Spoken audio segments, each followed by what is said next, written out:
gotta know I went wrong. I just know that I want your body here with me tonight. With me tonight. You know what I need, know just where to touch. Make me feel like I can't explain. Oh no, don't you leave, it's just a bit of fun. You know how to drive me insane. I know it shouldn't feel right, but baby, don't go. Just love me all night. Just love me all night. All night. Just love me all night. All night. Just love me all night. All night. Just love me all night. All night.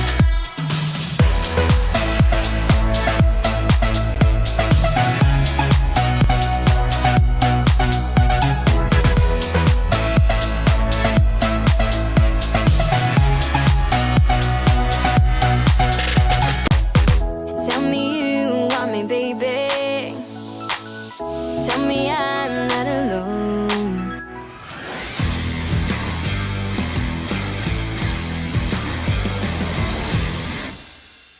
Week number 2 has sparked the competition with so many redemption stories, reverse sweeps, and amazing clashes that makes us crave for more.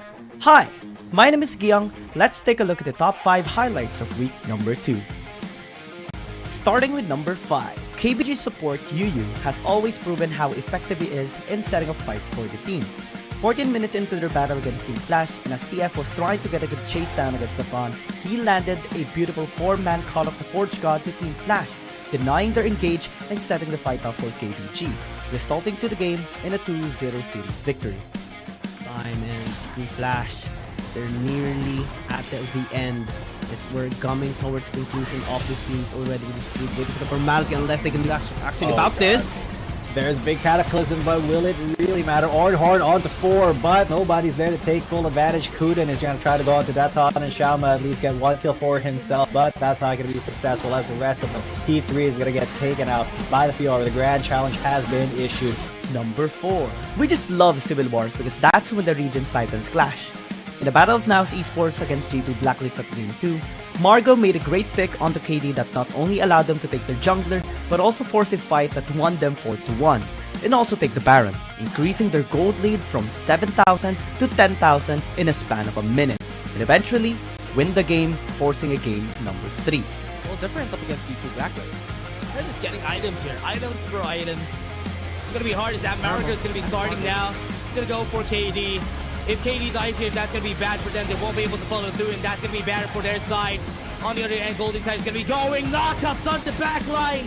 What they wanted to go for G2B. Golden Tide is going to be running away, but Ime is going to be fighting back against him on the back line, though. Golden Tide is going to be running away. Margo ignited on his head. I think Margo is going to be dead, but no, one more tick. He survives. Number 3. This grudge match was long waited, especially by BRU United Esports, to finally get their revenge from last season playoffs to G2 Blacklist players. But G2B definitely wasn't planning on losing. 18 minutes into the game, G2 Blacklist has just lost draw, and BRU thought it would be a perfect opportunity to bait them into an Elder Dragon fight. KD nearly got taken out, and they've just lost Ime as Draw teleported to join G2 Blacklist once again. But through a great engage by Aaron, baiting BRU to commit onto him, KD landed a 3-man Fate Seal that sealed the fate of BRU's jungler Valdez and setting the team fight up for G2 Blacklist to finish, getting the Elder Dragon and the game and a 2-0 series victory against BRU United Esports. To challenge this dragon, but BRU very strong with their approach. Yeah, the pushback right there. They got the body slam. They are having Aaron in front. This is going to be Golden bad for Kite's them. time. Golden Kite is getting fake sealed from KD. It's going to be changing the fight in their ties. Golden Kite is in front. Golden Feet is going to be using the counter strike, but this is not going to be Golden enough. Kite! Chain lightning coming in from Golden Kite was able to finish things off, and G2B is going to be taking this Elder Drake in the bag, but no, they're not going to continue. Number 2. We adore players who commits on the dive and does not stop charging forward. That is why one of Cerberus Esports for you, as his Lee Sin shines in a fight versus Team Flash. 10 minutes into the game, and as Team Flash wanted to push mid lane with their 5-stack comp, they've been met with an engage by Cerberus Esports in a full commitment of Y1, taking 3 kills that not only denied Team Flash from their push, but also allowed Cerberus Esports to take 2 turrets in the mid lane, including their inhibitor tower. It's Genzo who took S3 as the upgraded one. Oh, that's good. All right. Anyway, Taku engages. Taku, triple counter strike with a stun as well. Taku uses up the flash to be able to go back away. Now Sanguine Bull goes into the fight. T3 with a Sonic Wave. Y1 comes into that fight. It is the Sonic Wave once again, which connects. Shaky is down low with a flash. Y1 comes back in. Sonic Wave to secure another. And number 1. In order to win against Nova Esports, you have to out-jungle the jungle god himself, Long. But this did not seem to be a problem for NAOS Esports jungler, Fate. 12 minutes into the game 3, Nova Esports was leading by 8,000 gold and was trying to take Baron, but Fate had a perfect entry towards the Baron pit, and despite all attempts of Nova Esports to stop him, he was able to outsmite Long and take the Baron in exchange for his life. This prevented Nova Esports from closing out the game that bought enough time for NAOS Esports to recover, which was definitely needed and was made worth 6 minutes later, as they had the perfect pick onto Yitze thanks to Mitsura's arrow, and teamfight win against Nova Esports despite Nova being able to take the Elder Dragon. Props to Calm as well for the perfect backline access, taking Neon and Helper down as the rest of the team runs it down mid, taking Tower 1 to the Nexus and successfully secure a reverse sweep against Nova Esports. The whole series of events started when Fate secured the Baron steal against Nova Esports, and the whole team having faith that they can still win against Nova Esports, which they did, being the only APAC team, including the previous season, to win against Nova Esports. This is definitely going down to history. Giving anything to these guys. He just goes for any sort of assassination that he can get. Oh god. They will try. Cease and desist onto the back line. The steal coming in here from Fate, giving Fate here for NAOS Esports. Well, Long wants to commit onto this. Margot might actually try to go in. They go in to Yitze instead, and they burst out. The commit actually was able to stall in a little bit more time. Yami as well gonna go in with the hero's entrance, and the Elder Dragon actually resets for a little bit. They're gonna commit onto Yami, but the Elder Dragon is gonna be taken here unless now is gonna be able to do something about this. The backline has been breached. Mitsur might actually get taken down, but Calm goes in and gets a kill onto the Vladimir. Helper as well is gonna get taken down. They will go in to take down the last remaining member here of Nova Esports. It's already 19 minutes into the game. Can NAOS Esports end this?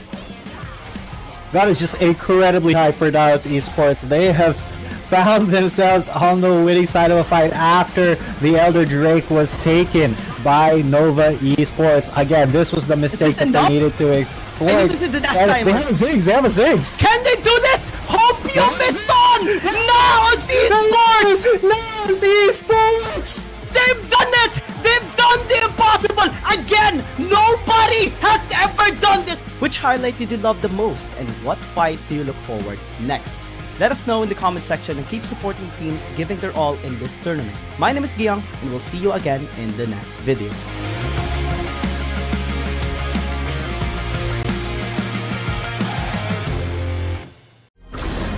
It's just a scarecrow.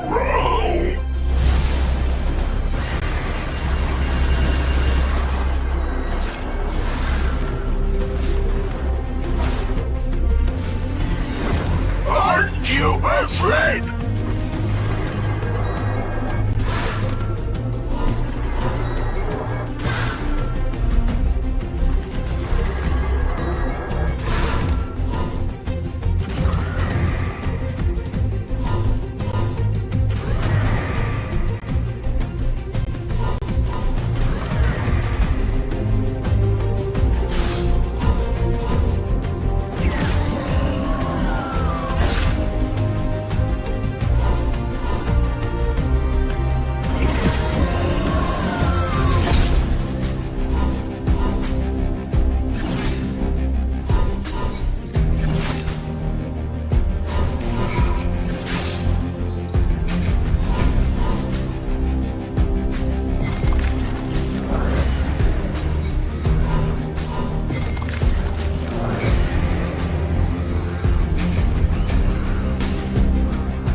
dreamscape.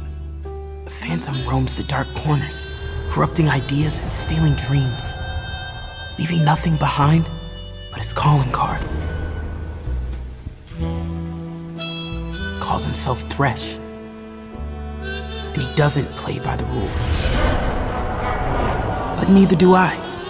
That's why Detective Cinna put me on the case, I think.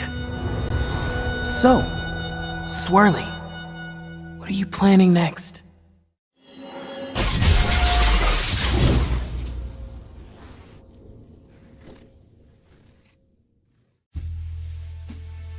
I thought I was up to the job. I had the whole picture. But it's all out of focus now. Thresh and his Dream Raiders took everything. Guess I'm out of my league after all. But what about all those stolen dreams? Those people? I can't give up. Maybe I am out of my league, but there has to be something I can...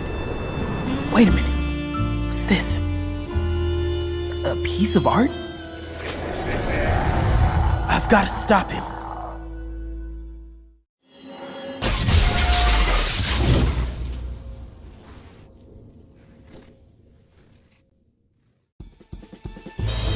I knew Thresh was up to no good. But this was bigger than anyone at the agency imagined. I tried to arrest him, but he slipped through a portal. Not before I busted his lantern, though. And that's how I saved the dreamscape. Sure, Thresh got away, but I restored the stolen dreams. Not bad for a rookie. And now for the paperwork.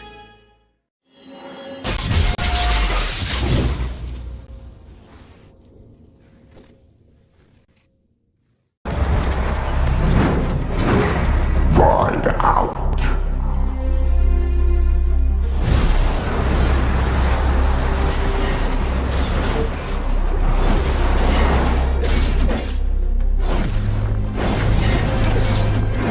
Crush them underfoot.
compose myself and hammer.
Mountains with my roar!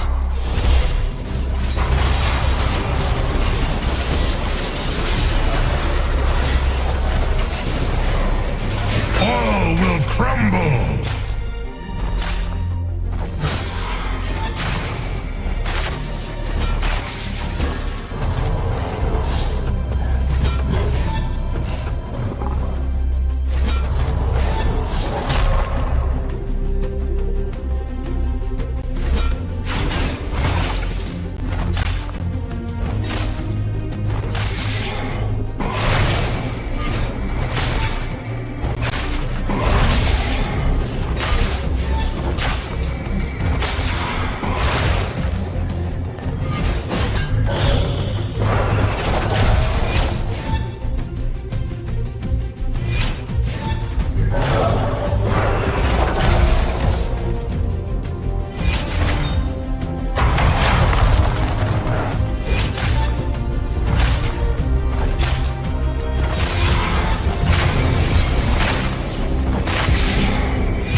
You cannot kill a storm!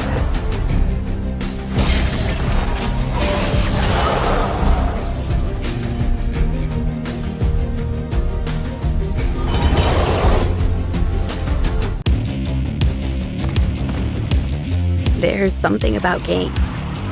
What you doing there gives you real chills. There is one thing that can't be stopped. Feelings. And if you can feel it, It must be real, right? and that's real magic.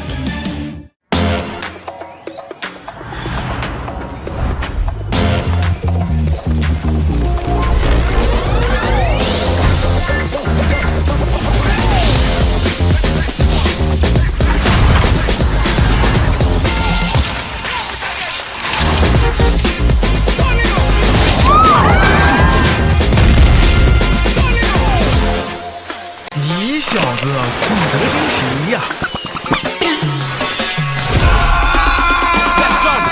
Sicker than the wizard with a top hat. So heavy when I drop it like a backpack. Chit chat, best stick it in a WhatsApp. Looking at the glitter in your Snapchat. What's that? You break like a plate in an earthquake on the first day, like a clown at birthday. Too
We welcome you back to day number 15 of the regular season here at Wild Rift League Asia. And of course, we are still gonna be your shoutcasters for today. My name is Kian, with me is Crazy Apple. Both of us are wearing red for no particular reason, but today we will know who is gonna be the one that will be getting the scoreline for themselves. Oh, what a wordplay right there, Gian. I love it. But yeah, for today, we got a couple of exciting matches in store for us here in WRL-A Season 2. And for our first series of the day, I believe it's going to be between KT.RY Gaming and INV. For sure, we're going to be looking out for that series.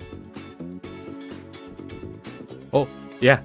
Yeah, I mean, KT.RY Gaming going on a run sometimes. I do want to express my apologies for what's going to happen in like technical difficulties and stuff. But rest assured, we will be going through all these games today. Starting with KT.RY Gaming and INV Esports. This is going to be a David versus Goliath story for sure. KT.RY Gaming just... I mean, they're on a roll in a way, but they recently received 2 reverse sweeps coming from Race Esports and FPX, so not really a good sign by them, but still, these are titans. So while looking at the standings, KT.RY Gaming is on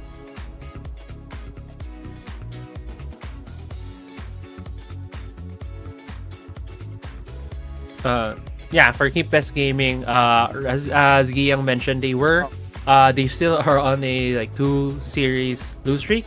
But we're looking forward to their next match. Could be a pickup game for them because we'll be seeing later on in the standings, INV also hasn't picked up their first win yet, but we're not sure yet. Maybe they'll be able to do some damage here against KT.RY Gaming. Maybe they'll be able to snag a win or 2 there, maybe even win a series. But right now, as it stands, there's still a lot more questions that we'll be having for INV. Oh yeah, I mean, this is going to be a tough run for INV Esports or INV Esports, depending on how we would like to pronounce it, and depends on our viewers as well. They're sitting at 8th spot right now, which is not for any team at all. But hopefully, they do pick up at least 1 win. I mean, winning a game, not really a series, but at least a game against KT.RY Gaming, that is everything for an APAC team. So right now we do see G2 Blacklist, NAOS Esports, KT.RY, Servers Esports leading the chart. So it's up to them, especially BRU United Esports, NAOS Esports, Fennel, and KT.RY that does have games. Yes, does have games today on how they're gonna be getting their ranking better. Yeah, definitely. We'll see on how these teams how these standings will be shaping out, because later on, as we go into the schedule, BRU will be facing NAOS for our second series of the day, while Fennel will be facing off against KT.RY for our last match of the day. So we might see a shakeup in the APAC standings more, especially since we'll be seeing 5 APAC teams playing today.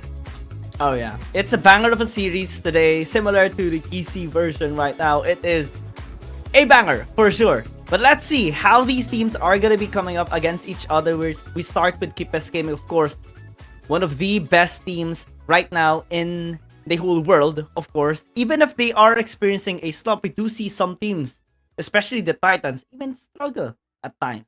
But this becomes a redemption story, a redemption arc for them as well. Yeah, true. Also, sometimes these like teams that were on the top will try to do some things, try to experiment. At the start of the season, we still have a long season ahead of us, and then maybe when it comes to like the middle up to the end of the season, they'll pick themselves back up and then get to the top of the standings, or even the top when come playoffs time. So there's not really a lot of things that we need to question about at this point in time for KT.RY Gaming. While on the other hand, for INV, it's even though we do have the same adage, there's still a long season ahead of them, but having no wins yet is kind of a tough spot for them. Oh yeah, I mean, even if we have seen these players already compete quite a lot, they haven't really gotten their wins just yet. And it looks like we're gonna be having Belby subbing out for today. Interesting, because normally we do see Azrael being the one in the Baron lane. But right now, maybe this change can be a positive one for INV Esports. Yeah, we'll see. Usually subs are sometimes subs could be this like wake up call, as well as a different kind of chemical reaction to a team, wherein they suddenly find that spark and then rack up some wins. So we'll see if that will be the effect for Invade. But as we head right now into our head-to-head graphic, we do see it's gonna be between the two junglers, Dat and Undelich. There's a lot of heavy emphasis on the side for that, and that is because they are been winning more. But we'll see how these junglers stack up later on. Absolutely, right? We see the Ton being still, leading in terms of the stats here with great KDA, relatively good kill participation, damage is a little bit on the Undelicious side. Damage taken per minute, much lower by the Undelish, especially that he has been using or more.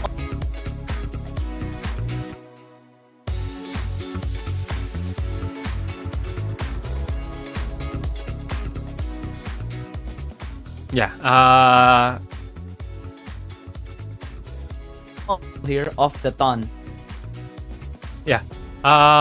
Yeah, for sure. Undelish use a lot more of that damage junglers in the jungle position, right, for the side of Invade. But as we head into our next head-to-head, it's gonna be between the two Dragon laners, Xiaoma and Bank. And so far looking here, it's a lot of heavy emphasis on Xiaoma. He deals a lot of the damage for his team, as well as maintaining that high KDA. Oh yeah, Bank this time really needs to step up. Xiaoma is one of the big titans here on the side of Keepers Gaming. Actually, every single member here of Keepers Gaming is just really good, and it's one of the reasons why they topped even last season's Wild Rift League Asia. They're top 1 in the Huya the Legends Cup. Prior to the Wild Rift League Asia, they competed in the Ionia Cup as well, but there's a different story behind that as well that kind of made the competition a lot more tricky to actually win. And right now, even if they're on the slump, you can never discount them. INV Esports can actually redeem themselves as well, and this is one of the best way that they can do it, by winning against Keepers Gaming. Possibly even just a game would be really nice. But again, we have our expectations already. It's most probably going to be a 2-0 by KBG. But I want to see INV Esports try. Yeah, definitely. They're such a big underdog, right? Coming into this series. Also counting in that this is going to be a CN team versus an APAC team, and we know how strong everyone is in the CN conference heading into this next head-to-head as well. The mid laners are being compared here between Anran 9 and Bluff X. Obviously, there's going to be a lot more numbers in favor for Anran 9 at this point. But going back to that point, I do think that even just a win, a one win, even if not the series, just one game, is very much gonna be in favor of Invade, because I'm just trying to think of in their heads right now. They haven't gotten a win yet. There could be two modes for this team, for this kind of team, right? It's either they are very desperate to get that win, or they might just have that time. Getting into the interview. 英雄联盟手游亚洲联赛第2赛季的比赛现场，我是子琪。今天呢是常规赛第3周的第5个比赛日，首场对决呢将由 KBG 战队率先对阵曼谷 INV 战队。KBG 战队在最近呢积极调整战术，寻求改变，他们能否在今天稳中求胜？而曼谷 INV 战队仍在等待一场爆发，他们又能否在今天一鸣惊人呢？让我们一起来期待这场精彩的对局吧。Hello everyone, welcome back to the 2023 Wild Rift League Asia 2. Here's Michelle. As the opening, we're gonna have the KT.RY Gaming versus Bangkok Invade Esports. The KT.RY Gaming is still adjusting their tactics and looking for a change. Can they get the win steadily? And the Bangkok Invade Esports is still waiting for an explosion. So can they make a surprise today? Let's get right to it. 接下来呢，就让我们有请两支战队登场。Now let's give it to KT.RY Gaming and Bangkok Invade Esports. We have bought some specialty green herb cream. Hope you don't fall asleep in your base. Green herb cream. 送你们一个7连败。What? Short and sweet from Keepers Gaming. I mean, they're super confident. Like, they're not going to be scared at all with whatever matchup is going to be for them, especially coming from APAC. So now, INV Esports really needs to step up and instill that fear against them. Yeah, definitely. Short and sweet, as you mentioned. I'm still trying to wrap my head around on what on what Invade Esports' message was there, but definitely, I felt like it was more of. 首先，让我们有请 KBG 战队 I 登 thought 场， it was a play 欢迎 on 单人路选手 GG, in the something solo lane like that, KG。 but at the same time, maybe we'll see how these players will be, stacking up against each other later on. It's quite fun, just to try 下面有请打 to 野选手 in the understand jungle what 大 these 唐。 players are trying to as well impart to the other team. Yeah, it's like, how do we put this? Well, it's like an 接下来让我们有请中路选手 in the million 安然 something like nine。 a dinosaur. It's pretty much that. And of course, Anran will not be phased by anything. Just gonna keep smiling like here on the 接下来让我们有请射手选手 in the Dylan 小马。 Despite them losing a couple of series lately, it's not gonna hurt them at all. Yeah, definitely. But for sure, we'll be seeing 最 here 后，让我 on 们有 this 请辅助选手 Ara and the match that support will Yu be happening in a couple, in a few to decide who will be choosing the sides for this series. So, if Keep Best Gaming will be 接 able 下 to 来 get 让我们 that, 有 we'll 请 see 曼谷 as well INV 战队 if 亮相 they'll。still 首先欢迎 continue 单人路 the 选 blue 手 side in the solo priority lane that we've been Balbi。 seeing so much from the CN teams. Yeah, blue side definitely is. The 下 key 面 to 有请打 victory 野 in 选手 in the most jungle of the games on that we have Dalek。 them even yesterday, right? Except for JDG.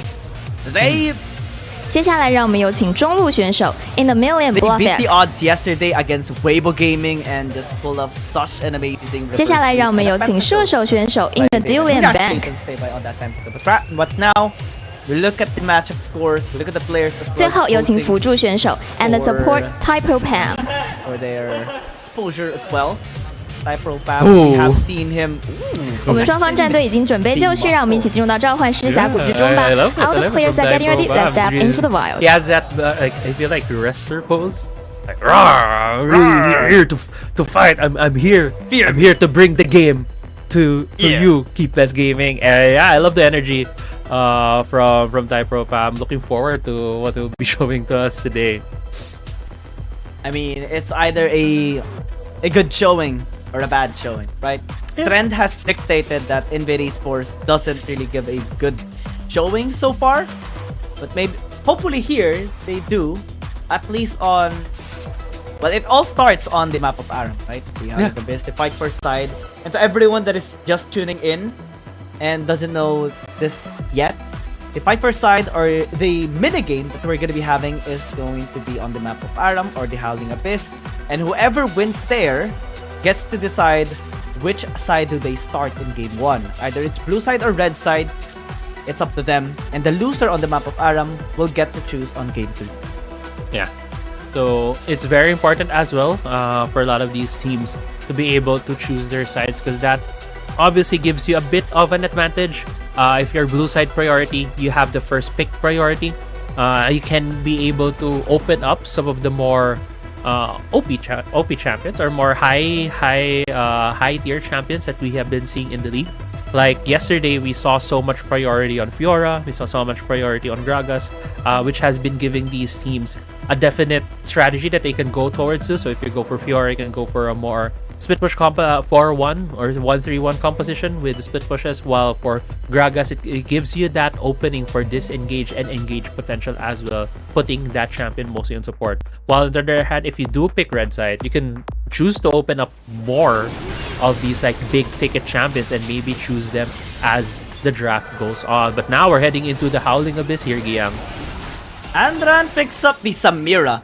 I love this. We see also a Pyke in this game. This is gonna be a banger of the Howling Abyss and fight side here. Yu gets a first blood, but trades his life for it.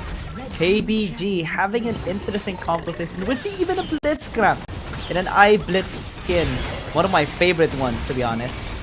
Yeah, eye blitz is very, very good for the Blitzcrank skin. I'm just looking right now on like who has a better like ARAM? Because that's what you usually see. That's what you usually think about when you start an ARAM game. Like, which one of us is the better comp? And so far, I feel like it's KBG, just because Samira, can really chain up those skills and one of the easiest champs to get a pentakill in ARAM.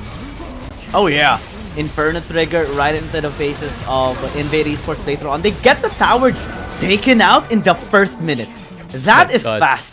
They focused on it solely, while Andran is actually just dealing the damage, just poking them out, zoning them away. Yuyu as well is jumping around. We can take it down eventually. Nice ult coming in there from Type-R Pam, but a cast is going to be used here by KG and just set things up here for Andran. Does have the Inferno Trigger ult ready. Hasn't used it as well. Great damage. Yeah, great damage. Unfortunately, wasn't able to complete the kill right there, but we're just 1.5 minutes right here. Even one hook right there from that, catching the Sona, but Undilich might be in a bad position here. Type-R Pam getting the kill, at least a trade, but Inferno Trigger again is so problematic here for INV Esports. They don't have a direct cancel or counter towards Anran's Inferno Trigger. It will take some time. Even Belby's ult, the crescendo, can be, you know, a little bit delayed and can be cancelled as well since it's considered a projectile. Yeah, exactly. Also, having this Tristana for KBG is allowing them to just destroy these towers super fast, and what a hook again from that. Katon, making sure he gets the grabs towards INV Esports. Andran Collector just running wild. Can he actually get the second Inferno Trigger proc down? Gets taken down instead by Indelition. Still, KBG seemingly to have a one-sided beatdown here against INV Esports. Another rocket grab will secure a kill. Actually, Indelition gets one first before gets taken down. Yeah, 2.5 minutes. Inhibitor turret already down for the side of Invade. This is turning bad to worse right now for them in this ARAM match. But how do you stop like just that unrelenting aggression from KT.RY Gaming? The Blitzcrank always hitting his hooks, while KG is just having really good cast. It's kind of hard right now for the composition to Invade. The damage is just there from KT.RY Gaming. Belby gets Buster shot away here by Shama and just chasing down, going to reset on that rocket jump. Great knock up by Daton. Andres actually is a little bit tanky, but not enough to survive 5 members of KT.RY Gaming. Is this gonna be like the fastest ARAM match though? We're just on 3 minutes, but Type-R Pam nearly gets a quadra or a penta right there. We get a quadra, but still not a penta. I feel like that was the reset that KBG was looking for. They're like, hey, let's just hit the Nexus. No minions, no creeps yet behind us, and just go for the reset right now, buy our items, and maybe they're gonna go for the death push later on. 848 on the Samira, already has 2 items. This is gonna be a very deadly Samira that Invade's gonna be facing. That's the first time they actually damaged the turret. Yeah, 3 minutes, almost 4 minutes before they even just touch the tower. Oh, Crescendo did not connect. Belby's gonna be in trouble. The Inferno Trigger with the Collector with the Immortal Shield as well for the crits. But they will at least have Bluff X secure that kill. Deny possibly the end here by KBG. Type-R Pam to get that hook. Will not connect onto anyone. Gets rocket grab instead. And will get blown up apart there by Shama. The jump. Actually, oh my god, is there for the dodge, but the Tom doesn't have damage anymore. Nonetheless, got the kill on the Tristana. Everything's still fine here for INV Esports. Yeah, fine so far, but Yuyu, oh my god, almost deletes Belby. Then actually, KG using the cast deletes the Sona right there. And it's a first strike Rengar. We've been seeing so many different versions of Rengar here in ARAM. I think this is another version of that AP build with the first strike. Deals so much damage. Looking at that right now though, bit far into the enemy side. Rocket grab, will connect, but not with a follow-up here of Yuyu just yet. And yeah, this build by Yuyu on the Rengar is pretty scary. Rocket grab did not connect this time around. Andra needs to be very careful, gets immediately deleted there by Bam. Their goal of, you know, ending this game pre-6 minutes, I don't think it's gonna be possible anymore unless find ways to ace INV Esports, but they get aced instead. It's only Yuyu remaining alive. Bluffing is starting to be online. Yuyu will fall down. That's ace for INV Esports and possibly the tower. Yeah, possibly. It's gonna be the tower here for Invade. Looking at the death time is only under 9 alive right now. Still about 8 seconds there. There might just be able to damage this hurt, but I doubt that they'll be able to take down this inhibitor unless they'll be able to catch under 9 right now. They will. And they will take him down as well, alongside with possibly more members here of KBG. But they are unsuccessful in getting more. They need to be very careful. Belby is just delaying his death, trying to stall the minions as well. But now, all that KBG actually needs to do is just running down mid. crash the minions into the base and possibly kill the Nexus. But low death timers though, I think it's still a possible chance for INV Esports to come back. Yeah. It's too early at the moment here in our ARAM. Doesn't seem like they'll be breaking the record of fastest game as of yet. So far as well, KT.RY Gaming is running into that Rengar problem wherein if he doesn't have a bush, he is not able to contribute to these fights as much. That's why right now they're trying to bait it in this very much a lot of bushes in the area to try to give this Rengar a bit of that advantage. Oh yeah, that's the struggle of using the Rengar, right? Especially when you manage to get the push, you have to hide under the shroud or under the brush. The pawn misses a little bit there, but the crescendo a while ago got missed as well. So KBG doesn't have any interruption anymore when they actually go in flash by Xiaoma. Still unable to get the kill. Yeah, but right now, INV, they need to defend this. They need to defend their Nexus with really good hook right there. Xiaoma also pretty very low. Just from below a while ago, connected. Wasn't able to get the reset right there. Bank as well getting so low. KBG struggling to end this game! Aww. I think he just wanted to buy. Bank just wanted to go back to the bank, get some items, get some money. Withdrawn right there, and now KBG going for more bush tactics. Yeah, cashing in the check. Getting the passbook from his account. anything else that you do in the bank? Changing his password, yeah. Anything else you do in the bank? Maybe getting a loan, maybe if it has a future market or something like that. Getting a credit card. Getting a credit card. Going back here, KT.RY Gaming had so much tempo at the start. They were able to take down the turrets very early. 2.5 minute mark was when the inhibitor turret fell down. And now INV has just been defending so hard. They flash in, everyone commits, but it's a 1-4 trade offer. So now KBG is running for the high heels. Great knock-up coming in. Rocket Grab did not connect though. And INV Esports so far winning the trades. I'm liking what I'm seeing right now. But we cannot be so sure just yet. Yeah. So far, I think KBG still has a huge potential to win this just because they do have those two tanks. They have the two strong marksmen on their side, and Yu going in. Wow, the damage is insane. Gets sleepy though, might actually get taken down. Xiaoma getting chased, and Bluffing is secure. Get 2 kills in that.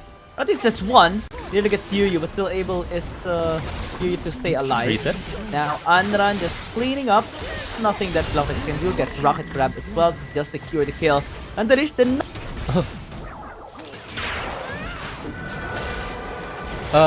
this could be game right here. There's only 2 members from INV. There's 4 members right now from KT.RY Gaming. 6 seconds, 5 seconds on that pike, but still no minions actually there.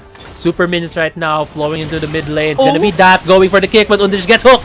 Inferno Trigger is gonna be available for Andran. They need to be very careful. They need to back away, and there it goes! The damage in 9999, but Bank still remains alive at least for a little while. And INV Esports still able to stall. Man, this game, I actually thought that KBG would be able to end this at like 4 minutes since they were able to take 2 towers in the first 2 minutes, 3 minutes. Yeah. Yeah, but Invate, they've just been has been able to defend each and every time KT.RY Gaming was at their Nexus. Xiaoma so far is the only one to defend right here. Belby and BluffX trying to just clear the waves, maybe get this assassination. Xiaoma 1v1 doesn't get it. BluffX does get so much damage from that Tristana. Tristana, I don't know how much damage he does with that explosive shot, but Yu going in again. Crescendo did not connect. Unfortunate there for Belby. KBG will again have an opportunity to maybe go in onto them. And Tadish is hiding behind the brush. So he gets spotted by the Tom. He gets a kill! Ooh, what a kick! That might just be the perfect pick. Anran needs to be very careful. Actually still gets the reset. Gets the dash in as well. Type Pam nearly gets taken down there. KBG with a great response. Just counters everyone here from INV Esports. Now, they're looking to maybe damage the Nexus. Rocket Grab did not connect. Yu gets the burst down, but unable to get any kills. Now the reset comes through. The Paddle Star connects onto the Rengar. Yu. They do secure the kill. Rocket Grab again. Tama follows up. BluffX trying to get a good shuriken. Imperfect execution. Not too perfect to kill Xiaoma. This might just be it. It's only Bank remaining alive. Tries to go in with an outplay, but will not at all get the kills and actually is able to get through here. Yeah. Will stall out the game still. Yeah, great play from Bank right there. He was able to clear off the minion so that they won't be able to damage the Nexus as much. There's also none of the strong structure damage champions on the side of KBS Gaming left at the edge of that fight. Samira was down, the Tristana was down, so it would have been a very hard push for KBS Gaming. So overall right now, again, Invade. Another successful defense against KBS Gaming, but Undelich might be getting caught out here. Actually, KG is the one who got caught out by the Gragas. Lee Sin gets the kill on the Gragas. Unfortunate, man. Just a little bit unfortunate right there.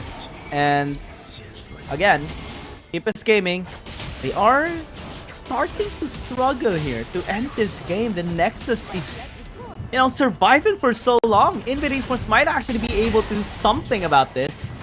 And now, Unleashed actually is quite tanky. Is able to, deny a couple of damage here coming in from KBG. And now, Dragon's Rage gonna be used. Strong Grab did not connect onto anybody. The Thon, the Crescendo is denied! Yeah, he got the stun, but he immediately got taken down there. And oh my god, what was the damage? great damage coming in, yeah. And now Yu trying to pick up the slack for KBG, but gets CC chained. And unfortunately wasn't able to move. Now the cast is gonna be used to at least dissuade the members here of Invade Esports. They have a big chance to at least secure this turret and open up the Nexus. Yeah, open up the Nexus, but KG gets 1 kill from that. Both teams right now don't have their inhibitor turret, but Unleash, okay, I thought he was gonna be able to outplay the Gragas right there, but no, KG stays alive for KBS Gaming. And 10 minutes ago, it was KBG knocking on the Nexus of Invade, destroyed their inhibitor turret, and now at the 12-minute mark, Invade was able to return that favor, destroying the inhibitor turret as well. Both teams now with an exposed Nexus. There might actually be a chance for Invade Esports to pull up a win against KBS Gaming. I mean, it's still far away. This is one of the, longer games that we have seen so far in the map of Aram. I think the longest we have seen is like 18 minutes. Yeah. And it's closer. It's getting closer. Yeah, it's getting pretty close from what we expected to have ended like 10 minutes ago. We thought it was going to end like maybe 4 or 5 minutes to break that 6-minute record. But Invade says no. We're fighting back. We're trying to prove that we can win this ARAM game, get that side selection, and now Invade has so much tools. They really want it. They have so many tools as well. This Zoe's hitting like a truck.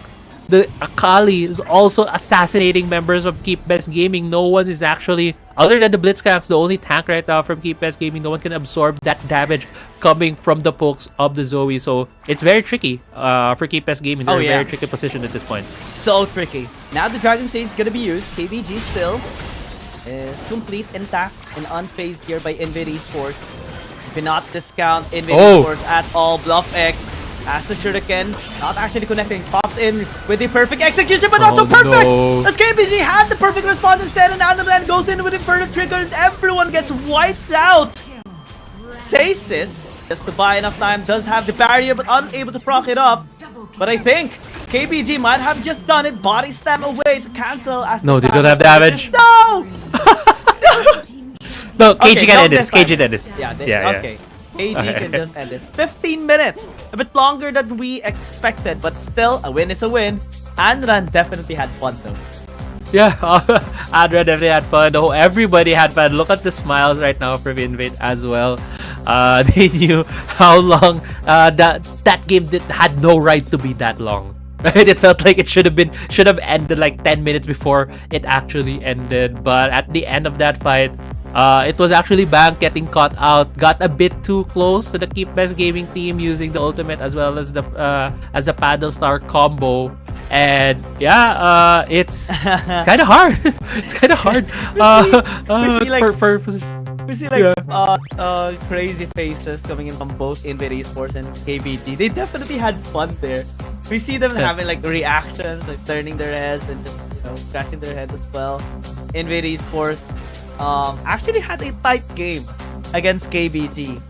I hope that's enough momentum to actually give them, hope, and also, momentum-wise towards this particular incoming game or series that they're going to be having against KT.RY Gaming, and be translated into a positive movement as well for them.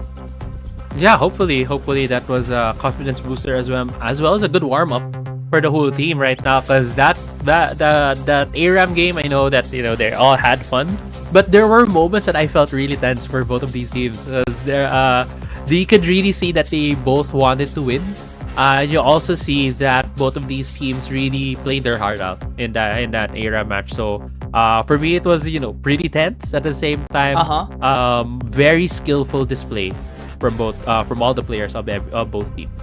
Oh yeah, I love that. I actually love that ARAM game that they had, and looking forward to seeing how it will be, translated here in this actual game that they're going to be having. Again, it's a best of 3 for both of these teams. We start with KBG picking up red side actually here. It looks like that's going to be the trend that they want to start as well. Yeah.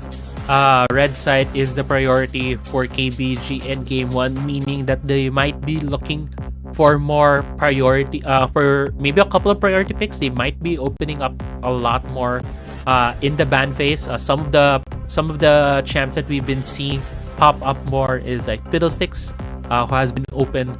Maybe we'll see an Evelyn being opened up here, making Invade maybe choose between a Jace, Fiddlesticks, Evelyn kind of thing. Maybe we'll see that in draft so that so that KBG has more of these power pick choices.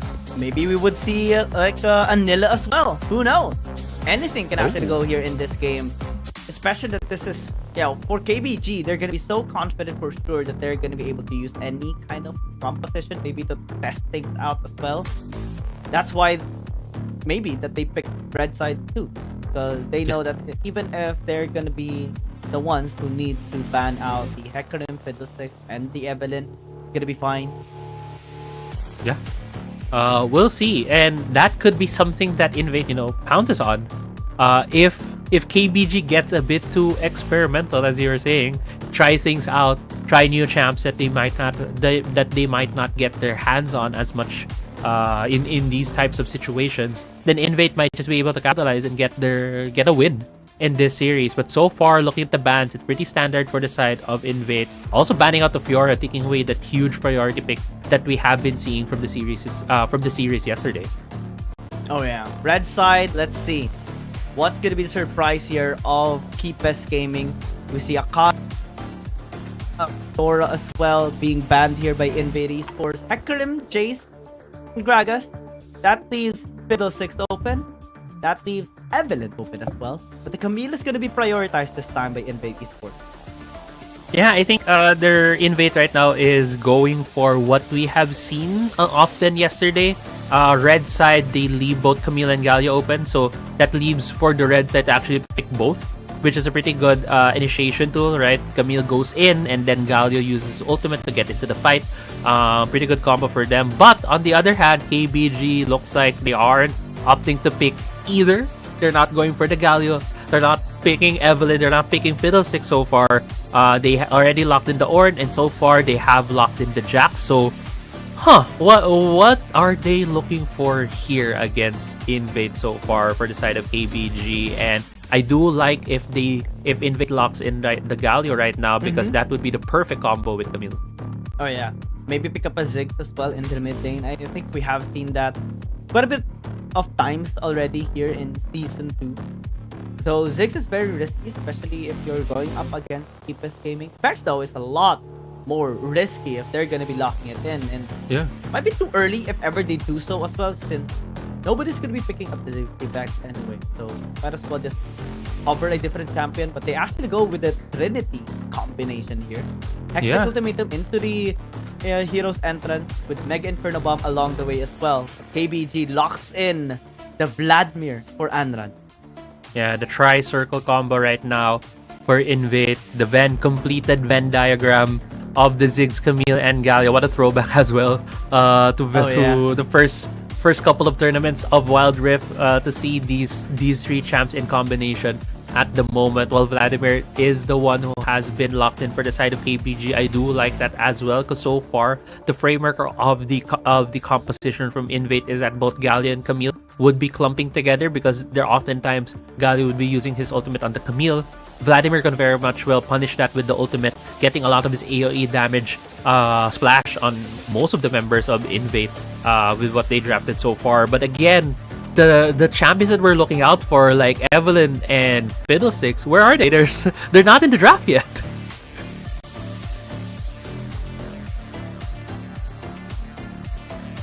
Yeah, I'm definitely looking for those two chaps, because they're still left wide open here, Giang. So far, KBG has banned out 2 marksmen, while for the other side, for Invade, they have banned out both the Viant and Aatrox, looking at banning out more jungle champions. And Zaya, they can even pick up something like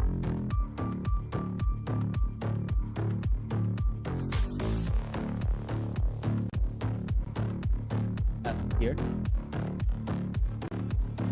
Yeah, so far, it is the Zaya pickup for the side of KBG. It's going to be a very independent marksman on their side, being able to defend for herself, using that ultimate to dodge a lot of the abilities as well as engage coming from Invade. I do question this Ezreal pick right now, because I don't see a lot of the damage coming out from Invade. And Evelyn has been picked up for the side of Invade, one of the junglers that is perennially banned for most of our series. I was able to just be picked up yesterday once, and did see it to great effect.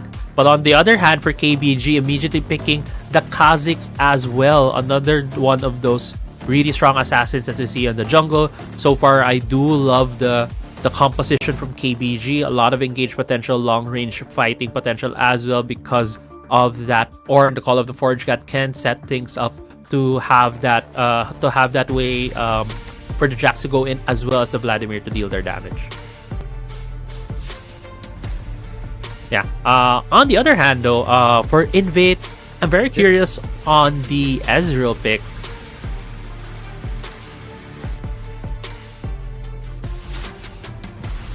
While we're sorting out some of the technical difficulties right now with Giang, I just want to point out as well, for the composition of Invade, I do think that I'm lacking, or I'm looking for more of that sustained damage for the side, for their side, because we do see that the Galio and Camille is going to be the ones who are going to go in most of the time, and there's going to be a lot of burst damage coming out from that Evelyn. But they might run out of damage when we go against some of the champions like the Jax, like the Ornn, when they go in front of this composition of Invade, because if these two champions are able to just tank most of what Invade is going to be throwing out, the Vladimir can just go wild into the backline, even into the full-on team fights that we probably will be seeing, just because of the build of the compositions of both of these teams. Oh man, thank you so much for that, Crazy Apple. Crazy turn of events from, you know, what's happening to me right now, but hopefully it doesn't repeat that much right now, especially that this is an important match. Invade Esports again having a really nice composition. He has it as well on the ton. He has a relatively okay win rate with this, but Unleashed showing potential with this Evelyn, actually invading and shoving away the ton. Might need to be very careful. Looks like nobody's going there just yet. The ton will take over, get the heal as well onto the red, and denies the steal. Now KG is gonna be here. Unleashed is gonna be in trouble. Bluffing, joining as well, but Counter Strike will at least not connect onto Unleashed, but unsuccessful Invade Esports in that invade. Yeah, unsuccessful invade, but I do like the invade as well from Unleashed, because against a Kha'Zix, he won't be able really to fight you, because there's not a lot of times that you're isolated if you're going around these like jungle minions. So it was a risky move from Unleashed, but if they were able to successfully do that, that would have been a way for them to get a bit of an advantage early on in this game. But unfortunately, they were able to steal it, and now that is a faster jungle clear time for the side of KBG Gaming that might be used by this Kha'Zix to get an earlier gank timing on the bot lane. They have proper timing for KBG. That response by KG definitely allowed KBG to at least secure the red and deny, again, they just waste the time of Invading. Now they're hovering in bottom lane, invading the camp of Wandali, just getting that revenge, punishing that overextension a while ago in his top side jungle. Ooh. And Even now, canceling. Yeah. They were able denied. to...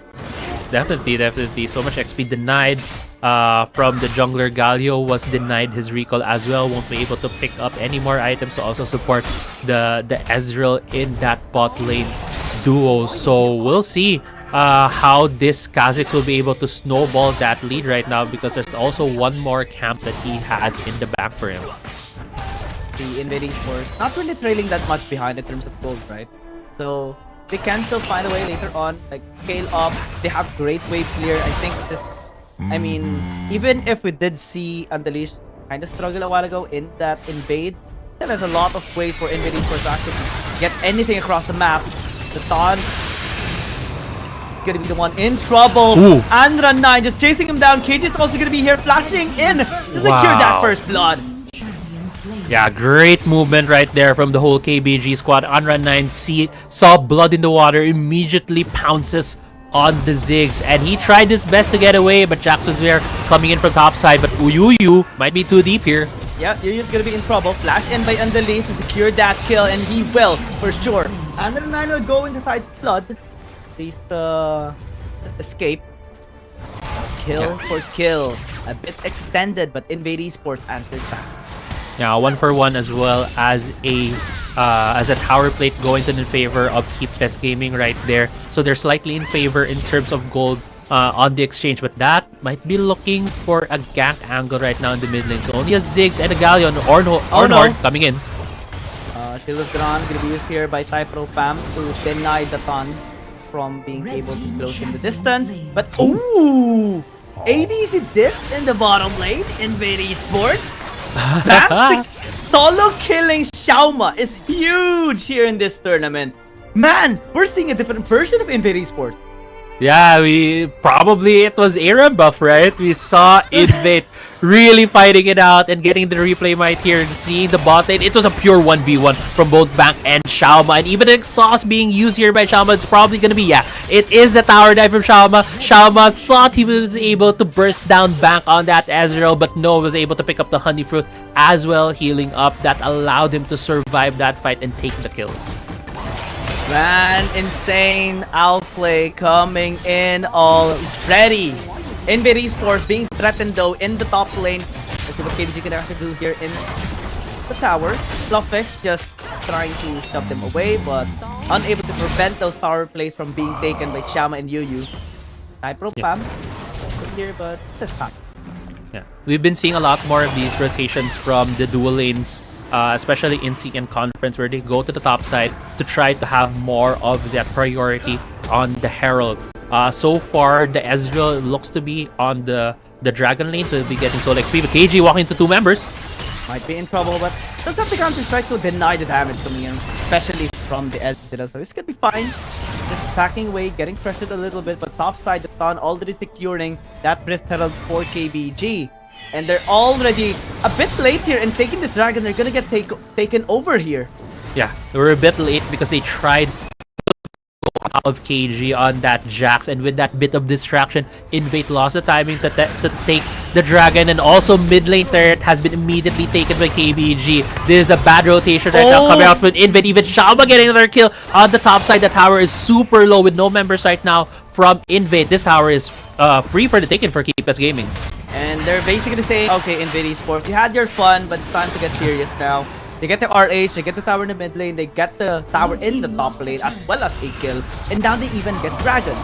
Yeah, they get everything right here, Giyang. And as we get into the replay, it's just really a clean play from the dual laner, from KBG, able to get Bluff X. Bluff X also trying to walk up a bit, but that was in vain, exhausted by Xiaoma. They were able to get the kill as well as the tower. KT.RY Gaming in the driver's seat right here. Almost a 4k gold lead, 6 minutes. Towers falling left and right for Invade. Already 3 towers down for them. Even the dragon was picked up by KBG. All of the objectives are falling in favor of Keep Best Gaming, and they just might be able to snowball the game from here. Yeah, actually, right now, Anran9 with a very good flank. I don't think he was spotted. Don't think there's a ward. Going in right now, gets banked. He uses the ult. Anran dealing the damage, but unable to burst back down. That's actually surprising, but Belby is in trouble. Had to flash away and use the barrier as well.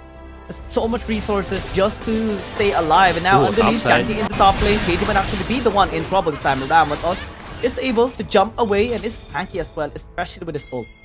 But look at that though. Gonna go for this in assassination? Maybe no. Backs away. Thought he might have enough damage to take down Bluff X, with also good heads up from the two Invade members. They didn't walk away from each other, so they weren't isolated, not giving a huge juicy target for that Kha'Zix. But right now, as things stand, Invade has been stopping a bit of the bleeding, although since two members were forced to back, they're losing XP, they're losing gold on the map. KBG, while they're not being threatened by any of the Invade members, so they're just keep on farming, keeping getting that XP, and incremental things like this, incremental leads can lead to a bigger victory later on.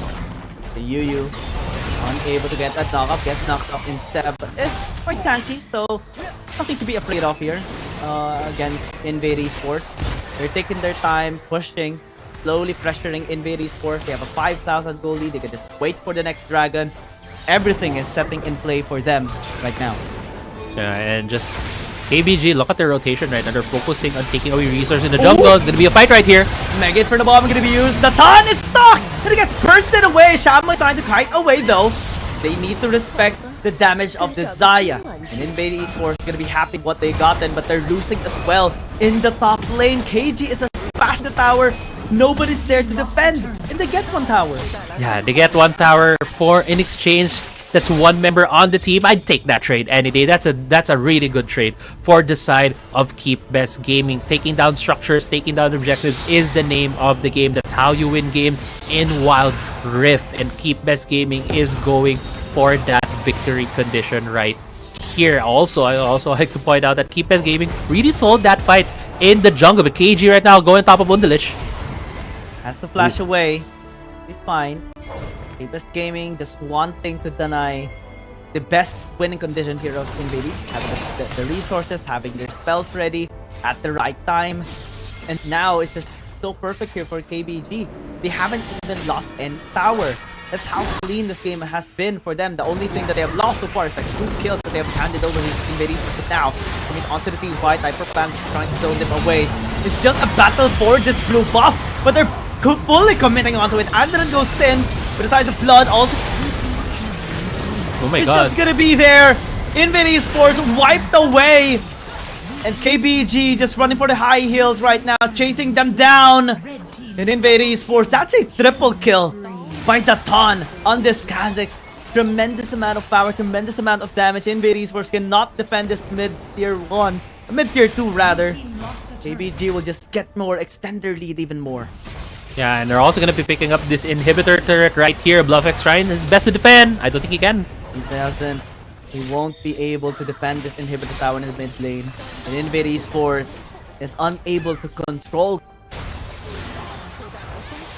Yeah, and heading into this replay right here, you see Invade really trying hard to get to challenge every objective that they're able to, and it's a good effort coming out from Invade. But KBG is just nigh unstoppable here. They're really strong. They have so much gold, and that just assassinating that Ezreal. Disgusting amounts of damage coming from that Kha'Zix. It even shows in the gold right now. Almost a 10k lead right now for Keep Best Gaming. They have so much control over this game.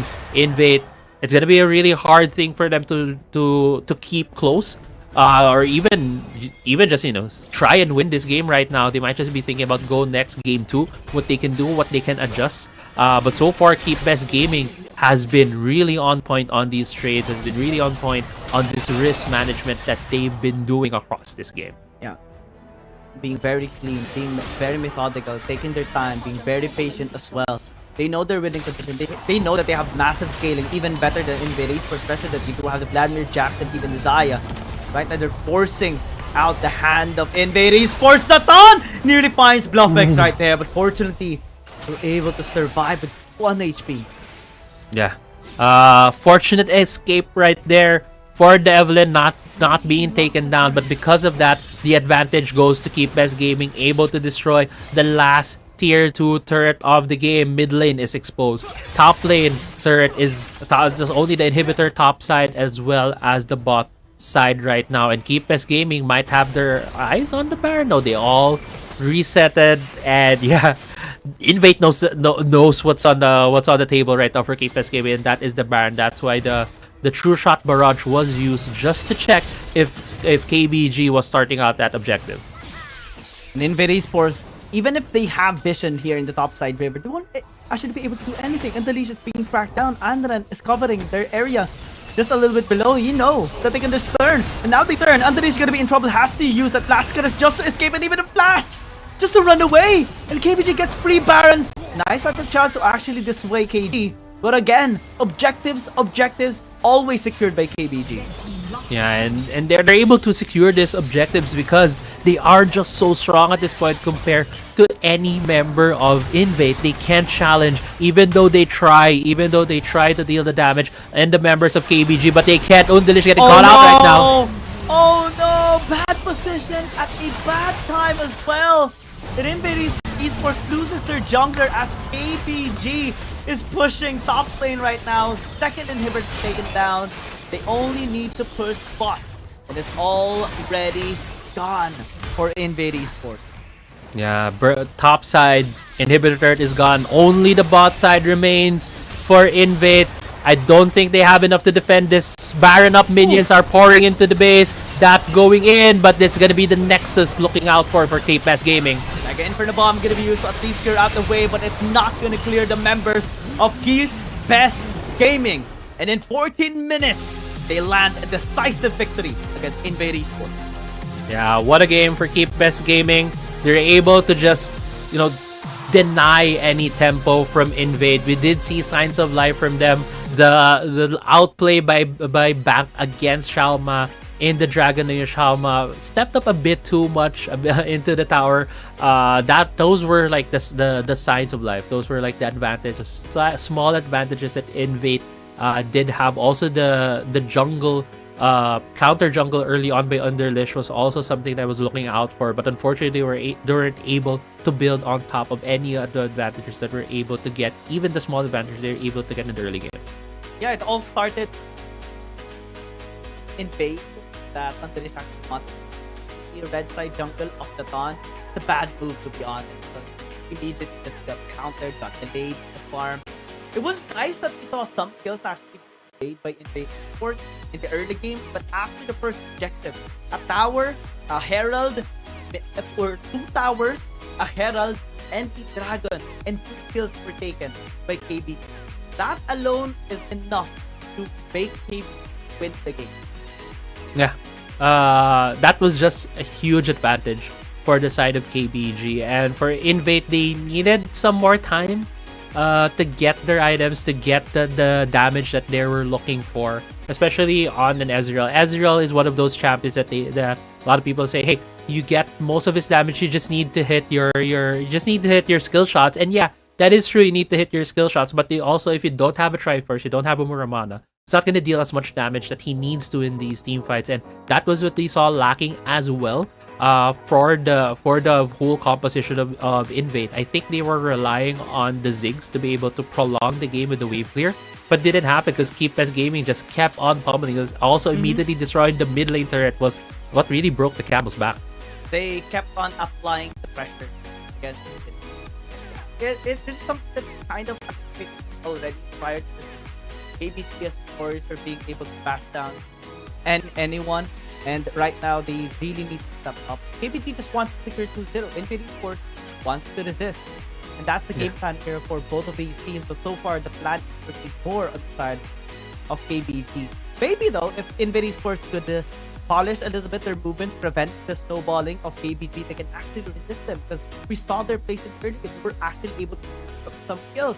There is a sign of life here for Invade Esports. We see them improving. And I want to see them actually translate it better game. Yeah, definitely. Right now, with the position, right of Invade, are in right now. Any sign of improvement, any sign of light is something that we are looking out for. This is a very long league.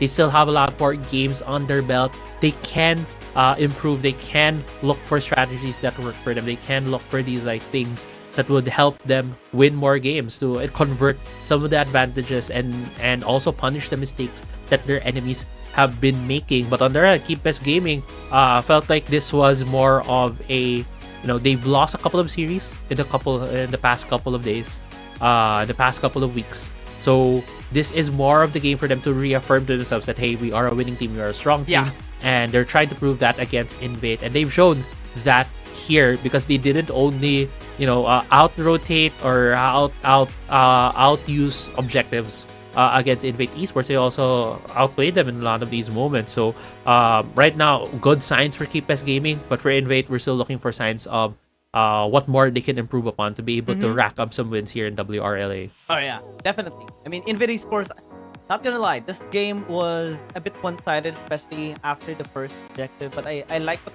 we still here from Invade Esports. It shows that they're still able to adapt. It shows that they're still able to fight.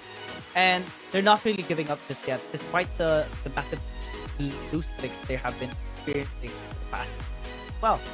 And I think there's still a sign of life coming from them. We look at the stats here in this game, and of course, we see Blufflex being, bullied a lot, unleashed, denied of getting any kill pressure. But Bank secured a solo kill against Dauma. They still found the ways to actually pin down some of the members of KBG, and I'm not gonna deny that. I'm gonna love every single moment of Invade Esports.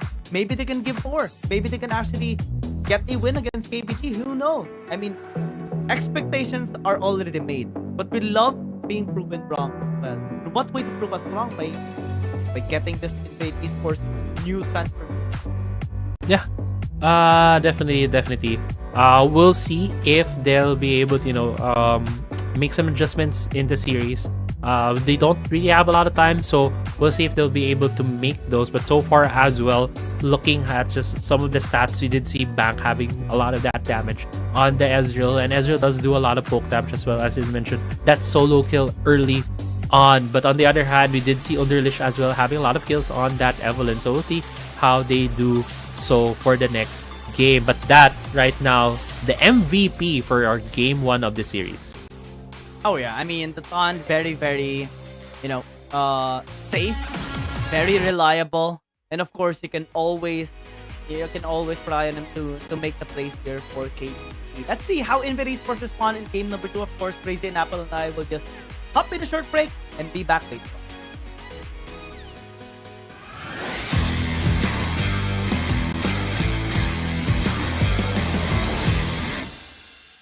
Week number 2 has sparked the competition with so many redemption stories, reverse sweeps, and amazing clashes that makes us crave for more.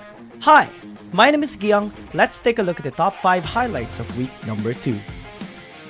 Starting with number 5, KBG support Yu has always proven how effective he is in setting up fights for the team. 14 minutes into their battle against Team Flash, and as TF was trying to get a good chase down against Saban, he landed a beautiful 4-man Call of the Forge God to Team Flash, denying their engage and setting the fight up for KBG, resulting to the game in a 2-0 series victory. Time and Team Flash, they're nearly at the end. We're coming towards conclusion of the scenes already. Waiting for the formality unless they can actually bout this. There's big cataclysm, but will it really matter? Ornhorn onto 4, but nobody's there to take full advantage. Kuden is going to try to go onto that top, and Xiaoma at least get 1 kill for himself, but that's not going to be successful as the rest of them. KT.RY is going to get taken out by the Fiora. The grand challenge has been issued. Number 4. We just love Civil Wars because that's when the region's titans clash. In the battle of NAOS Esports against G2 Blacklist at Game 2, Margo made a great pick onto KD that not only allowed them to take their jungler, but also forced a fight that won them 4-1, and also take the Baron, increasing their gold lead from 7,000 to 10,000 in a span of a minute, and eventually win the game, forcing a game number 3. Well, difference up against G2 Blacklist. They're just getting items here. Items for items. It's gonna be hard as that Margo is gonna be starting now. He's gonna go for KD. If KD dies here, that's going to be bad for them. They won't be able to follow through, and that's going to be bad for their side. On the other end, Golden Tide is going to be going knockups on the back line. What they wanted to go for G2B.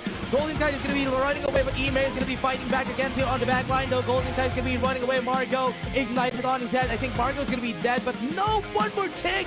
He survives. Number 3. This grudge match was long waited, especially by BRU United Esports, to finally get their revenge from last season playoffs to G2 Blacklist players. But G2B definitely wasn't planning on losing. 18 minutes into the game, G2 Blacklist has just lost the draw, and BRU thought it would be a perfect opportunity to bait them into an Elder Dragon fight. KD nearly got taken out, and they've just lost Ime as Draw teleported to join G2 Blacklist once again. But through a great engage by Aaron, baiting BRU to commit onto him, KD landed a 3-man fate shield that sealed the fate of BRU's jungler Valdez, setting the team fight up for G2 Blacklist to finish, getting the Elder Dragon and the game, and a 2-0 series victory against BRU United Esports. To challenge this dragon, but BRU very strong with their approach. Yeah, the pushback right there. They got the body slam. They are having Aaron in front. This is going to be Golden Kite's time. Golden Kite is taking fate sealed from KD. It's going to be changing the fight in their ties. Golden Kite is in front. Golden Feet is going to be using the counter strike, but this is not going to be Golden enough. Kite! Chain lightning coming in from Golden Kite was able to finish things off, and G2B is going to be taking this Elder Drake in the bag, but no, they're not going to continue. Number 2. We adore players who commits on the dive and does not stop charging forward. That is why one of Cerberus Esports for you, as his Lee Sin shines in a fight versus Team Flash. 10 minutes into the game, and as Team Flash wanted to push mid lane with their fight.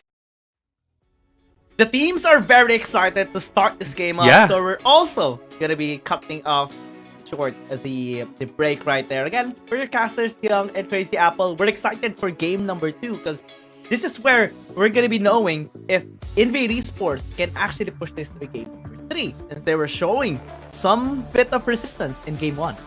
Yeah, definitely. We have a lot of hope for Invade Esports. We really want to see them succeed, and this could be it. But at the same time, we did see as well how KBG Gaming was able to close out the game against Invade, and they were, I would say, a very dominating mid to late game for KBG Gaming. If Invade is able to replicate or resist that and able to get a longer game, they might just have a chance.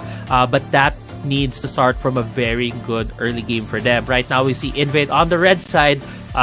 Coming into this game 2, Fiddlesticks has been banned. Evelyn is still open for the picking right now, where KBG is hovering the Fiora, which is one of the priority picks that we usually see in the past couple of weeks. If this Akali will be locked in here, like it does! Bluffix a while ago in the map of Aram actually was good on this Akali, maybe. He was practicing, was feeling good with this. Shen as well, being untouched, should be locked in by Invade Esports, because this will protect the Akali fluff. Yeah, we see a lot of teams ban both the Akali and Shen on blue side, and that is not done by KBG Gaming. They opted to go for the Jace, Jax, and the Gragas ban on their side. So having the two ninjas right now could be a very strong asset for Invade Esports, and we do know how strong Shen is, especially with his ultimate. Really gives that surprise factor in terms of the global presence, as well as the shield. Stops a lot of those ganks from different teams. Let's see how Invade will be able to utilize that. Well, the answer is so far from KBG Game is going to be that Aatrox most probably going to go into the hands of the Taunt. Oh yeah, I mean Aatrox can withstand the Shen. Just going to be a soaking damage or something that the Taunt can actually get the heals from the Shen. And they also picked up the Vladimir, so even if there's so much protection coming in from the Shen, actually it's not.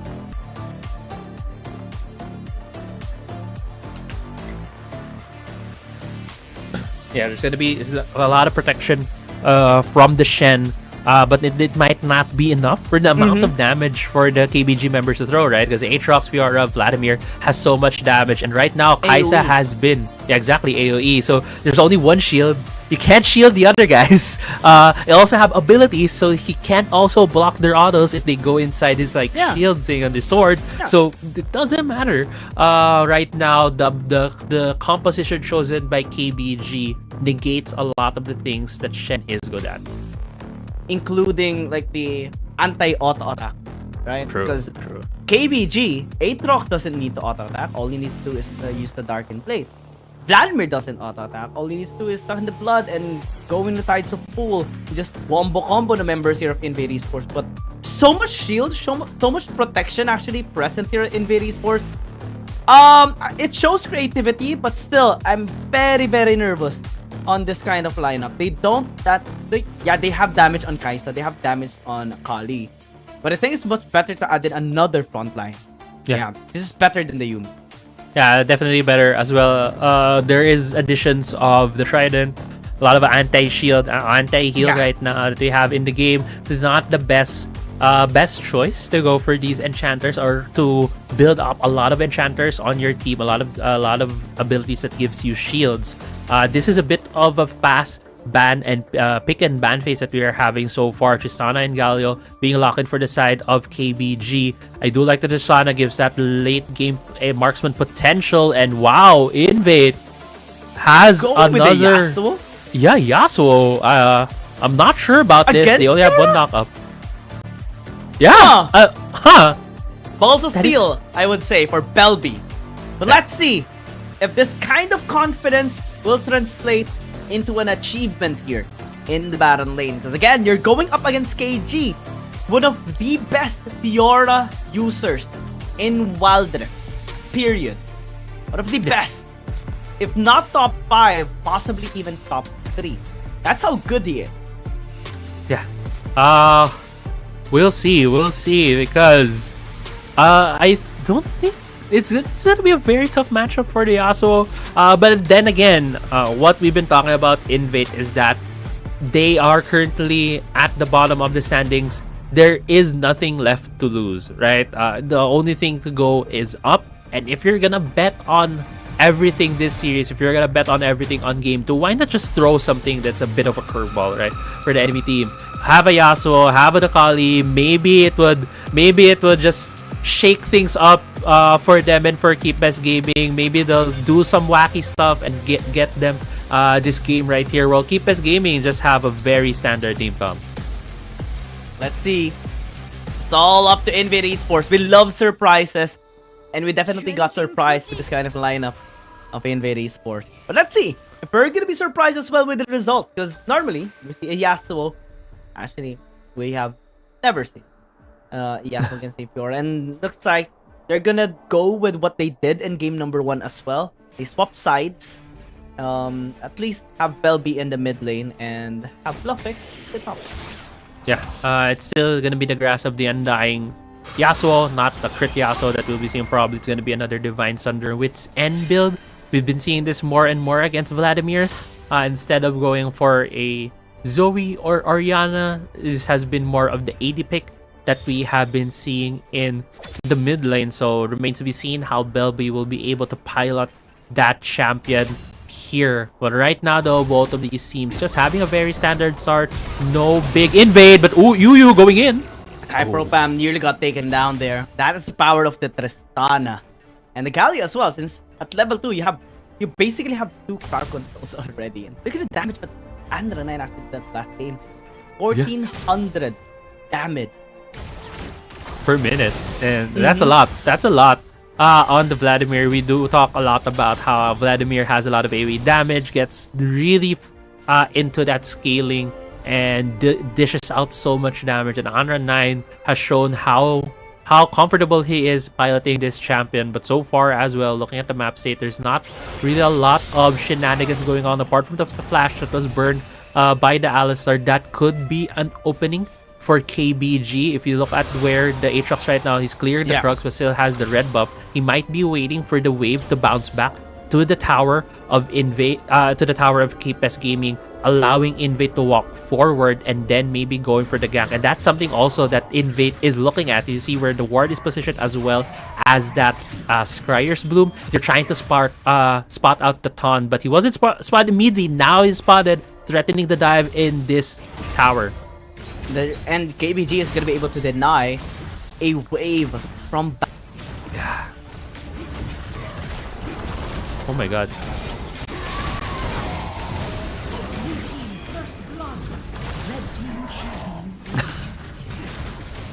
Yeah.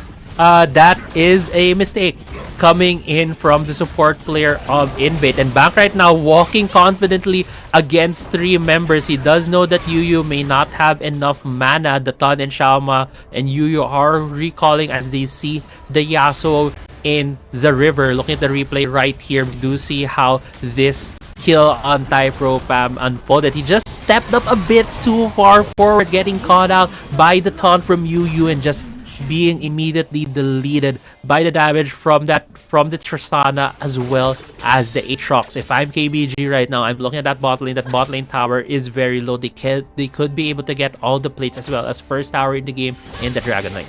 Oh man, this is already a great start by KBG. 2,000 gold lead and just a short amount of exchanges.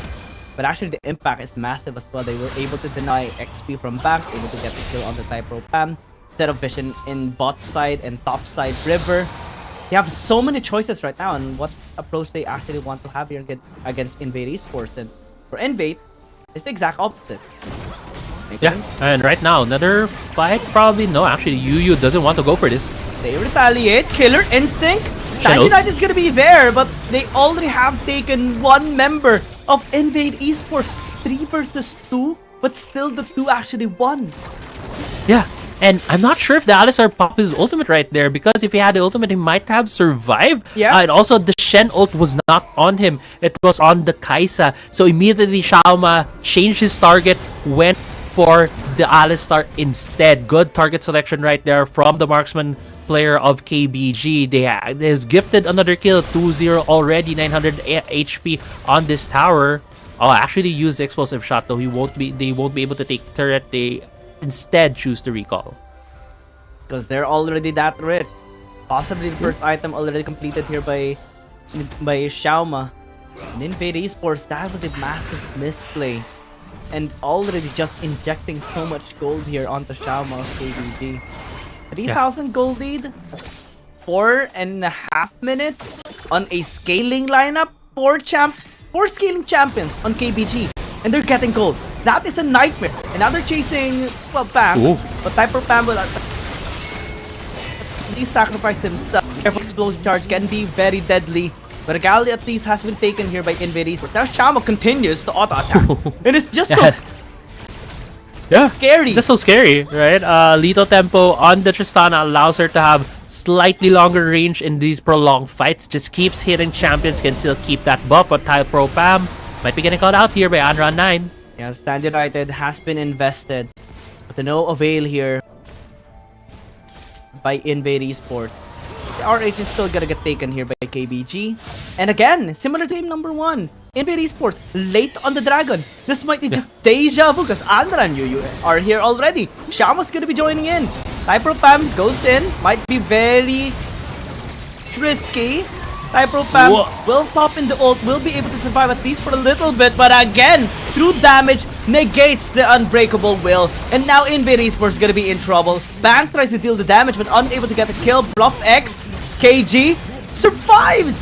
What is just happening here? KBG getting everything again in game number 2.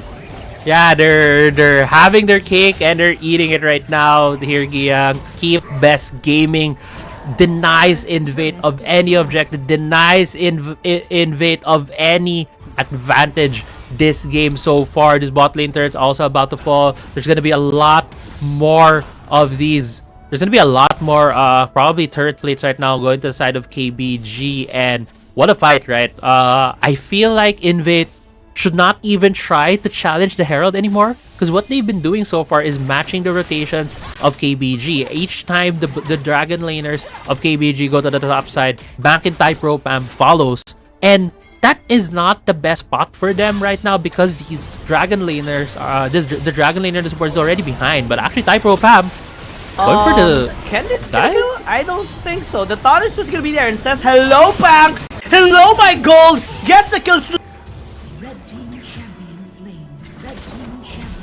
And it's just Undalish right now getting caught out. Only 1 member.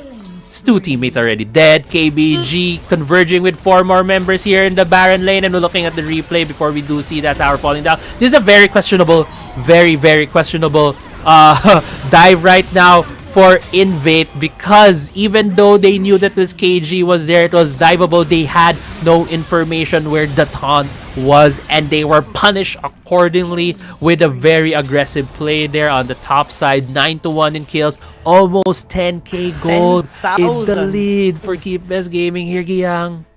Oh man, it's a nightmare here again for NVIDIA Esports. I love game 1 more. Game number 2 is just completely taken over here right now by Keep Best Gaming. They have anti-shield, they have, you know, all those damage in their items already. NVIDIA Esports, Bluffx had an almost kill in the dragon fight a while ago, and it's about to be threatened. Belby. Oh, good. I think that's goodbye.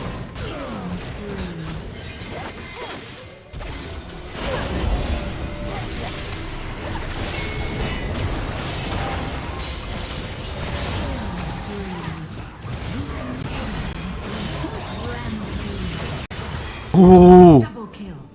Unstoppable. Yeah, it's chasing down Bluffx right now here. The Todd might be able to finish the kill on Bluffx, just trying to use that invisibility right now. The Todd just needs to hit one more time on Bluffx, but yeah, does get the kill. Triple kill for this Aatrox. He's really showing up here on this champion right now, having, you know, I feel like the biggest impression of the Shy in this game. That breath was used. Yu is stacking so much and even able to just hero exit to the rest. Yeah. Yeah. Overwhelmed. Overpowered right now is what is happening to Invade. They can't do anything against Keep Best Gaming. The Ton with a really good timing again on this tower dive. He was able to deny any kills from Invade, and it even gets the triple kill against Bluffx. This is gonna be a very prolonged kill right here. But while we're watching this, I also want to point out we did see the items earlier on for all of the members, and the Ton got a Serpent's Fang as his second item. It denies so much of the shielding from Invade. How many shields do they have? You say Yasuo, Kaisa, Shen. These 3 champions have shields, and this is being denied each time the Ton deals damage to them. Even inhibitor turret in mid lane falls down. Stand United, KG, 2 versus 3, or 1 versus 3 rather, and he will fall down at least. NVIDIA Esports got the kill, but in what exchange? In what cost? At what cost here? Belby is the only one to defend here. Type-proof fam gonna be joining. Great wind wall, I would say, but is it enough to stop the push in the tower? No! And they blasted the damage actually to Pam. Bank might be dangerous. And here comes the Thon as well. Andra 9 straight into the back line. This cow obliterated already. It's just 10 minutes. 10 minutes. We see the base open already. Again, the fastest game has been 12 minutes and 19 seconds. And KBG is looking to break the record. And now they do it against NVIDIA Esports. Yeah, KBG with an emphatic win right there for Game 2. What a series from Keep Best Gaming, really showing to us how strong of a team they are, why they are still one of the top dogs that we're looking out here in WRL-A, especially in the CN conference. What a statement game from them. And as you mentioned, they did break the record with the fastest game. They just made up for what was supposed to be the fastest ARAM record that we've had. They made it up here in Game 2. Man, the fastest record was FPX. 12 minutes and 19 seconds. Fastest record was that. And KBG just beat FPX on the same team that FPX has gotten that record of 12 minutes and 19 seconds. They do it 10 minutes? That was a sprint of KBG. Yeah, definitely. KBG had their eyes on the prize, immediately wanted to take down the Nexus, and they just kept on going. And yeah, they wanted to point out again that Serpent's Fang was very crucial for a buy for the Ton, because if we notice a lot of the times wherein Invade was trying to get back into the game, they were trying to do that via tower dives, and the tower dives was usually started by champion going in and getting that Shen ult. But what do you do with the Shen ult? What do you do with the shield if it's been nerfed so hard by a Serpent's Fang? And Daton used that item to full effect each time, being in a good position to be able to punish those tower dives coming from Invade. They basically had a great reading and baited out the Shen as well in Invade. They know they can just use the Aatrox, and Daton actually had such a great time because nobody can stop him. He cannot be taunted. Even so, he will just lifesteal it away and lands the Darkened Blade to everyone of Invade Esports. Andra 9 as well was running wild, and that's just absolutely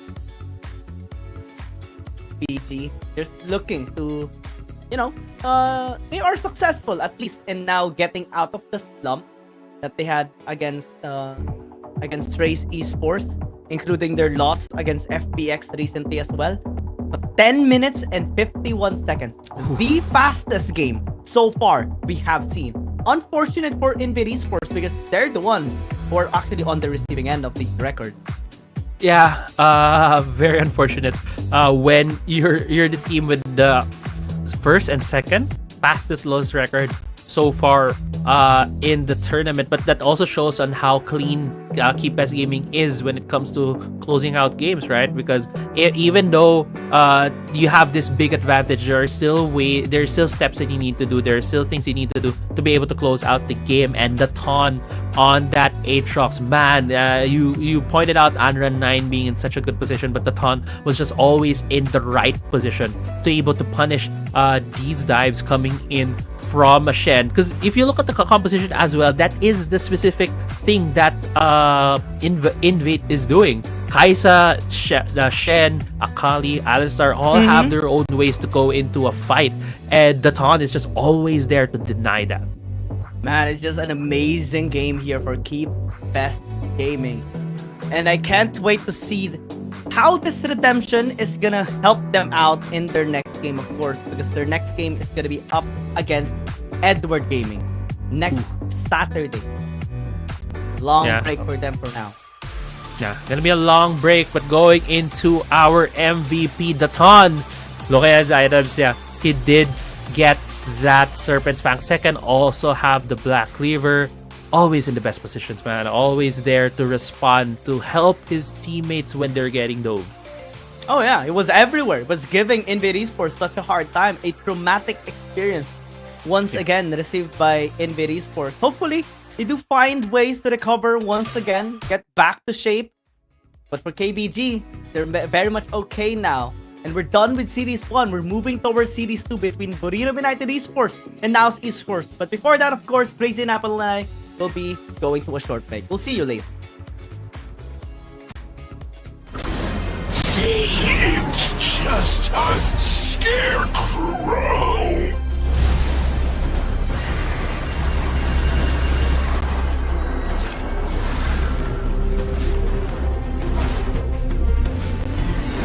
Aren't you afraid?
These are tough times in the dreamscape.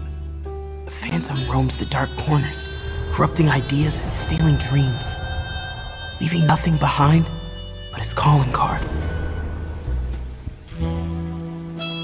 Calls himself Thresh. and he doesn't play by the rules. But neither do I. That's why Detective Cinna put me on the case, I think. So, Swirly, what are you planning next?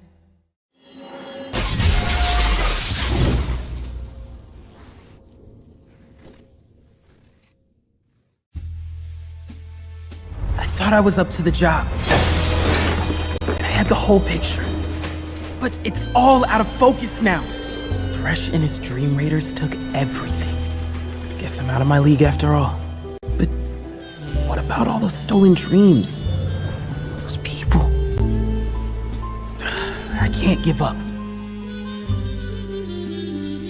Maybe I am out of my league, but there has to be something I can... Wait a minute. What's this? A piece of art? I've got to stop him.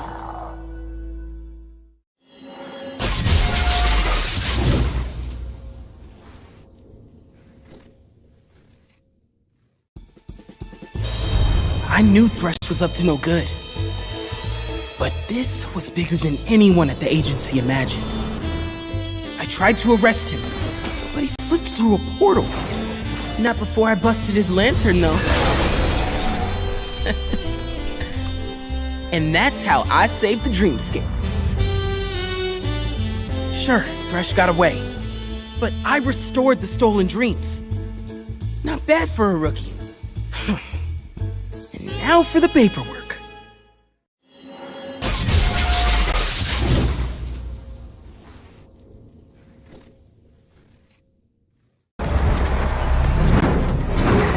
Ride out.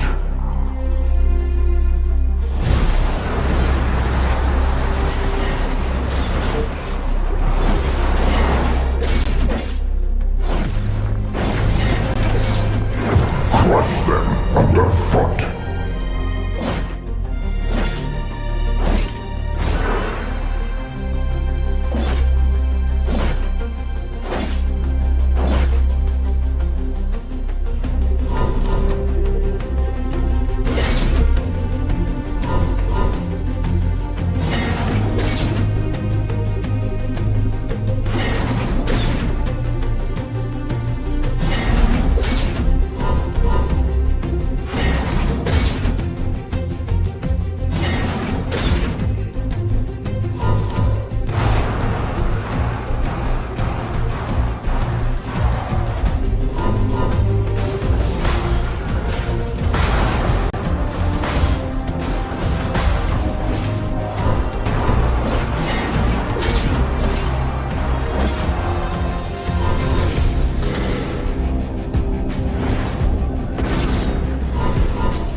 我们邀请到的是单人路选手 KG， 先和大家打个招呼吧。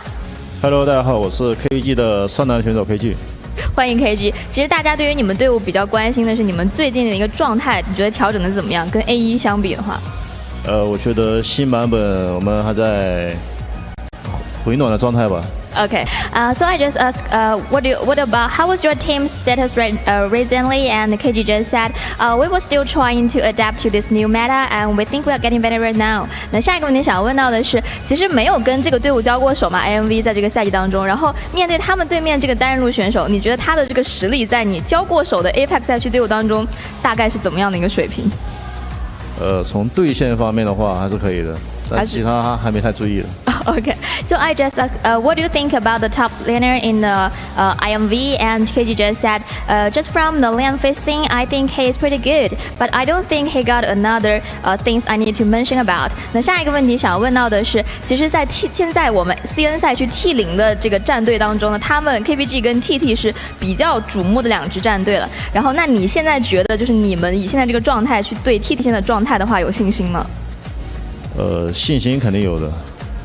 就他们队伍确实成长很快，然后我们这个新版本嘛，新赛季也在调整状态的时候，但是我们不会惧怕任何一个对手。Okay, so I just, what do you think your differences between Kickbass Gaming and the Thundertalk Gaming? And KG just said, we got much confidence when we were facing them, but we think in this meta we were still trying to adapt to this meta, so maybe we still need some time to play against them. 那么最后一个问题想要问到的是，其实目前我们的这个端游的 S13的决赛也正在进行当中，那我们 CN 赛区的微博战队呢也正在对阵 T1 战队，有什么话想要对我们这个 CN 赛区的微博战队说的吗？微博加油！就是非常的言简意赅。战斗强敌。Okay, so I just any words to Weibo Gaming when they are facing against the T1, and KG just said just cheer up on the Weibo Gaming and said just go ahead and beat the T1 down. 那以上就是我们赛后采访的全部内容了，也再次感谢 KG 选手接受我的采访。接下来呢，让我们把时间交给千寻。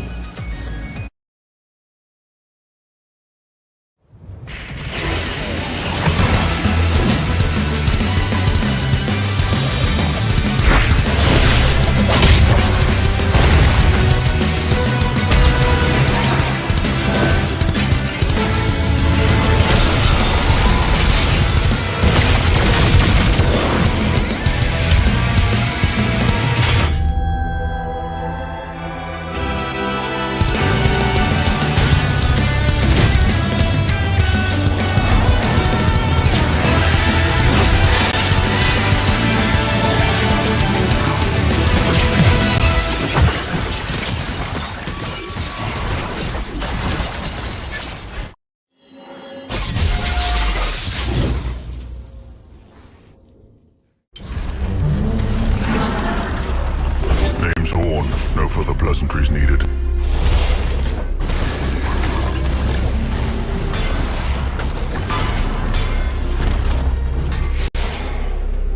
All I need is myself and hammer.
Mountains with my roar!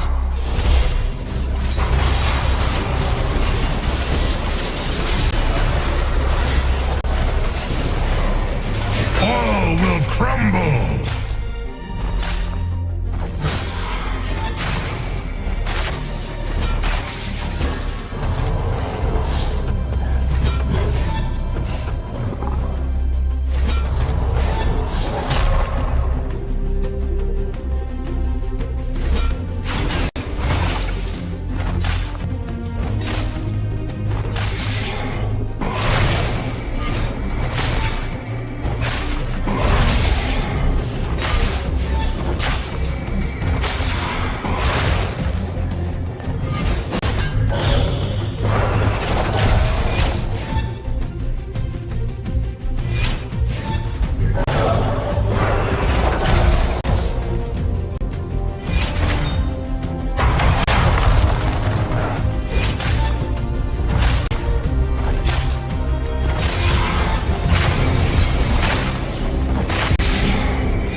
cannot kill a storm!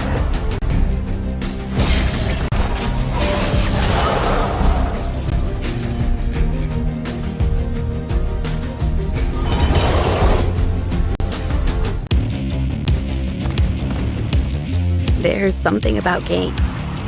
What you doing there gives you real chills. There is one thing that can't be stopped. Feelings. And if you can feel it, it must be real, right? And that's real magic.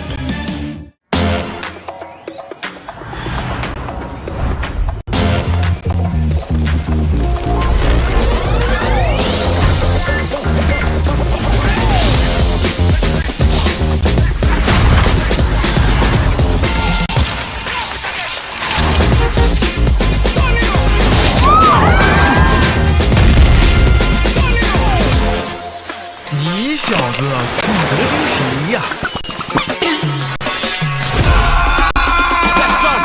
Sicker than the wizard with a top hat. So heavy when I drop it like a backpack. Chit chat, best stick it in a WhatsApp. Looking at the glitter in your Snapchat. What's that? You break like a plate in an earthquake on the first day, like a clown at birthday. Too late, gotta wait. 牛啊，这个球！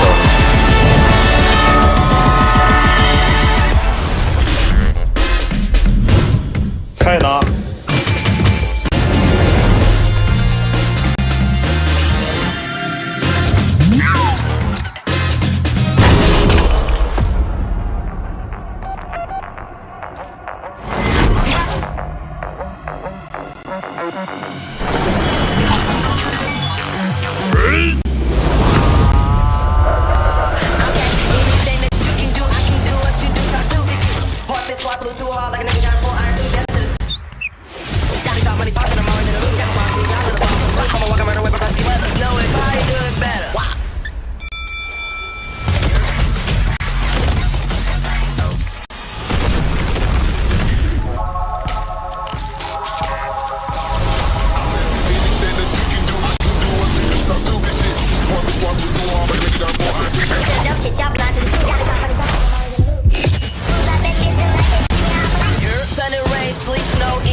Week number 2 has sparked the competition with so many redemption stories, reverse sweeps, and amazing clashes that makes us crave for more.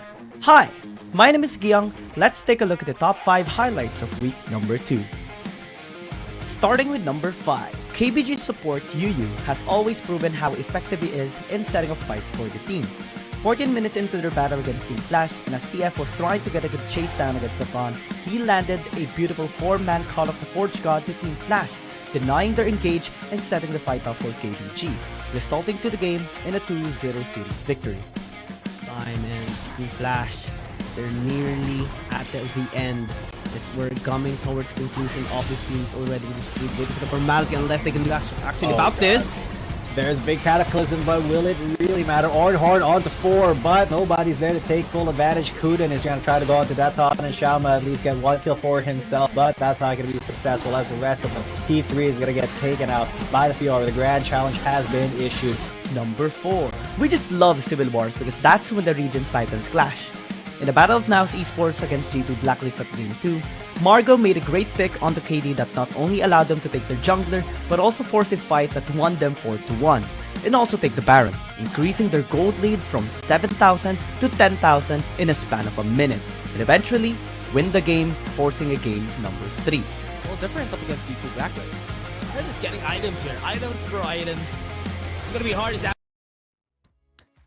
Welcome back to today's set of matches. Again, you're still your shoutcasters, Giang and Crazy Apple. And after the amazing result of Keep Best Gaming winning against INV Esports in a 2-0 fashion, now we move on to Burrito United Esports versus NAOS Esports.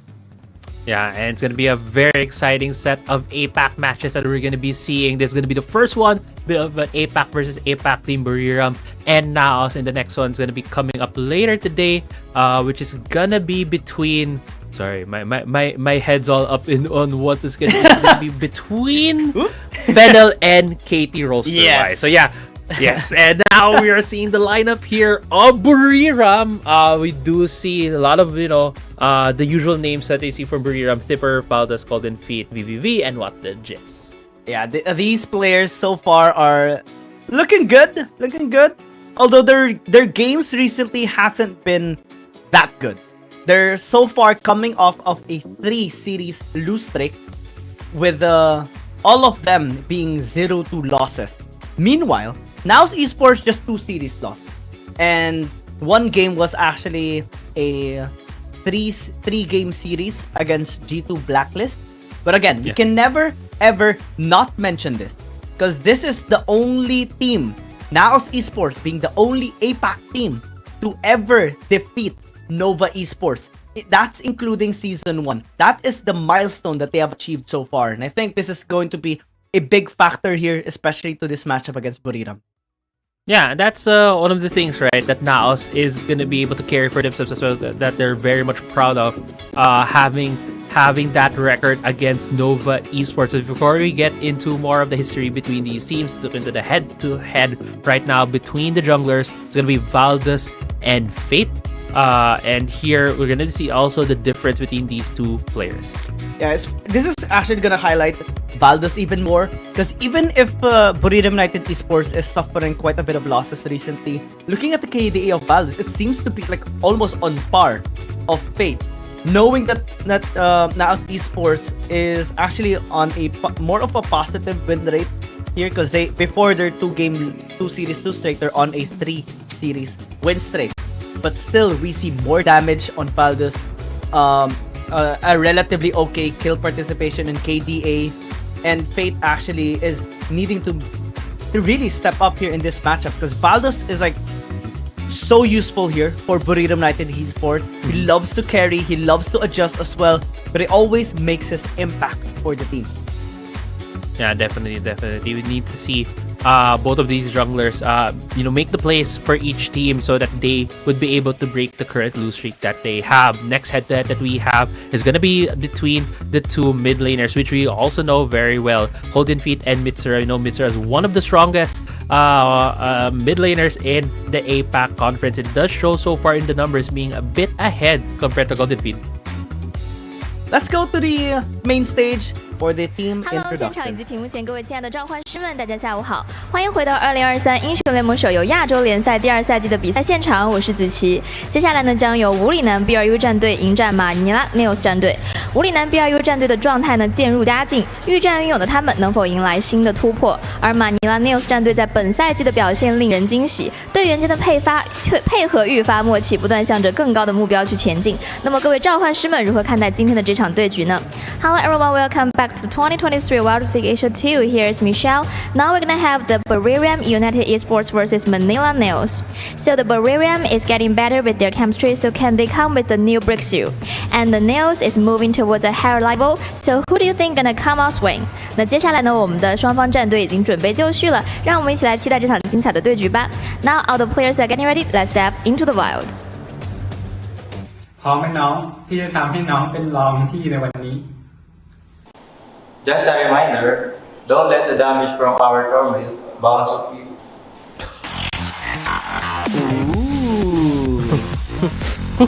What a wordplay.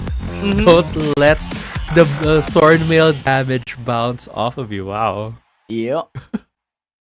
Is that a premonition that we're gonna be seeing 5 thornmail in this game? I mean, why not? That right? is something. Why not? Well, can we see like maybe a Rammus and then have a thornmail? I Rammus don't know. That might be the NAOS like, might be cooking up something. Yeah, we see a Rammus with like 5 thornmails. Oh my god! Just kidding.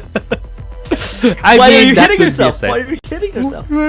That's why reminds us of our childhood memory. Oh my god. Oh no, don't remind me. Anyway, going back for all that childhood memories, Gia, I also want to mention, like, I'm actually asking myself, what did Burira meant by we're gonna give you a head start? Are they saying that they will be Giving a win? Giving game 1? Maybe the ARAM game? I don't know. Right now for Burira, but anyway, I love the Thornmail reference as well, because when I was listening to that, I was thinking to myself, are they saying that they're gonna let Buriram engage on them and then counter engage and then kill all of them? That seems like a very more plausible strategy. one. A more, realistic one, because buying that 5 Thornmails. 5 Thornmails is surely not going to happen, but it would be fun to see that. It would be fun. Like Buriram getting 5 AD champions and then oh my god, 5 Thornmails. Man, I mean, it's possible right now. That's possible right now with how the meta has been going so far. One of the more picked champions for the teams. There is a possibility to see like 5 AD champions, especially in APAC, where there's a lot of priority on the Jace, usually going in the jungle position. So already that's a AD damage champion. Yasuo has also shown a lot more prevalence. We might see, I don't know, Tristana. That's already 3 AD based carries for everyone. So yeah, I mean, Ramos definitely a possibility. Tristana mid lane, and then what's a great AD to counter in the dragon thing? Zaya, something like Zaya. that. No Banes, Lucian. no Kaisas, no Corkis, because Corki is cheating. Yeah, it is an ADC that is technically APC. So let's see if that's gonna happen. At least I'm going to be so happy to see that if that happens on like the Aram one, which is gonna come into play right now. Looks like it's not. We see a Karma, we see a Morgana. It's much better here for Buriram United Esports. Yeah, and Mirmo, even though it's playing ARAM, is still on a marksman, on a Zeri no less. It's gonna be more of a warm-up probably for Mirmo coming into this ARAM. On the other hand, there's a lot of catch potential for the side of Buriram, especially on that Morgana. Oh yeah, but we see Margo on this pike, right? So again, we're gonna be so excited to see what kind of plays are we gonna be seeing a pentakill on this pike, as this champion alongside with like Katarina and Samira has like the most pentakill chances or ability rather. Now Esports will just have to scale up. They do have a Soraka for the sustain. Golden Feet actually dealing quite a bit of damage here onto Bitsura. Does dunk him to 10% HP. Goes into the blood pool and is able to stay alive at the very least here for now. Esports calm, just trying to sustain, tanking the damage, gets knocked up here by Golden Feet, but the first blood is going towards now Esports. Yeah, every time you play ARAM, it's super annoying, especially in early parts of the game. You're trying to deal damage to the enemy team, but there's a Soraka on the other side, just keeps on hitting that one target that you're trying to kill, and that's what happened right there. Now Esports is able to get first blood because Fate was untouched for that whole fight.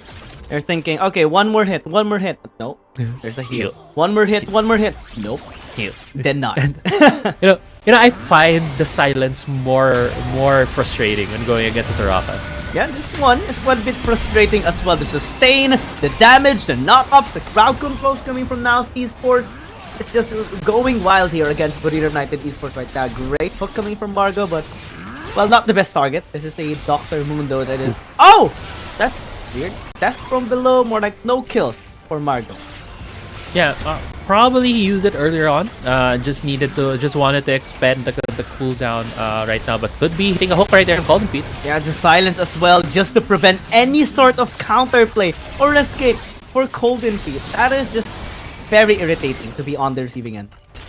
Yeah, now that's why I was looking at the compositions right now, right? For Buriram, they have a lot of they have a decent engage potential, especially they do have the Fate Shield coming up from that Yone. On the other hand, NAOS just needs to play this very slowly, get those like pickups one at a time, and they can just be able to win some of these team fights later on, because they do have a Wukong and a Vladimir, and they're very effective in like these small spaces in the Howling Abyss. Yeah, they're very safe as well. 3 kills so far, no casualty. What is this? The actual game? They're playing this too safe. They're playing this too cleanly. And maybe maybe BRU United Esports would find the kill, but so far they are not. Fate still though is amazing onto 3. Nearly gets a kill onto Mark, but still is able to flash away. And they're also able to sustain. The wish from the Soraka is just too much. Man, what? Okay, that's the first kill, but it's all thanks to the tower. Everyone wants to go back into the base. They clear out the wave, and then they go for the reset. Cash in for their item. Yeah, they're really cashing in right now. Fate also going down. These are the points of playing ARAM and like, oh, we're not dying. That finger gold. I have like 3k, I have like 4k gold right now. not spending it at this point, and Calm's getting caught out right here. Will die, but he also just wants to get this item, and we see even a Divine Thunder picked up already. Yeah. So far, tempo really on favor of NAOS. Really good ace earlier on, allowed them that reset, giving them this chance to defend. But Mitsura, what a catch right there from the side of Buriram. Oh yeah, especially when he actually stepped on the chompers right there of the first Jinx. It was very unfortunate, unable to escape anyone. Yeah. Still, if NAOS really wants to get that side selection by winning this game, you need to be careful of the Jinx coming out from Tipper, because in ARAM, one of the other champions, in my rankings of like the champions that have the best chance to go for a pentakill, number 1 is Pyke, number 2 is Samira, and I think for me, Jinx is like up there in top 3, top 5, just because of her passive. Interesting, much better than the KT.RY, and it might actually just happen here for BRU United Esports if NAOS Esports not careful. They do have the shield though, and it's just being able to go on the reset to sustain. It's just too much. Just buy like 10 anti-heals already here, BRU United Esports, because this is so irritating. Look at the sustain from Fate. They're back to full health, and Margo goes in, gets the hook as well to the Dr. Mundo, and what the chances that's gonna get taken down? It's just insane. I actually just want to see a Soraka already in like the actual game, because well, we're having so much fun in this ARAM already. Yeah, Soraka is a lot of fun for the team that's using it. A lot of frustrating things if you're the receiving end. Mirmo goes for the reset right there, 12 to 4 in kills. We don't have the usual like 10 kills per minute clip that we see in ARAM, but Golden Feet, okay, I don't think they're gonna go for the in right. I just want to go back as well. Again, thank you for reminding me of KT.RY. I think she is top 3, maybe top 4 or 5. Jinx, best pentakillers in ARAM. All right. So now we're more in sync on our like preferences. I like that. Yeah. Going back here, tempo is clear on the side. Now Smitzer are going for a really good flank. Great Cyclone, what the chest, still able to tank though, but not the Jinx of Tipper. He's just trying to escape, he just wants to walk away, but not allowed to do so, especially with the death from below. And now Esports will just get 2 kills, might even be 3 kills here. What the chest isn't too careful.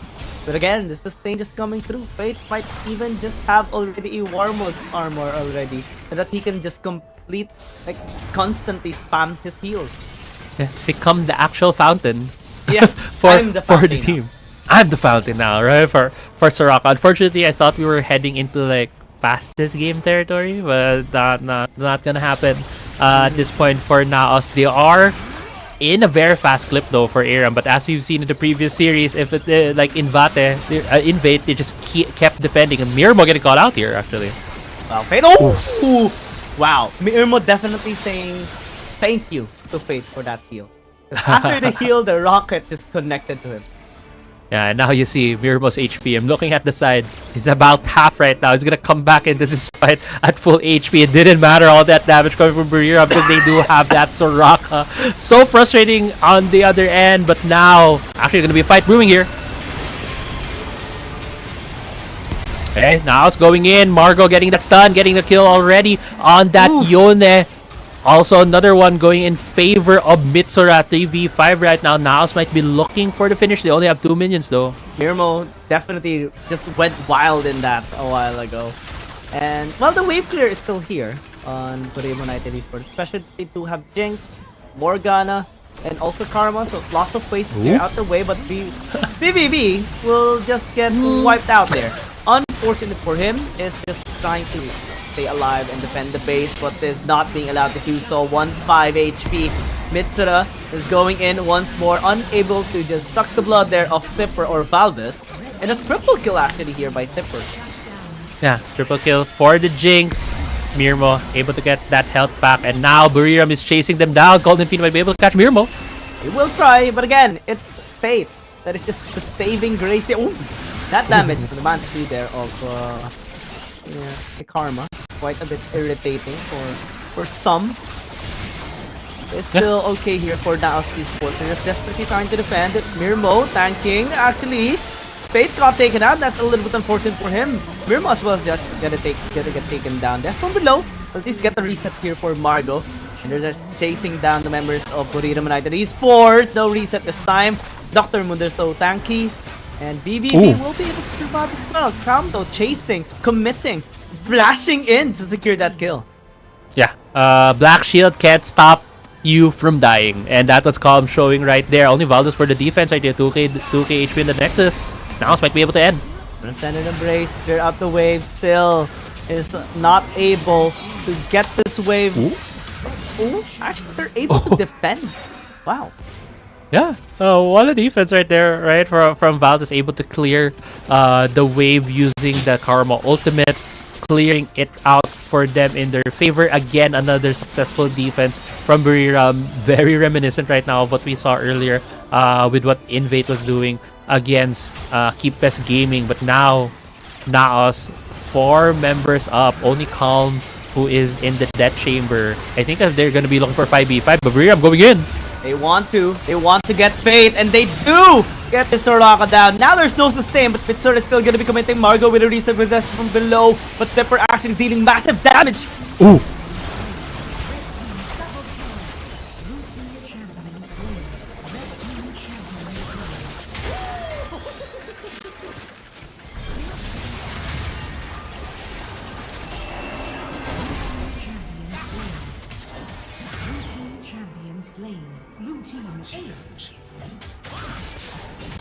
Yeah, that's probably it. 9 seconds on what the Jess. There's a wave crashing in, and NAOS about to pick up the win here in Aram.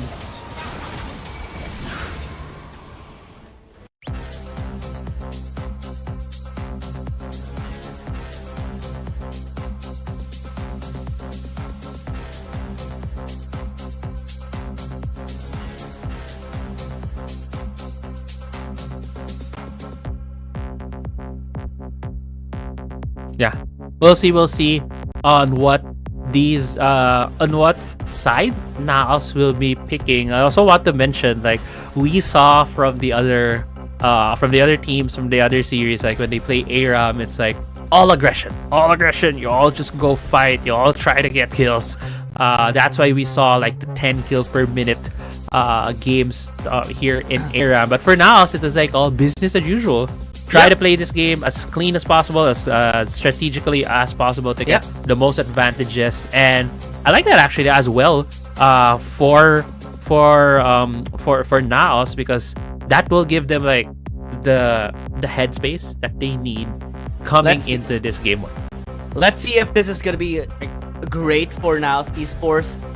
We don't have news just yet on which side they actually have secured here for this game number 1, but again, they have secured a couple of wins on blue side, couple of wins on red side as well.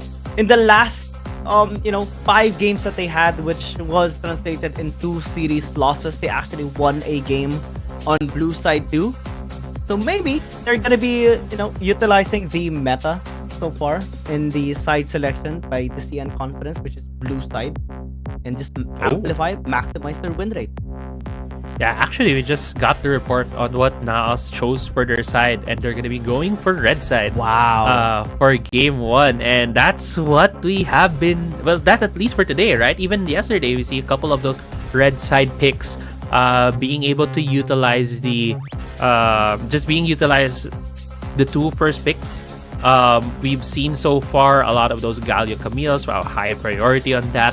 But we've also seen red sides leaving open some of the more priority picks. We've seen Evelyn being left out of the pool, as well as Fiddlestick. So that could be an angle that NAOS is looking here, maybe trying to get a strong champion for their jungler.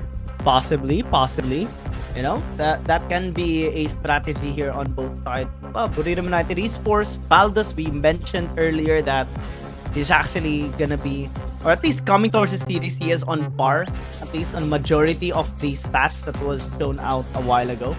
And he's looking to carry out the team. So possible Yone pick, possible threaten on the Evelyn, I guess, on him as well. And also Aatrox possibly is gonna be an option for Baldus just to be able to, you know, be the front line, be the damage dealer, and get that late game scaling for Buriram. Yeah, definitely would want to see those champions on Valdez. As we were mentioning earlier, he needs to be the one who consistently be stepping up for the team, because he deals a lot of the damage, has some of those highest numbers on his side. So if he's able to produce here coming into this game one, just might be the head start that that Buriram needs. That suddenly reminds me of what they said earlier on one night, giving the head start for NAOS. It might have been right, giving them the opportunity to choose sides, while Buriram will be reacting to whatever NAOS will be doing here. Well, I just want the tournament. Yeah. If we see some thorn mails on the side of NAOS Esports, maybe game is gonna be fun. Maybe that's possible if we see like 5 AD champions here on Buriram United Esports side. So it's a bit impossible, of course. We have massive priority on mages recently, of course, like Vladimir, even Zoe at some point.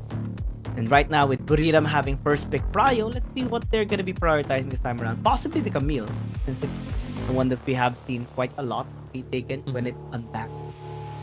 Yeah, probably the Camille. First pick, we've also seen a lot of Fiora priority the past couple of days. Could be going to the hands of Tipper and going for those split push strategies. We've seen as well Fiora is able to scale into the late game, becomes this very strong duelist in their hands, and becomes an obvious threat when it comes to the side lanes, destroying turrets left and right, and could be a threat to NAOS if they leave it open. Yasuo actually, I think it's the first time we've seen this since yesterday being banned. Yeah, looks like there is already an ongoing trend of that Divine Thunderer Yasuo build with Undying Grass, Wits End as well. Like full on sustain and stalling, irritation that can be quite frustrating as well to go up against. And Buriram holding on the Zig, locking it in actually. That's surprising. Yeah, and with the Camille ban, it takes away the priority for any of these two teams, and now Ornn being left open, we've seen how effective this champion is when it comes to being just a front line, even as a support, and also allowing these teams to have long range engages with the Call of the Forge God. So far, NAOS is building a really solid front line for themselves if they do lock in that Aatrox. Oh yeah, that's massive late in scaling, massive team fighting, especially in combination with the Ornn, right? Maybe they can pick they can pick up Vladimir later on as well. Just add in more burst and sustain too. Buriram, they need to find ways to actually counter them out. One of those is gonna be Baldus's Yone, which is one of his signature champion picks and is able to carry the game when it gets ahead. Yeah. Also want to mention in terms of Buriram's comp right now, right? They have the Ziggs and the Gragas. Two of these champions have long range abilities that deal hard CC, and that could trip up the Ornn in terms of using the Call of the Forge God. Cass can be used so that he could stop from getting that second proc, so that he gets the knock up and the extra brittle on the Call of the Forge God, as well as the satchel charge from the Ziggs. Might be something we can look out for to stop these engages from NAOS, because if that is their only form of long range engage and these champions will stop it, that could very well tip the scales in favor of Buriram coming to these fights. Oh yeah, you have to prevent. Well, Buriram United Esports is going to be looking forward to preventing those engages, especially that this is a hard complete lineup by NAOS Esports. Varus is going to be taken away here by NAOS Esports. So some of those champions that can be useful in counter engages, in particularly the Chain of Corruption, and Varus is actually one of the most popular combo with the Gragas before, right? Season 1 is. still helpful today. Now Esports is like keeping them in check. Yeah, and I also think apart from it being a good combination with Gragas, it's also the poke potential from both the Ziggs and a Varus. Also if you build that with pure AP, that could stop an engage from an Aatrox immediately bursting him down. So I do like the bans right now, but everyone's banning marksman champions for both Buriram and NAOS for the second phase of our bans, and there's not a lot left open. Kai'Sa is still open for the taking here, but with the Lucian hover from Mirbo, I feel like it's gonna be more of a early to mid game focus kind of game for him to allow Mitsura to get to that point in the late game on that Vladimir. Yeah, it's too risky to actually invest on too many gaining champions. You might want to invest on early game champions, just like this one, Draven, being hovered by Buriram United Esports. This is them basically just flexing, but it's too much of a risky pick. Might be better to just pick up something like a Tristana. Might be better to pick up something like an Ezreal probably here, so that he does have mobility and just some escape room during team fights when NAOS Esports actually engages. Renekton is going to be locked in. I think it's going to be Tristana here for Buriram United Esports. Yeah, if they're able to lock in this Tristana, there's a huge amount of turret destruction potential for the side of Buriram. If you pair up the Tristana and the Ziggs in front of the turret, it's gonna go down so fast with the explosive shot as well as the satchel charge. So we'll see if Buriram will able to do that. They do have a couple of bruisers to protect these two squishy backliners for Buriram. While on the other hand, Fiora has been forgotten in the most in this pick and ban until at the last pick right now for NAOS, and I love this pick because it brings so much of that split push threat. The other four champs of NAOS are good enough for team fights. They can take on the composition of Buriram and add to that a split push threat on this Fiora. It might be a bit tricky for Buriram to engage fights against NAOS full commit when the Fiora is just threatening their base.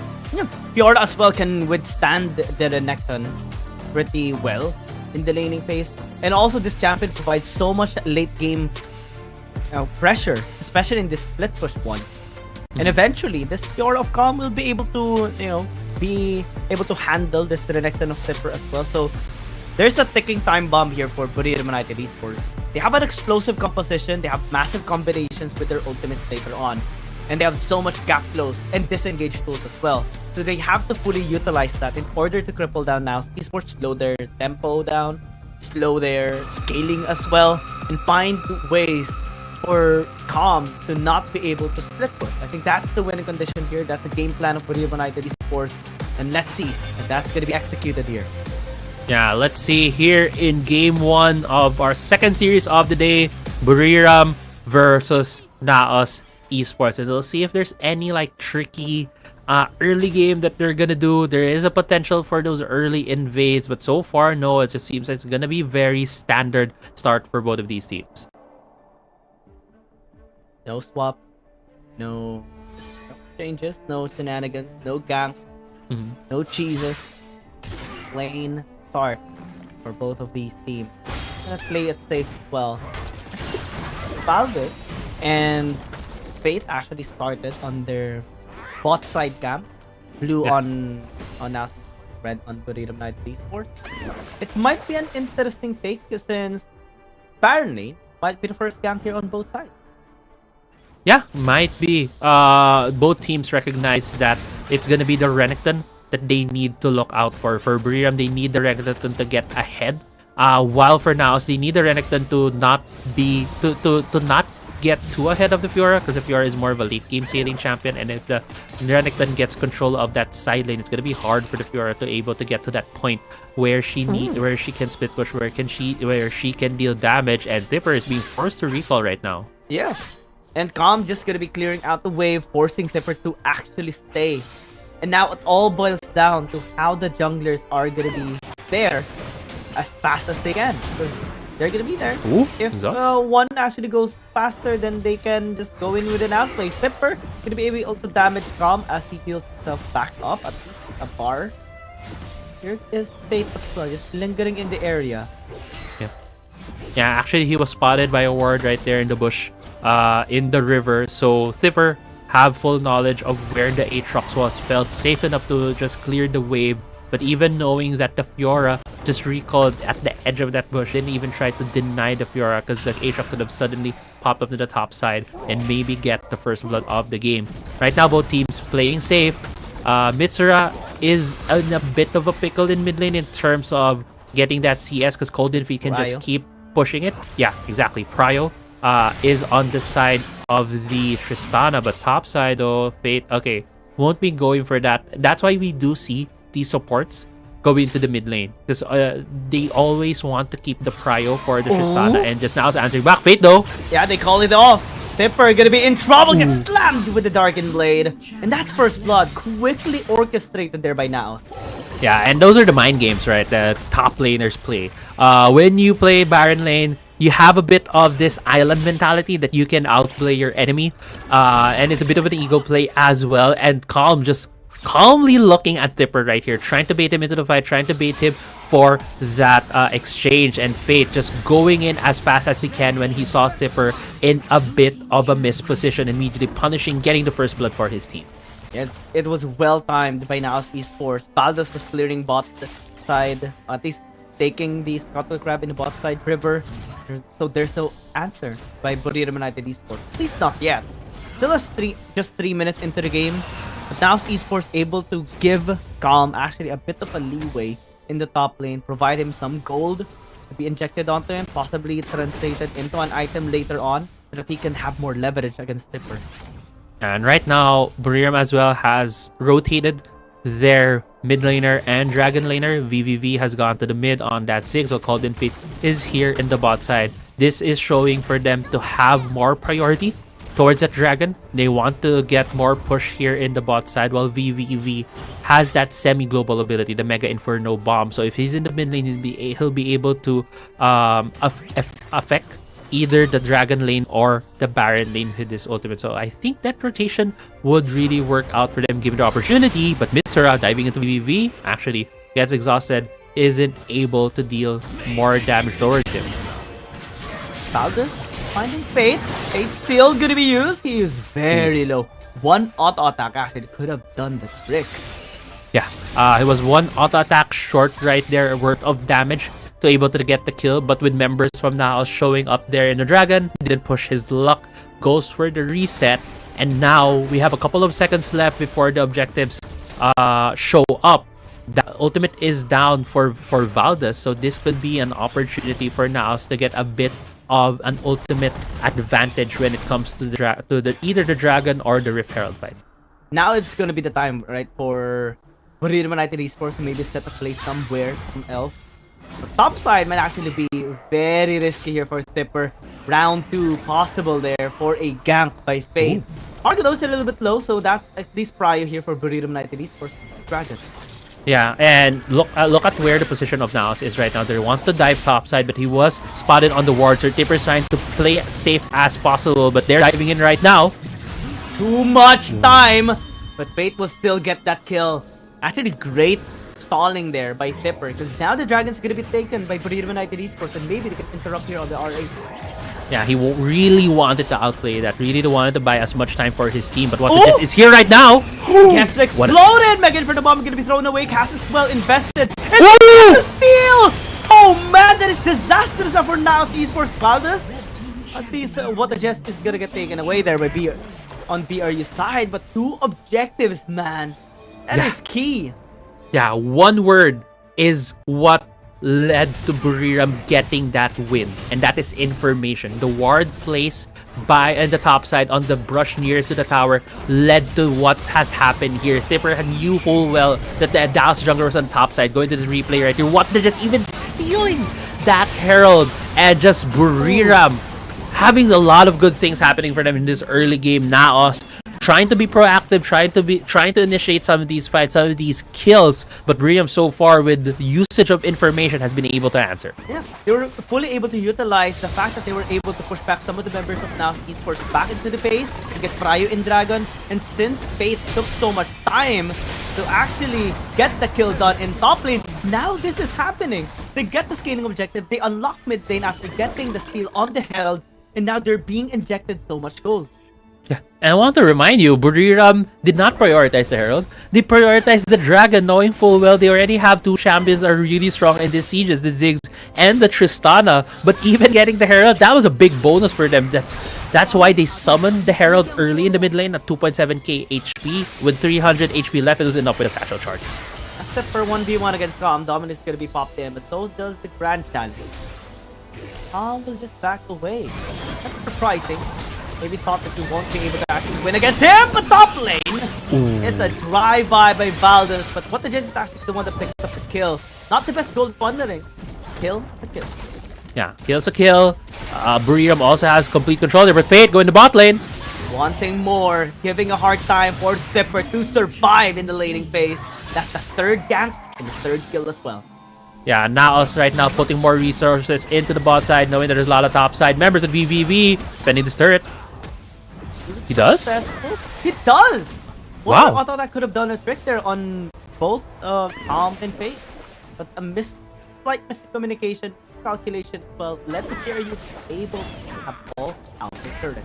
Yeah, they wanted to play it a bit more safe. They were one bouncing bomb away from dying. That could have been a double kill. It could have been disastrous for NAOS for an exchange of a turret. But right now, what the Jess just wanted to put some more vision here, getting harassed by the members of NAOS. Fate might be getting a kill.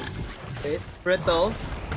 I don't think they're going to be committing on just the Gragas. They can be set up, can be countered. The rest of BRU are also going here. They have vision established on the Tribers as well. Now, of course, just going to be recall.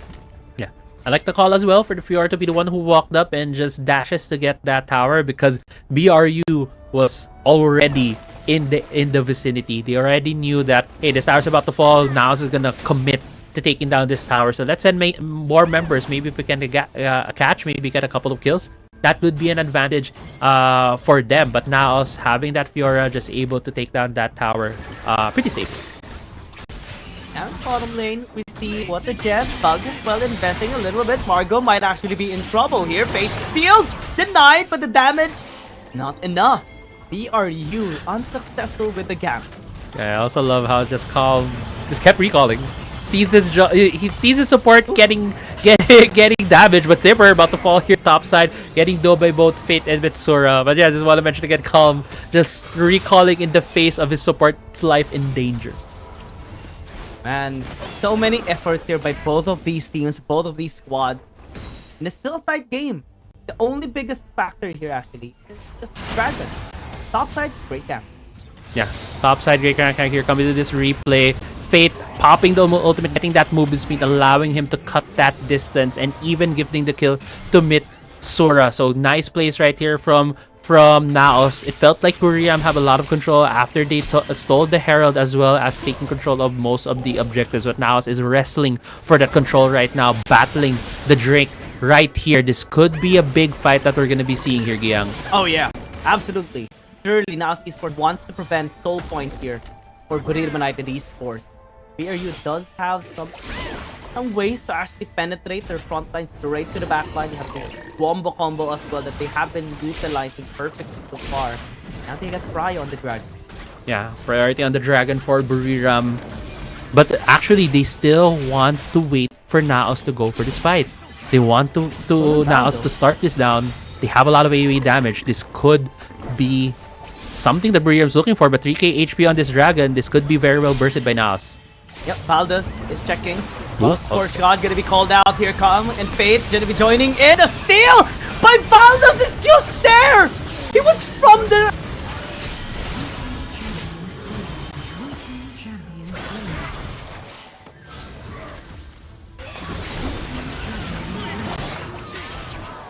Oh no!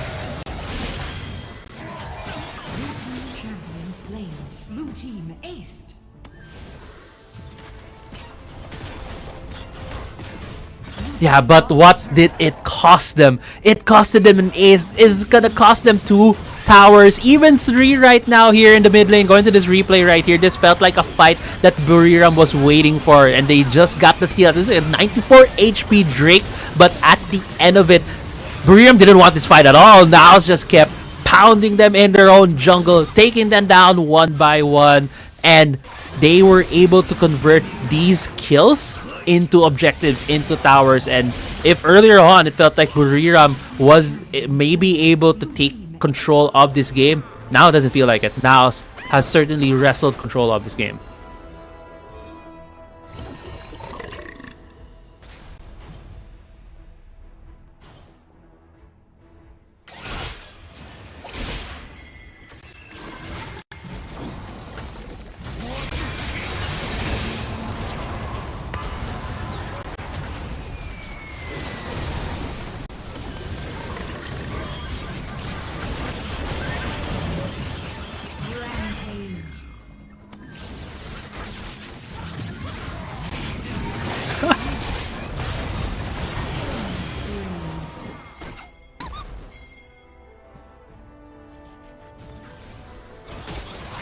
Yeah, I think Valdez just really wanted to try to get the execute on Fate, but instead popping the stopwatch, also getting the passive ability on that ultimate, allowed them right now to be able to have enough HP to get this Baron. A clean Baron take there for NAOS, and Buriram right now scratching their heads thinking, what can we do against this NAOS onslaught?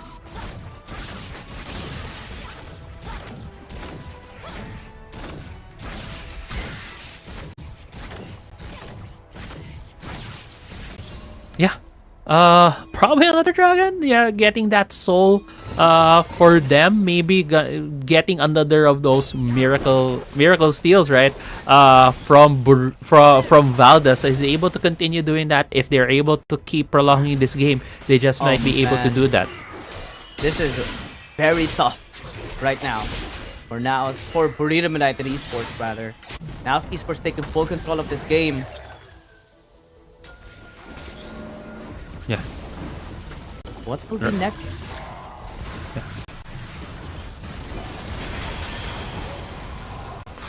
Ooh. Oh, he's still dead! Oh, 50% HP taken down immediately. That was so much damage coming out from Mitsura's Vladimir, and this bot lane and mid lane turret are up for the taking for NAOS. They're gonna be trying. They're slowly pushing. Buriram United Esports trying to defend desperately, but they're losing inhibitor tower.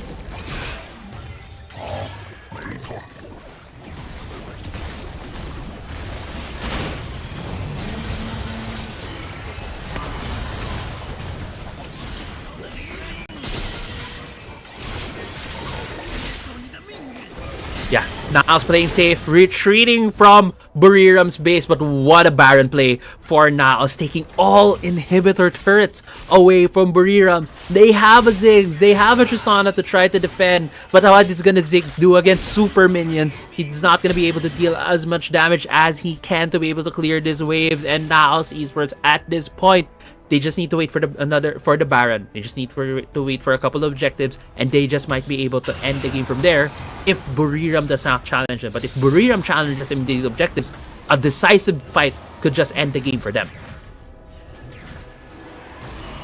Yeah, right now, go in, man. Mountain Drake spawn.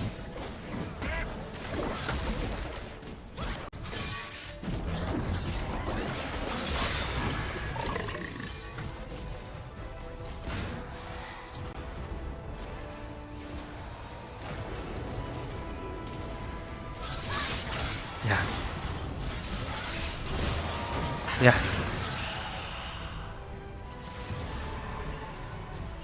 Okay.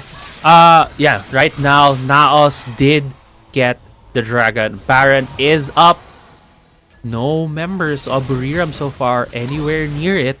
7,000 gold right now for NAOS. You really see the strength of their composition, just also the strength of their wallets at this point. The amount of items, the amount of gold that they have to be used in these fights, and now NAOS still positioning themselves. They're baiting in Buriram. They want to spring up a trap here as they contest for this Baron.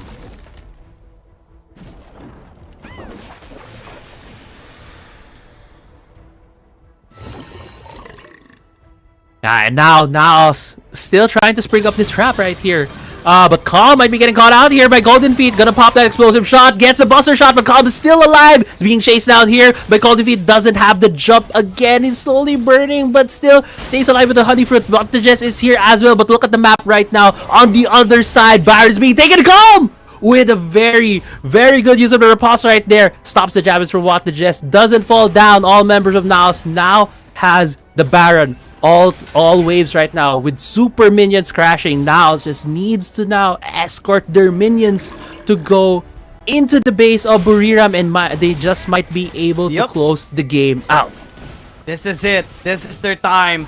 NAOS Esports wanting to secure this game right now. Call of the Portugal going to be called out here in the bottom lane, but it's no longer needed at all because Calm is just there to close things out. Now, Fate still going to be used there. Valdez, Surado being able to survive with a...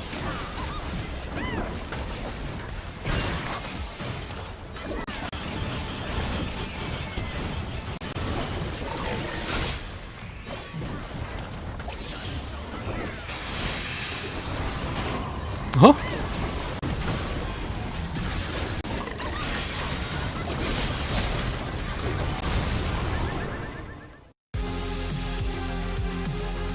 Okay, game number 1 of this series goes in favor of NAOS Esports, and what a finish right there. I actually was thinking, what is Mitsura doing? He's just trying to go in at low HP, but Pop's ultimate, Pop's the blood pool, does not get touched right there by any members of Buriram, and NAOS with a very, very convincing finish here in game 1. They're able to get the win against Buriram, and actually earlier on, if you guys were tuning in at the start of that game, Buriram was ahead in the early game. They were able to get a couple objectives. They were able to at least put themselves in a position to be able to stabilize, but NAOS bided their time, trapped members of Buriram there, and they were able to snag the win.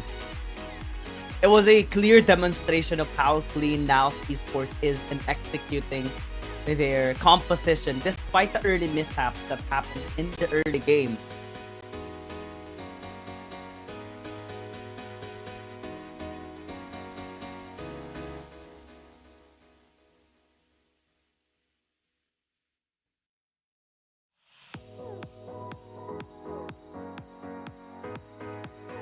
Yeah.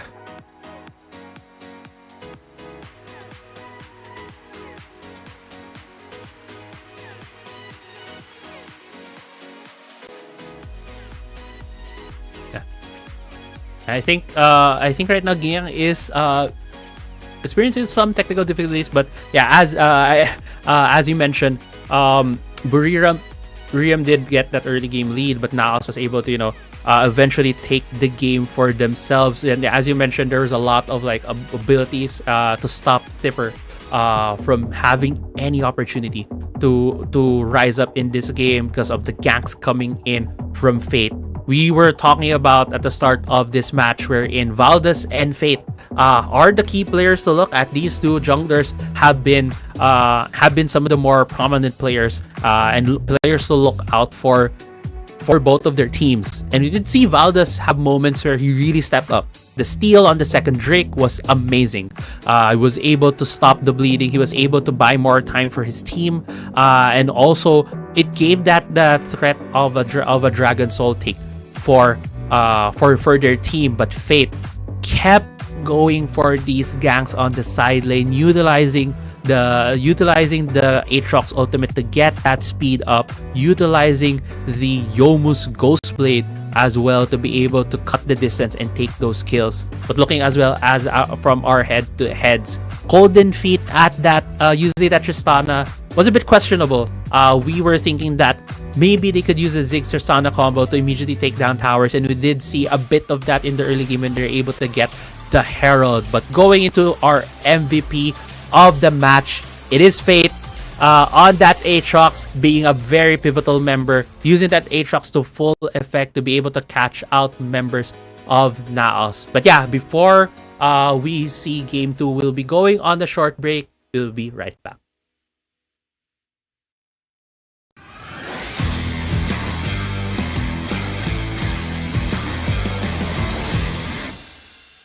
Week number 2 has sparked the competition with so many redemption stories, reverse sweeps, and amazing clashes that makes us crave for more. Hi, my name is Giang. Let's take a look at the top 5 highlights of week number 2. Starting with number 5, KBG support Yu has always proven how effective he is in setting up fights for the team. 14 minutes into their battle against Team Flash, and as TF was trying to get a good chase down against Satan, he landed a beautiful 4-man Call of the Forge God to Team Flash, denying their engage and setting the fight up for KBG, resulting to the game in a 2-0 series victory. Time and Team Flash, they're nearly at the end. We're coming towards conclusion of the scenes already with this group, waiting for the formality unless they can do actually about this. There's big cataclysm, but will it really matter? Ornhorn onto 4, but nobody's there to take full advantage. Kuden is going to try to go onto Daton and Shauma at least get 1 kill for himself, but that's not going to be successful as the rest of them. T3 is going to get taken out by the PR. The grand challenge has been issued. Number 4. We just love Civil Wars because that's when the region's titans clash. In the battle of NAOS Esports against G2 Blacklist at Game 2, Margo made a great pick onto KD that not only allowed them to take their jungler, but also forced a fight that won them 4-1, and also take the Baron, increasing their gold lead from 7,000 to 10,000 in a span of a minute, and eventually win the game, forcing a game number 3. Well, difference up against G2 Blacklist. They're just getting items here. Items for items. It's gonna be hard as that Margo is gonna be starting now. He's gonna go for KD. If KD dies here, that's going to be bad for them. They won't be able to follow through, and that's going to be bad for their side. On the other end, Golden Tide is going to be going knockups on the back line. What they wanted to go for G2B. Golden Tide is going to be running away, but Ime is going to be fighting back against him on the back line, though. Golden Tide is going to be running away. Margo ignited on his head. I think Margo is going to be dead, but no, one more tick. He survives. Number 3. This grudge match was long waited, especially by BRU United Esports, to finally get their revenge from last season playoffs to G2 Blacklist players. But G2B definitely wasn't planning on losing. 18 minutes into the game, G2 Blacklist has just lost draw, and BRU thought it would be a perfect opportunity to bait them into an Elder Dragon fight. KD nearly got taken out, and they've just lost Ime as Draw teleported to join G2 Blacklist once again. But through a great engage by Aaron, baiting BRU to commit onto him, KD landed a 3-man Fate Sealed that sealed the fate of BRU's jungler Valdez and setting the team fight up for G2 Blacklist to finish, getting the Elder Dragon and the game and a 2-0 series victory against BRU United Esports. To challenge this dragon, but BRU very strong with their approach. Yeah, the pushback right there. They got the body slam. They are having Aaron in front. This is going to be Golden bad Kite's for them. time. Golden Kite is definitely Fate Sealed from KD. It's going to be changing the fight in their ties. Golden Kite is in front. Golden Feet is going to be using the counter strike, but this is not going to be Golden enough. Kite! Chain lightning coming in from Golden Kite was able to finish things off, and G2B is going to be taking this Elder Drake in the bag, but no, they're not going to continue. Number 2. We adore players who commits on the dive and does not stop charging forward. That is Y1 of Cerberus Esports for you, as his Lee Sin shines in a fight versus Team Flash. 10 minutes into the game, and as Team Flash wanted to push mid lane with their 5-stack comp, they've been met with an engage by Cerberus Esports in a full commitment of Y1, taking 3 kills that not only denied Team Flash from their push, but also allowed Cerberus Esports to take 2 turrets in the mid lane, including their inhibitor tower. It's Genzo who took S3 as the upgraded one. Oh, that's good. Alright, anyway, Taku engages. Taku, triple counter strike with a stun as well. Taku using up the flash to be able to go back away. Now Sanguine Bull goes into the fight. T3 with a Sonic Wave. Y1 comes in into that fight. It is the Sonic Wave once again who connects. Shaky is down low with a flash. Y1 comes back in. Sonic Wave to secure another. And number 1. In order to win against Nova Esports, you have to out-jungle the jungle god himself, Long. But this did not seem to be a problem for NAOS Esports jungler, Fate. Apologies for the mishap a while ago during the game, but now, congratulations to NAOS Esports, of course, for winning game number 1. Now we're proceeding to game number 2. Because now, NAOS Esports is match point. BRU United Esports wants to push this to a game number 3. But unless they find an answer to NAOS Esports frontline and team fighting, it's going to be the same pace, same result. Yeah, exactly. And right now, we're actually heading into a very advanced part of our picks and bans. We do see a lot of the bans right now being shown by Buriram.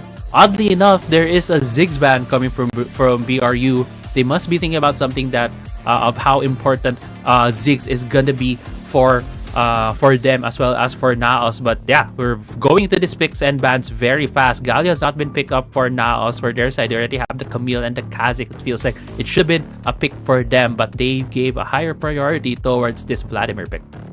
Oh yeah, Vladimir, Kaziks, so many kill threats here on the side of NAOS Esports.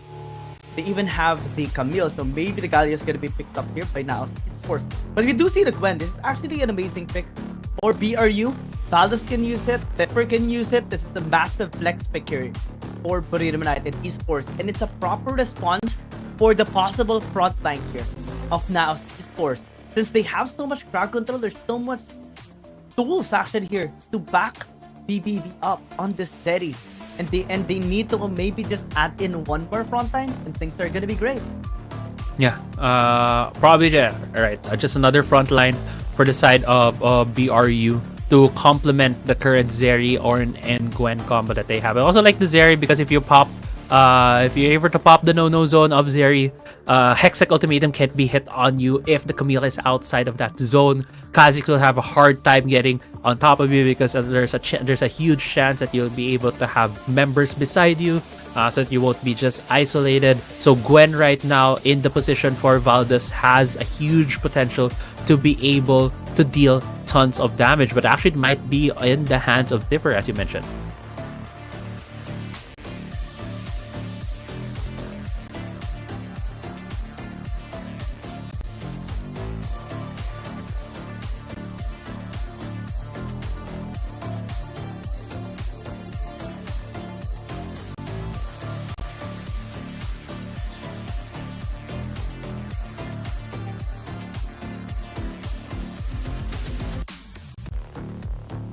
Yeah, they have a lot of tools. They also have a bit of engage and disengage on their side. Glacial Augment Gragas is very annoying in these kinds of fights when we're in. It's very important for Zeri to remain mobile, to remain moving. It's hard for her to do that if there is a big glacial field on at your feet. So we'll see how BRU will be able to navigate these fights.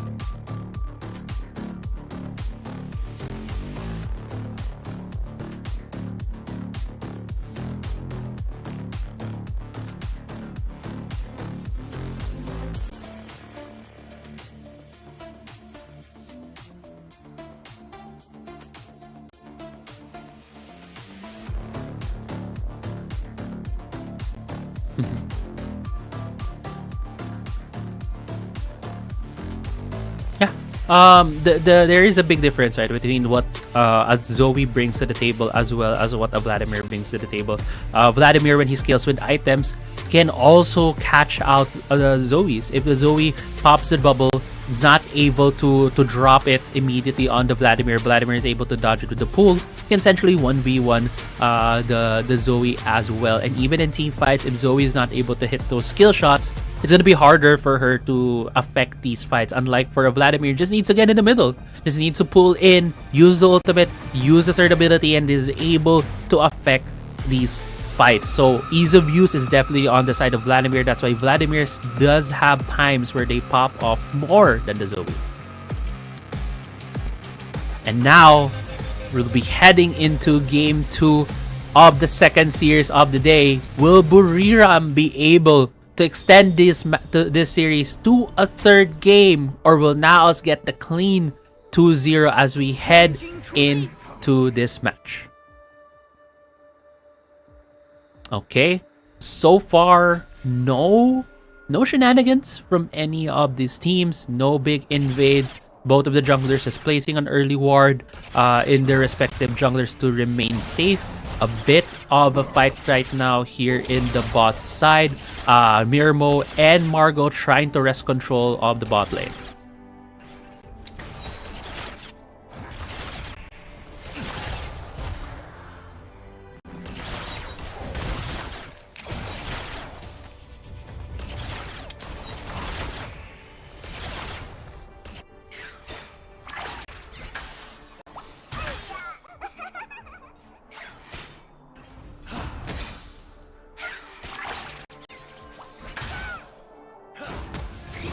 Yeah, probably Valdez will put his eyes more in that bot side since he did start on the red side quadrant of the Reds, red buff quadrant of the red side. It's also, you know, Lee Sins are very notorious for their early ganks. And just going here as well, Mitsura earlier on in the Vladimir did 20%, 28% of his team's damage. Not the largest that we see in some of these Vladimir picks, but definitely a very impactful player when it came to our earlier game on that Vladimir Mitsura was using. Now going back to the top side, we do see that there's always this thing between Calm and Tipper, same from game 1. They like to fight these skirmishes because you need to assert your control on the top side. Whoever gets to be able to crash a huge wave into a top lane turret might spell a dive from an enemy jungler, and that's always what these top laners are fighting for. Control over the top side, control over the wave, so that if you crash the turret, the crash a big wave to the turret, you might just be able to get a kill out of it. But looking so far, 2 minutes in the game, Valdez already level 5, positioning himself in this bot lane. And I think Mirmo and Margo know full well the timing. Margo might be, his recall will be cancelled right here. There is a ward in that bush. And with them going for this first recall, will give them the first items and still give them the initiative here at the Dragon lane. Valdez not having a successful gank in the bot side is now looking here in the bot side, but is spotted from the ward. Calm will now just back off against the fight with Tipper in the top side. While looking at the map as well, we do see the rotation from Margo already being in the mid lane, matching the Ornn, trying to give a bit more of control for Mitsura, because if he doesn't spot this out, if they don't go to the mid lane, this Vladimir might just get smothered, not going to be able to get any of that XP, not get any of that gold in the mid lane, and that will be bad for Vladimir, because they do need the experience. Water just very low right now. 3 members of BRU at the bot side, even at exhaust being picked up, but Mirbo able to dodge the gank, even dealing so much damage to that Ornn, almost solo killing him here in that bot side. Okay, right now mid lane, Margo is trying to push the wave, trying to get as much resource, trying to absorb the resources that their laners are missing, as Mitsura, I believe, back earlier on, picking up some items. And now we do see the top side just Tipper and Calm doing top lane things. Evan, hello, welcome back. Hey, welcome back, Young. Yeah, thank you so much for covering for the meantime. That's just massive, right? But let's see what's gonna be next here for BO3 Esports and NAOS Esports, since both of them still is okay. Not much gold being injected on either side. The only lead that BO3 Esports has gotten is through the resources that they have taken, and some deny here to NAOS Esports. Still are okay for NAOS Esports. Mirmo as well, just trying to be safe here in the bottom lane. The main thing that they're just needing to do, right, is just avoid the ganks coming in from Golden Feet later on, especially with that Paddle Star. So they're keeping check of what the Jess as well, especially when it calls in the Call of the Forge God. That's gonna be the time for BRU to actually strike. Yeah, definitely that would be the time for BRU to strike. Also, I'd like to add in terms of trying to get those picks, right? They have the Zoe, they have the Lee Sin. If you do hit the Sleepy Trouble Bubble, that could very well be a good burst potential target. Sleepy Trouble Bubble, then paired with a long range Paddle Star, and then Lee Sin goes into just the like finish, this, like here, yeah, just like here. This might be the home. Yeah, as I'm talking about, BRU. You jinxed it, man. I jinxed it for NAOS, but BRU proving me right. They saw the plan, they heard you, and then they executed. But Fate has other plans in the top lane, has taken out Tipper. Again, one of the game plans that the NAOS Esports has worked in game 1 was bully out Tipper till death at the end of the game. That worked in game 1. Maybe it can work here in game 2. Just the dragon taken here by Valdez, but it will be exchanged by Fate, at least on the RH. No steals this time. Yeah, no steals this time. Mirmo and Margo just putting the pressure on BRU near that blue buff side jungle, while BRU is trying to fight back right here. This Herald's being spawned in the mid lane. There's still about 200 HP is to be left on that tower. They're not going to be able to finish that off with the Call of the Forge God. Oh man, not enough to actually take that tower. Let's see this replay though. Yeah, replay right here. We saw the kill earlier on Tipper. Fate just, jumping in, seeing Tipper being a bit overextended. And they get the kill as well. Translate the gold or inject the gold towards Fate that he can use to pressure other lanes right now, in which VVV immediately backs away for NAOS Esports right now to get a chance to get this tower. Margo's well doing a really good job. This zone members here of BRU gets hit there with a sleepy trouble bubble. That damage though, that hurts on the tank. Chunks it down to like 40%. That is huge. Yeah, and I do love the combination of abilities that Called-in Feet use. He let the CP, the Paddle Star as well as the Protobell charges hit at almost exact time to really maximize the amount of burst damage as well, because the CP Sleepy Trouble Bubble, I get tongue twisted with that ability. The thing is, the first ability hits will be the one to determine how much more damage the bubble deals. So you need to hit the Paddle Star first. And knock up and like that. Yeah, perfect like that. combo.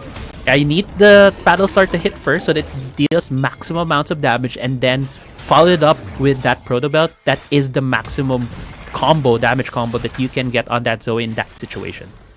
And they're making Mitsura definitely regret not using the Blood Pool, or whenever the Blood Pool is not available, making him regret even stepping forward at all. Now BRU making plans elsewhere. Call of the Forge God gonna be used here in the bottom lane for Mirmo. Great dodge, still able to dissuade them actually. As Fate now joins, jumps in.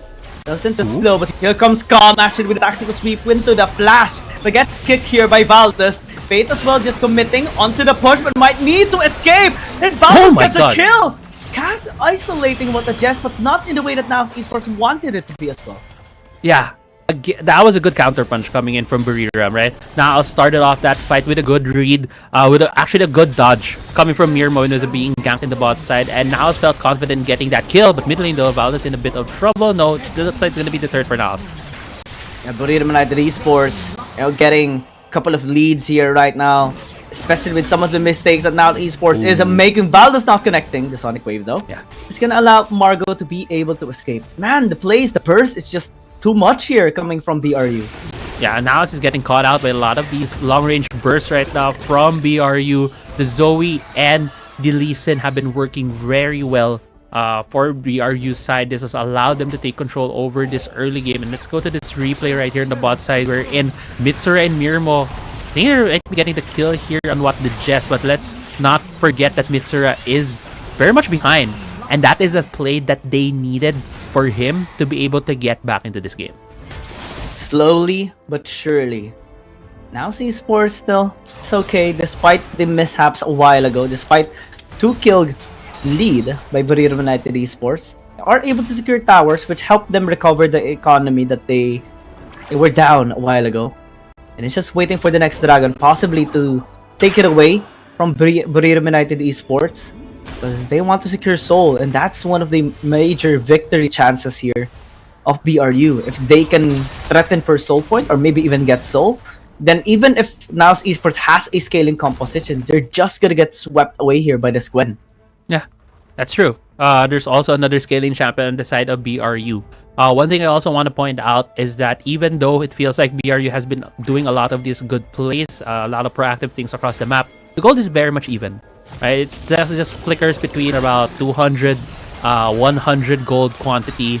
Another CP Trouble Bubble on Mitsura will not get punished. But yeah, that gold lead is essentially nothing for the side of BRU. So this game is still pretty close between the two. Stalemate for a bit, but it's about to get turned. Margo near to get taken down, but everyone turns here onto BRU. Now they catch VVV as well and taking him down. Double kill here for Kong, looking for more as well. Pepper will not commit for the meantime. NAOS Esports gets his dragon. Yeah, and Margo was very lucky right there. He was so low. If the Call of the Forge God second proc hit him, he would have been dead. But because of NAOS turning in and going for the engage, you can see right here in this replay, Margo was caught out, almost getting killed right there by Valdez. But NAOS immediately pulling the trigger, going for the punish against the carries of BRU, taking them down, and is able to wrestle a bit more control right now over this map. Earlier, that gold lead was almost nothing, and now it's 2k in favor of NAOS. Yeah, they're getting them done. Fate though, trying to stay alive. They flash in, commit, but Fate able to flash away. It's good for NAOS Esports now. What's going to be the counterplay here for Mitsura? Goes in, Lord Bull, Dragon's Rage going to be hit by the Lee Sin, but Fear was still alive. And BRU unsuccessful with that gank. Yeah, and now this feels like just like what happens in game 1. Buriram was fighting so close toe to toe against NAOS in the early parts of the game, going blow for blow. But NAOS in the mid game just turns it up a notch, and then now they're slowly inching a lead. But Calm might be getting caught out. No, it's gonna be fine. Yeah, it's a tank. It's a Camille that has tactical sweep and adaptive defense. So unless you have one more that can dish damage, whoa, the stop! VVV gets caught. Casting Swell gonna be used, and VVV's gone. Perfect timing by NAOS Esports, but what's going to be next? Great tanking here by Margot. Still able to escape and survive as well. Tipper using the flash to actually close in the distance. But Minnesota is going to be here. Goes Golden. Here is the Gwen. Is going to be backing away, trying at least, but is not going to be allowed to do so. Yeah. Man. It's such big events and flashy events. Swift movements by both teams that we just see many counterplays mid-seconds. Yeah. NAOS just, you know, as I mentioned, they suddenly turned up here in the mid game. They know that they have these certain advantages and they can make use of them and punish Buriram. And Buriram feels like they're just walking into these traps, walking into these situations that Buriram feels like they might have an opportunity to get picks, to get an advantage. And NAOS just saying, no, we are the ones in control of this game right now. We are the ones who want to finish this series with it clean 2-0, and NAOS definitely with the tempo. They're looking maybe for another trap to spring on Buriram, maybe on the Baron, maybe another gank somewhere along the map. While Tipper right now is the one who's shoving this Dragon lane. I mean, it's even risky for Tipper, right? We saw the counterplay coming in from NAOS Esports. If they catch one, it's gonna be a dead member of Buriram United Esports for sure. Tipper as well being bullied a lot is causing him to be delayed on his items. We see a Hull Breaker already on Calm, but for Tipper, finally, he does secure the second item, but still, in terms of economy, it's better here for NAOS Esports. They're being able to utilize that elsewhere, or everywhere rather, because he's just exploring alongside with NAOS Esports. Yeah, and Mitsura carrying a veritable library, has 3 tomes with him. 3 amplifying tomes, really maximizing the amount of AP that he has right now with the amount of gold that he has. Mitsura, okay, I thought that would have been maybe a dangerous situation, but he still has the pool though. But Mirmo starting off that Baron. He will commit, for sure. Call of the Horse God going to be used as well. Let's see if they're going to be able to get the kill to accidentally turn into BRU. Instead, BBB is going to be in trouble. Tries to flash away. Calm still alive. Tipper as well, tanking so much. Able to snip away the members here of NAOS Esports. Oh, that's going to be bad here for Fate. Still able to stay alive. What the Jets unable to get the kill, and Tipper as well being chased away. Calm though needs to escape. Has to flash with What the Jets as well. Flashing away from NAOS Esports. And even if BRU lost too, they're still able to actually fight back on NAOS Esports. Yeah, they stopped the Baron, and I was actually thinking maybe NAOS just could have completed the Baron because the Baron was like, I believe 2000 HP. If the Kha'Zix stayed there along with the Lucian. Let's see if we can see in the replay right here. Yeah, they're starting off the Baron right there. The fight's going to be starting between Margot and Mitsura, and the Baron is like 2.8k. I think if the Kha'Zix and the Lucian just stayed there while the rest of NAOS just stops Buriram from getting in, they could have secured the Baron and maybe get out, maybe win the fight. But instead, they opted to go into this fight right here. The call must have been somewhere in the team, but instead of getting the Baron, they were only able to exchange this for, I believe, a 1-for-1 and a 2-for-1 in favor of NAOS. And they get a reset as well. Now it's a chance here for Buriram United Esports to actually contest Fate and NAOS Esports here. And the Dragon! Margot might actually be in trouble. Oh, what an engage! It's just perfect here for NAOS Esports to get the back lane as well, but Tipper is also accessing the back lane. Margot is going to get taken down. Is able to stall out at least, but now the rest of NAOS Esports chasing him down, a little bit split here on their side, while Fate is just trying to chase down What the Jets. Is going to be delayed on the Dragon tape, but now Esports spots elsewhere. They spot the Baron. Yeah, there's no jungler on the side of BRU. It's only the Gwen and the Ornn alive. This Baron is being burned down so fast. Fate gets here. It's gonna have that smite. It's gonna be the Baron secured for NAOS, and that was what they were waiting for, a more safe Baron. They didn't want to 50-50 it. They didn't want to risk their team members' lives in exchange for the Baron. They wanted it more cleanly, and that's how they got the Baron right now, as well as probably this Dragon being secured here by Fate. Yeah, they're gonna be securing this Dragon uncontested. What the Jesso is trying to not be successful at all. Fate jump! Pepper's gonna be joining in though, but then immediately regrets it as well, unless he's gonna be able to make an outplay here. No, well, the Jet is not synchronized to him. And what's taken out both. Mirmo though gonna get taken down, at least for Valdez. But they actually have numbers advantage right now. Calm is ignited. Fate as well just gonna be buying enough time as Mitsura is pushing in the top lane. Everyone from BRU is suddenly rushing towards there. Yeah, and Buriram needed to take that high-risk play, right, for Tipper, and wanted to get something out of that Dragon, thinking that maybe only one member of NAOS was there, but no, there were more members right there. And Mitsura right now bossing around the members of BRU. Yeah, immediate stasis there by the Elise and Valdez. Will try to stay alive. The ult by BBB. Calm as well, flashing in just to end this game. Now Esports successful at BRU. They 2-0 BRU. Yeah, a very convincing series from NAOS Esports, and what a game too, right? Buriram earlier on had a bit of that early game advantage, both in game 1 and game 2, but NAOS just able to pump the brakes essentially against Buriram and take back control, take back tempo in the mid game, make some good plays, make some those trap out Buriram essentially, and yeah, they were able to get that win in game 2 and essentially win the series. Yeah, it's an amazing feat being demonstrated here by NAOS Esports, and Buriram United Esports definitely was shocked. That was the Thormail reference that they mentioned earlier during the Trash Talk session. And BRU, maybe they have jinxed this one. Manifest said that they said that they're going to be giving them a win in leeway. And NAOS Esports basically has just said after the series, thank you. Yeah, thank you for giving us that head start. Yeah, both in Aram and in game 1, and yeah, just wanted to end the series right there with a game 2 win. And Mirmo was phenomenal on that Lucian, especially in game 2.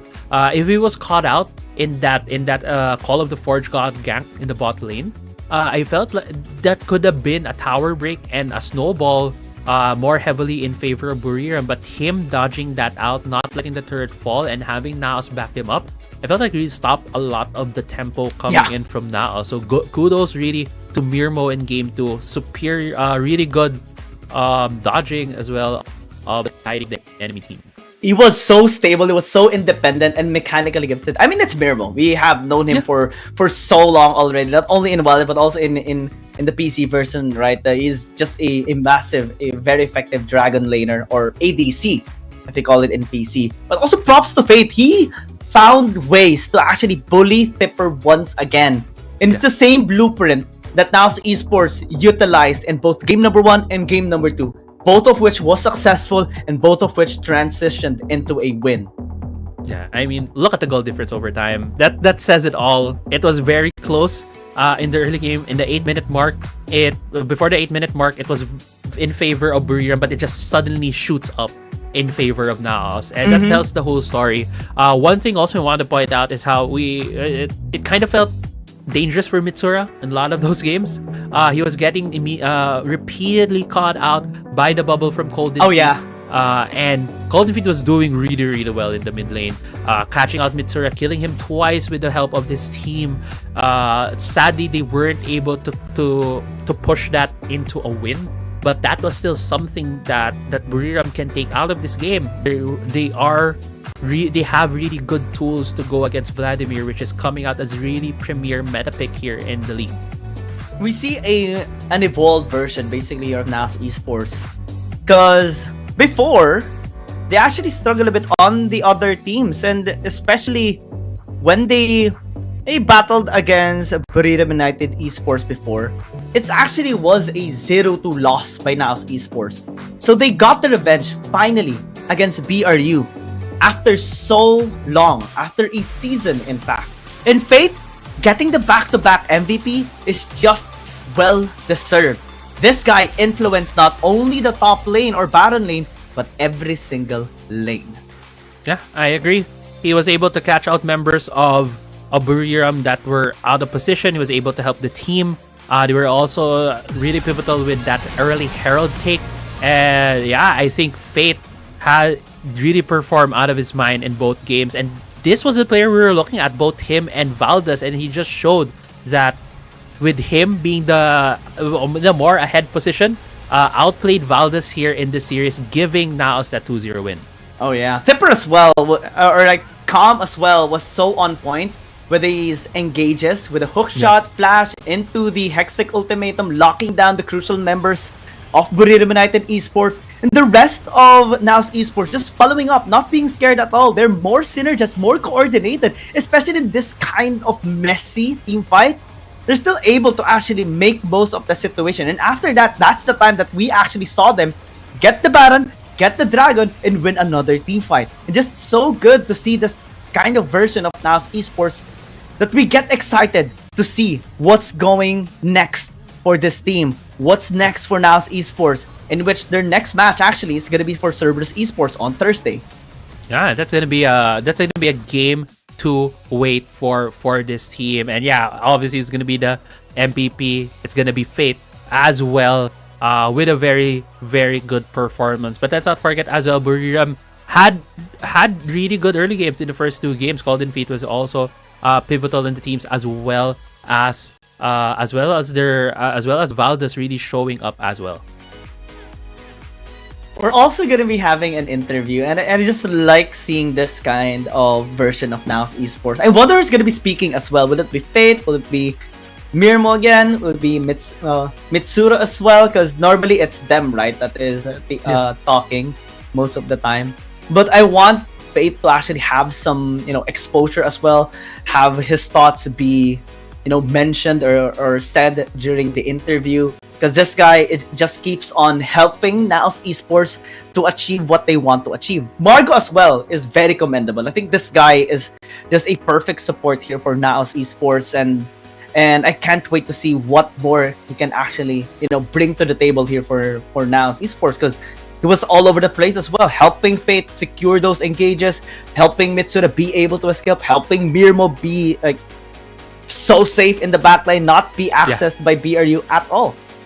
Yeah, and he really, Margo really showed full effect how dangerous or how annoying a Glacial Augment Bragas was, right? We did see him with really good cast that started out those fights, as well as the body slams that really gave Mirmo more space to peel, as well as everyone else to catch up to some of these fights and catch them in bad positions. Yeah, I do agree. Margo was really pivotal as well in this NAOS win, and everyone really at NAOS just really had their moments in the two games of this series. Yeah, NAOS Esports definitely is on a roll after the recent events that happened to them. Their loss against G2 Blacklist, their loss against Race Esports. We go into the interview and know their thoughts. 让我们恭喜马尼拉 NAOS 拿下本场比赛的胜利。我们邀请到的是打野选手 Fate。那么首先第一个问题想要问到他的是，其实今天是一场压倒性的胜利，他会怎么样去形容今天的这场胜利呢 ？Hi Fate, congrats on taking them down. Hi. So it's a dominant victory for you guys. How would you like to describe your victory today? I think because of T1 won Worlds, that's why we beat them 2-0. OK， 那今天我们的Fate选手说到呢，他觉得可能是因为今天就是所有人都是发出了就是表现了一个超乎预常的这么一个状态，所以他们就可以2-0拿下了这个比赛。下一个问题想要问到他的是，就是他也是这个赛季起来刚刚加入了我们的 NAOS 这支战队嘛，想要问一下他觉得现在他们整个战队磨合的情况怎么样 ？So like how is your chemistry right now after you join the team? Our team is good now because we practice a lot today, and we also, what do you call this? We also won the match after our scrim. That's why we won the game. OK。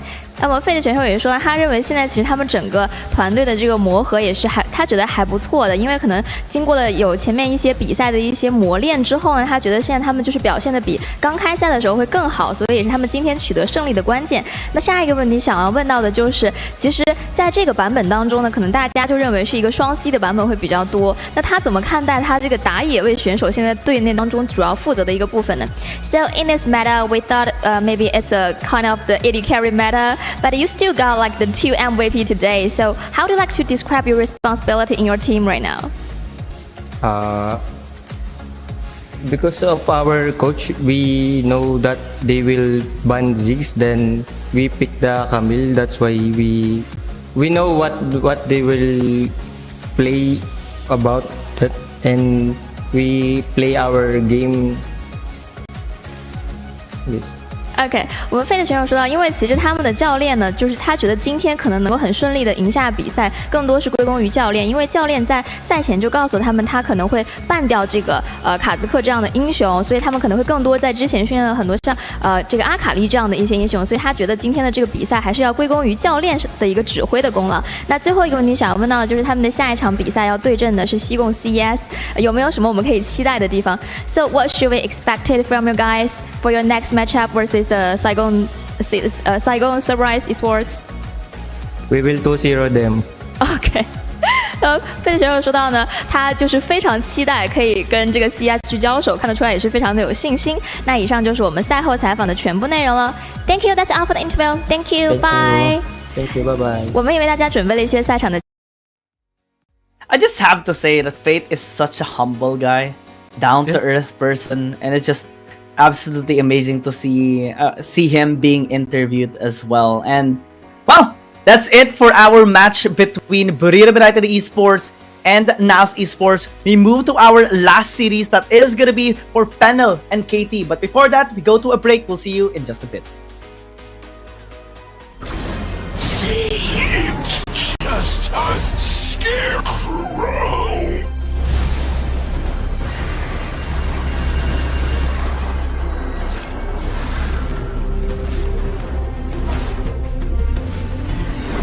Aren't you afraid?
These are tough times in the dreamscape. The phantom roams the dark corners, corrupting ideas and stealing dreams, leaving nothing behind but his calling card. Calls himself Thresh, and he doesn't play by the rules. But neither do I. That's why Detective Cinna put me on the case, I think. So, Swirly, what are you planning next?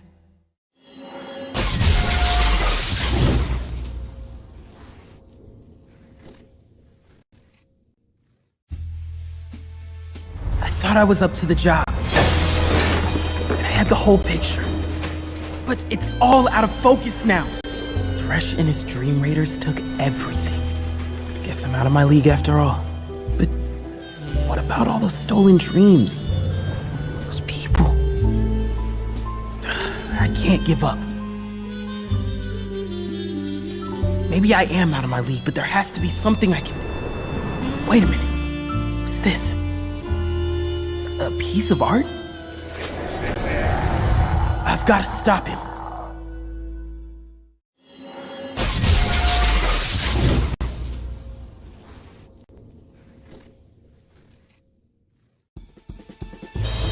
I knew Thresh was up to no good. But this was bigger than anyone at the agency imagined. I tried to arrest him, but he slipped through a portal. Not before I busted his lantern, though. And that's how I saved the dreamscape. Sure, Thresh got away, but I restored the stolen dreams. Not bad for a rookie. And now for the paperwork.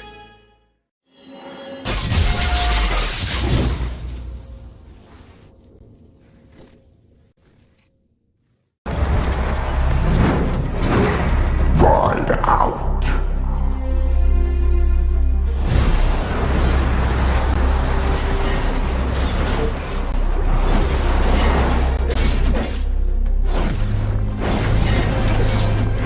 Crush them underfoot.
Towards our last series, and that's gonna be another APAC versus APAC battle. It's gonna be Fennel versus KT.RY, and of course, Crazy and Apple and I are so excited for this because we have seen so far two interesting series, two 2-0 sweeps, and now let's see if it's gonna be the same or it's gonna be an extended series for us. Yeah, we'll see. We'll see if it's going to be an extended series. It seems like these two teams would want to get these wins, right? KT and and Fennel, two storied teams in the APAC region. We know them so well as the players right now are playing here for Fennel with Helios, one of the stars from our previous seasons of the WRL. Yeah, it's nice to see Spelts again being back here on Fennel because we have seen Arisen play recently, but it's nice to see like the other players be able to play as well. Again, Spelts is one of our OG players as well. Yeah. Back in PC2, like from Panic Time, Liab Esports, if I'm not mistaken, and he has been really grinding on Wild Rift ever since the start of the game back in 2020. And now to see him on the stage on the bigger leagues, just amazing and really exciting to watch out for. Because they're facing a big team as well, which is KT.RY. And it has been like almost the same players but you do just see a little bit of a change with Luna going from Dragon Lane to mid lane and having Acrobat replacing him in the Dragon Lane, and Zero coming from mid lane that he is actually really good at to now as a support for KT. Yeah, and I mean, we do see a lot of those swaps, right? Even in PC from mid lane to support, because you, as a mid laner, you also have a bit of the same skill set in terms of looking at the map, trying to assess where everyone is, and added to the fact that you also are able to now put wards and help your jungler set a vision as well. That is a pretty nifty skill to have to translate from being a mid laner towards being a support. But looking at the head-to-head graphic, right now it's between our two junglers, Chaz and Do, and these two players have been duking it out here in the APAC region for a while now. Oh man, yeah, Chaz has been really popping off recently on their games with his signature champions, of course, like the Chazix, of course, and the Lee Sin. Their match against EDG was a good try, though EDG is really strong. Right now, I think they have had a great lesson that they have learned that they can actually take into their experience and translate that to now in this series. While Daw has been very stable as well in the jungle for sure on KT.RY. Has been trying out the Kha'Zix, has tried out the Yone as well, and it's going to be an amazing battle for both of them. We go to the stage for the host to introduce them. Hello， 现场以及屏幕前各位亲爱的召唤师们，大家晚上好，欢迎回到2023英雄联盟手游亚洲联赛第2赛季的比赛现场，我是子琪。今天的最后一场对决呢，将由马尼拉 Final 战队对阵首尔 KT.RY 战队。马尼拉 Final 战队一直在尝试调整他们的思路，持续优化体系成为了他们的一大考验。而首尔 KT.RY 战队似乎已经印证了他们这套全新阵容的切实有效，开始在对局当中尝试不断突破。今天又会为我们带来哪些惊喜的表现呢？让我们一起来期待一下吧。Hello everyone, welcome back to 2023 Wild League Asia 2. Here's Michelle. Now we're gonna have the Manila Final versus Seoul KT.RY. The Manila Final is still working on to optimize their system, and the Seoul KT.RY just proved their new comp is pretty effective. So what kind of surprise can that take for us? 接下来呢，我们的双方战队已经准备就绪了，让我们一起进入到对局当中吧。Now all the players are getting ready. Let's step into the wild.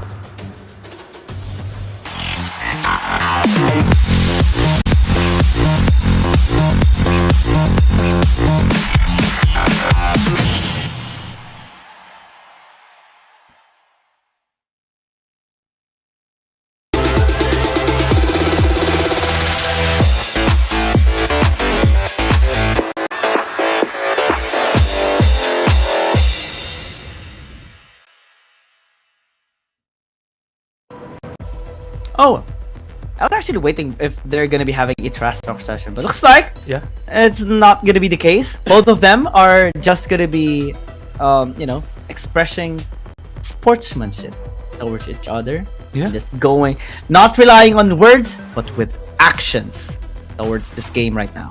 Yeah, I'm also like looking at the screens right now, like thinking, how are they like warming up? How are they getting themselves into the game? And we do see a different like screens, different like versions of what we're looking at. And so far, these teams are also trying to get into the mindset of, okay, we need to go into the ARAM, choose our sides, win the game, choose our sides, and then go for the best of 3. And yeah, very excited to see what these teams are gonna show. Will we finally get a Teemo pick in ARAM? How I wish we do see a Teemo, but for 15 days times 3 matches per day, that's 45 to 47, because we have some days that we have 4 series too. Yeah. So still no fight for side like that. Very no, unfortunate. no Teemo. Unfortunate. So unlucky. Maybe soon, hopefully in the series, because we're just gonna be so happy to see a Teemo being picked up. Yeah. it's gonna be wild. We can see a Teemo. We could see long games.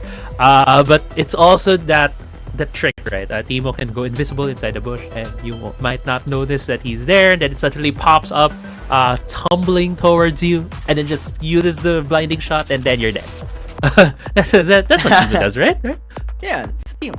Just standard Teemo things. We don't have a Teemo. What we do have other Yordle champions, like the Ziggs and the Lulu, though. Good enough. Good enough.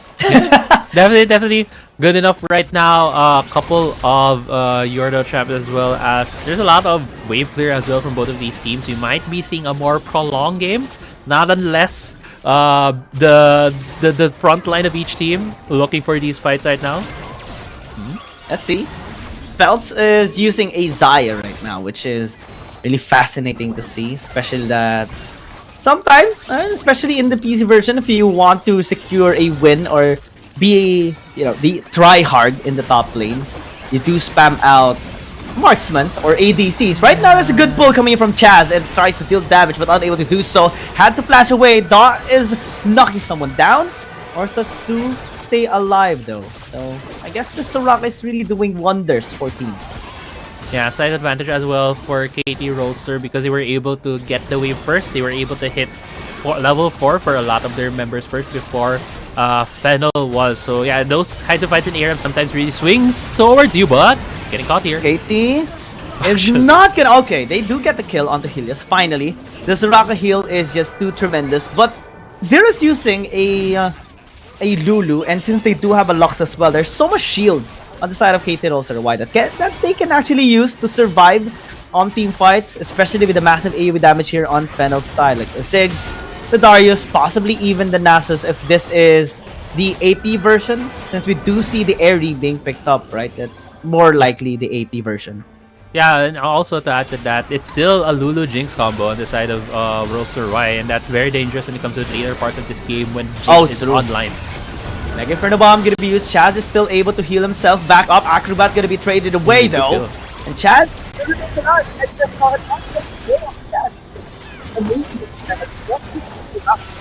everybody back to full health in a blink of an eye, especially with a wish. Now Fennel still going with a heal, especially with Chaz here on his abilities. This is a Darius. This one first skill will give you so much health, especially when there's so many people that can be, hit by your decimate. Has the pull as well that he can use to set things up just like this into his Noxian Guillotine. Dawn might actually be next here. Still able to be shielded up. Chaz goes in, unable to get the kill. The shield is just too much. Yeah, that was quite unfortunate. It was a game, but Rodell going in. Yeah, he wants one. Pops in the World Ender. He'll be fine. Just being zoned away here by the members of Fennel. Actually, just being avoided, rather.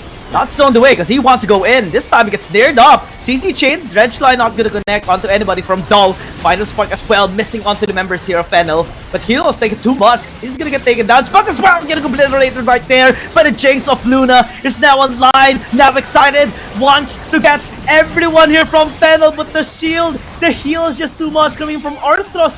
To able to heal them back to at least a breathable moment, but it's not enough to deny the damage here from Luna. It's just too obnoxious. Lulu and Jinx, it's just an OP combo right here on Aram.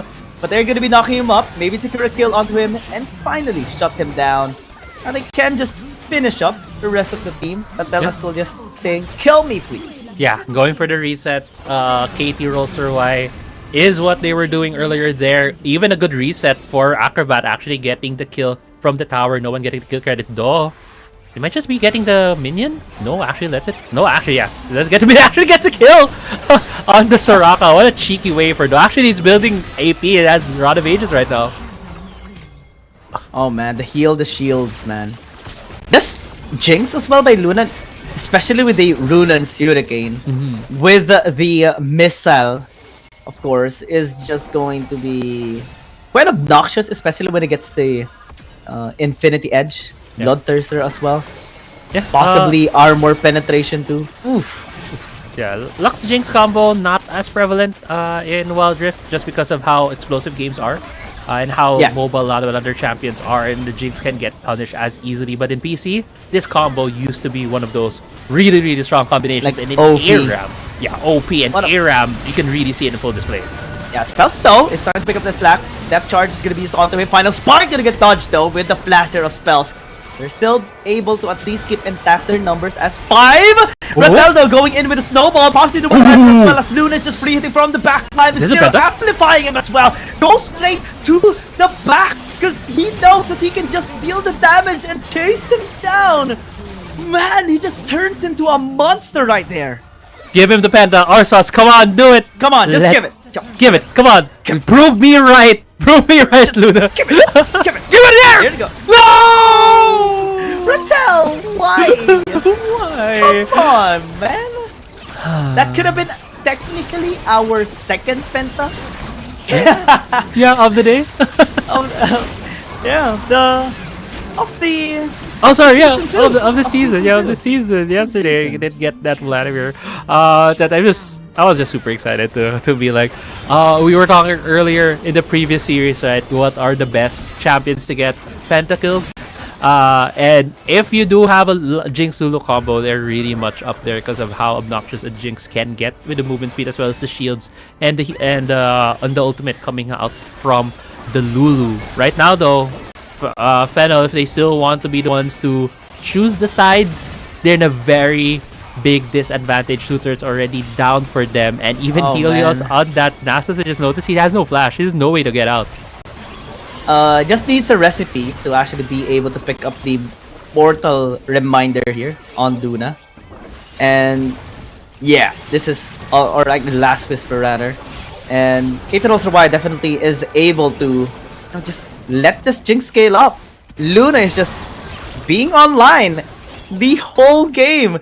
The moment they found an opportunity, the moment he got that Rune and Hurricane, it's as if he is on full build already, man. Yeah, he's just spreading the rockets everywhere. The splash damage really deals a ton of damage in ARAM because of how small the corridors are. Also, Jinx has a really good opportunity here because of how there's usually a front to back. There's not really flanks that any of these teams can take advantage of to assassinate or to flank the Jinx. That's why she gets that opportunity to really pop off in ARAM, in Wild Rift. And it's being shown here by Luna, but still, we're going to that point of the game where there are 2 turrets down. No team can just simply end the game because it means you need to crash your wave into the Nexus and then try to dive them essentially because you want your way. You do want them to be there. But the thing is, if you tower dive, you're gonna take so much more damage, and that's why we've been seeing these games like take so long to end. I mean, we saw that from INV Esports a while ago, right? During their 5-1 side, they were able to stall out, especially with the Nexus being able to.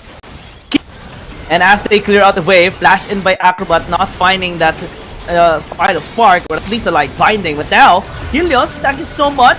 But NAOS, but it's just humongous!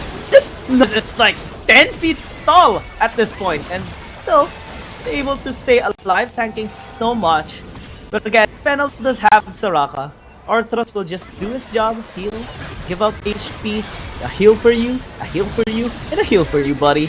Heals for everyone at Fennel right now. As KT.RY is looking to maybe land in the damage, land in the execution, but it's just so difficult to do so. Yeah, even if you land like damage and then leave Fennel behind, as you mentioned, Arthros just gives out so many heals to everyone that they essentially have a fountain themselves. But actually, not going in here, and Chaz. Can they get the burst? The answer is no. Chaz still remains alive, especially with Arthros healing him back up once again. But Luna is focusing onto the Nexus, while Rattel is just pressuring them down, forcing them to just hug this Nexus and just clear out the wave. This is massive pressure that KT.RY is giving to them. Yeah, but Fennel is just holding for dear life here. And actually an even ultimate coming out from the Soraka, healing him up. Helios might be falling there. No? Acrobat almost got taken down as well. Luna, again, getting pulled by Chaz. Can they actually get the kill? Onto Rather, and the Lux is gonna be next after they do get Luna as well. Now it's only Rattel remaining alive, is gonna be flashing away alongside reducing his World Ender. Actually goes in with a snowball, but immediately regrets it as well. But never mind, gets Chaz. And immediately just runs away. The movement speed is just obnoxious at this point. Oh my god. Is busted, man. Spells as well, regretting just face tanking this Aatrox right here. Arthurs as well, flashing away, will be able to be at least safe for the meantime. But I thought Fennel had it until Rattel just said no. Yeah, no, I'm turning on my ultimate and ending this game right here, and looks like KT.RY will be getting the win in the ARAM. They will at least try. Well, Helios is focusing on clearing the way. Rattel, it was like, what gives, man? I just wanted to hit the Nexus, but gets hit by the Nexus instead. They're unsuccessful in ending this game just yet. I thought Luna and Acrobat would be able to get towards Fennel's Nexus at that point, but Rattel now has reset and probably gonna wait for him for the end. A pull for a pull. Dom might actually be in trouble. Helios being able to tank in so much. Even the Mega Death Rocket Final Spark not connecting though. It's unfortunate there for Acrobat.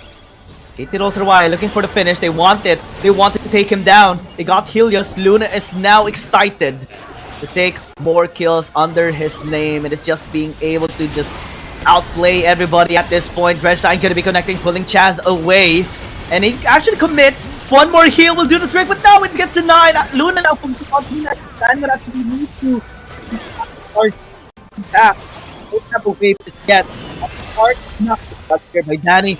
Else remaining alive, but it's ticking too low. The range from Luna is too much, especially with the lethal tempo. Now they go in on Orthros. The healer will not get taken down as just yet. They'll eventually get killed.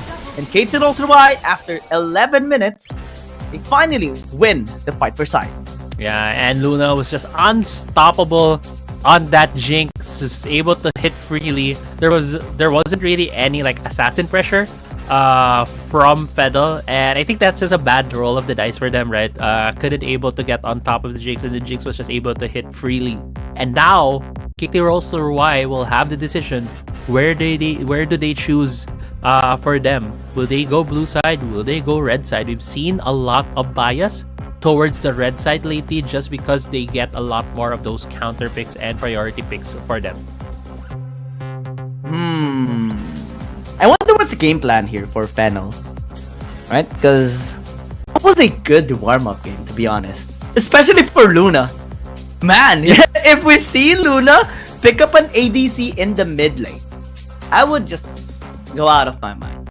Yeah, that is a very good warm-up. Like, I'm just imagining now how fast his fingers have been trying to kite back hit, right? Yeah. And even being buffed up by a Lulu really gives him a lot of that warm up for the fingers. On the other hand, like, now I'm trying to compare who has the least warm up, and I think that's Helios. he just played Nasus, and I think he just kept standing there and getting hit by a Jinx. While he was dodging quite a bit of skill shots right there, and on a slow champion, it might be good. At least a warm up on your reflexes and your coordination towards your hands as well onto the screen of your phone. So either way, it is much better than the original fight for side, right? Like the 1v1. At least everyone gets to, be prepped up for their actual game. And since KT.RY is the one that won the fight for side, they will be able to decide which side they are going to be. And we just received news. They just received word they picked blue side for game 1. Okay, breaking the trend a bit. Being on the blue side game 1 for KT.RY. I also want to mention, like, I love how they were feeling comfortable. KT.RY having the blanket over him. And even snuggling up to the chair. Like, I could imagine how cold it is right now in Seoul, getting closer to winter for them. So just snuggling up to the chair, having a big blanket, just maybe a nice warm up as well for the KT.RY players.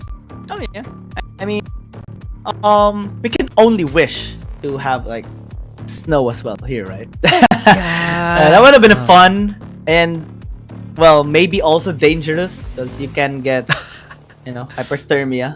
That's true. You don't have enough cover if your body's not used to it. But yeah, it might be fun to play with the snow. But here, it's not snow. It's gonna be all fire for this series. KT.RY starting blue, spanning away Akali and Camille as well, will be allowed possibly to be able to pick up the Jax, in which Rattel is more than happy to take, if ever.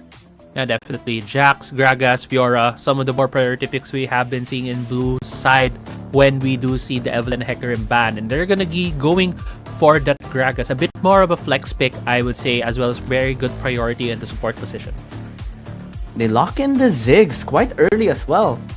And I guess Fiora is going to be able to stand a really good chance, at least in some parts of the game, against the Jax here. I think they're already anticipating that Rattel will pick up the champion as well, because he is just really good on that. And since the Fiora has been taken away, that leaves only possibly like Renekton in the top lane, but that's too risky, right? To be picked up. You have to pick something like a Jax. Yeah, Jax might be the angle for Rattel. They did flash the Fiddlesticks for a bit, maybe giving us hope that another Fiddlesticks game would be afoot in the third series of the day. Again, they're hovering it again. Looks like it's gonna be the pick for them, but before that, they're gonna look as well on the Ziggs and the Fiora pick for the side of Fennel. I do like the Fiora pick, gives him a lot of potential for the side lane, but yeah, Riven pick. Wow. It's actually much better. Because normally we do see like a Ziggs Riven combination, back in for the bomb into the wind slash, and then puts the opponents at least 40% HP, possibly even lower. But right now, Fiddlesticks with the Crow Storm, with CC, lots of them possessed by the members of KT.RY.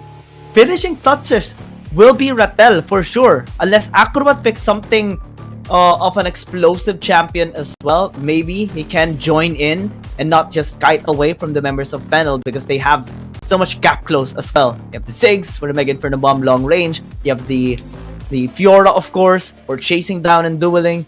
There's also the backup here with the Hero's Entrance from Orthros later on. Yeah. Right now, since there is a bit of AP damage already coming out from Fennel, I am looking at maybe a possible Senna angle for them, because they do have a Galio. Has always been a good combo with them, but on the other hand, for KT.RY, it's also a possibility. Might be a good idea either for Fennel to steal it away, or maybe for RY to ban it, because Senna used to be one of those good champions along with the Gragas in the bot lane, and then if a Riven goes in, then the Senna just pops her ulti. That gives a lot more protection for the engage, and that could also be something to look out for when the Fiddle does start these engages. I like the Aatrox pick too, because yes, there is some sort of burst on KT.RY, but there is gonna be a what if situation. If Chaz survives the burst, he's gonna be able to sustain himself later on, put his HP back to full health.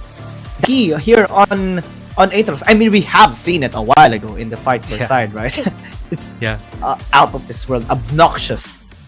At least they do hover the Ash for now, possibly to add in a layer of CC to KT.RY to maybe just pin down this Aatrox and don't give him a chance at all to actually just regen. Yeah, but the thing is, if you do pick the Ash, if you lock it in, you kind of need to go for a damage angle here, right? Because Marksman Ash does not give as much damage as other marksmen in the game. Lucian could be the answer, but now I'm thinking of what would be the answer from Fennel.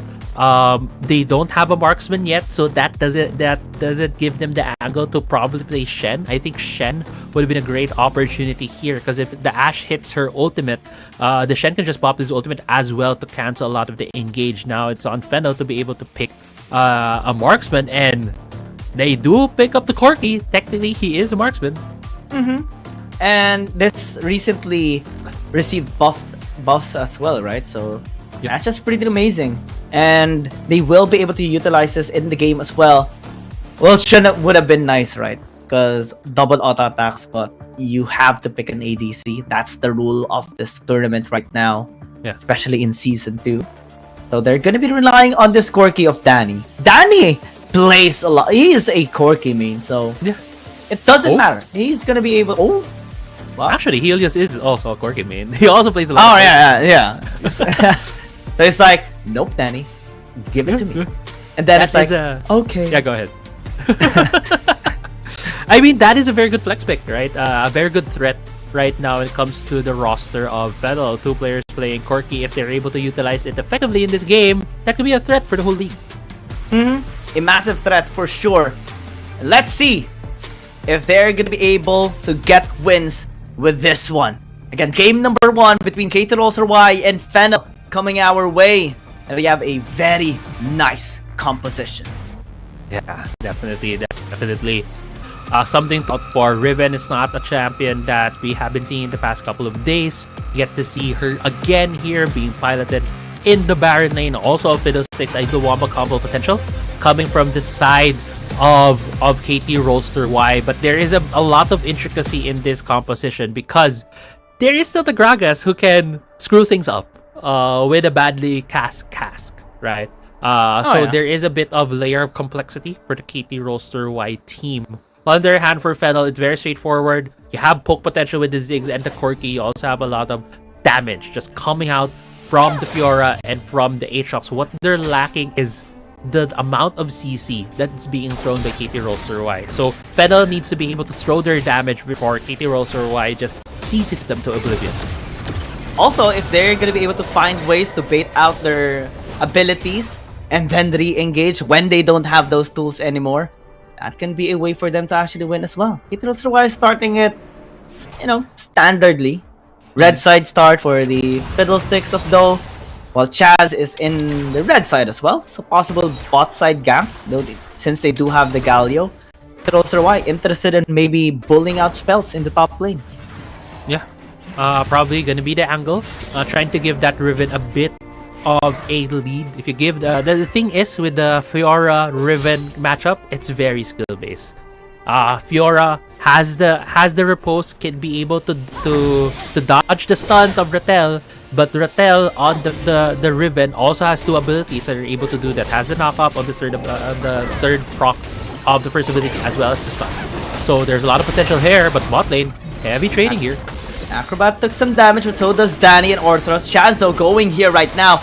Unwarded is the brush. This might actually be just perfect timing. Flashes in. Zero's gonna get taken down. One more auto attack should do the trick. And that's first blood for Fennel. Yeah, great first blood right there. Chaz getting the call from Fennel.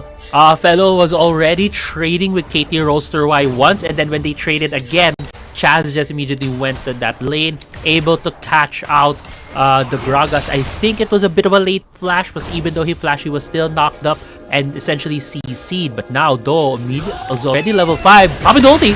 Oh, Storm, Doe gets knocked up though. Spells is still being able to stay alive and get the kill countered strike there by Fennel. It's just a perfect K-maker here to KT.RY. Yeah, great call right there from Fennel. Orthros immediately rotating to the top side after dying in the bot lane, was able to back up the Fiora, who was very much vulnerable, as we mentioned in the previous series. On top layers, what you're fighting for is both HP and how big your wave is going to be crashing into the enemy turret. And with him being at half HP, only at level 4, he was very much in danger of the dive.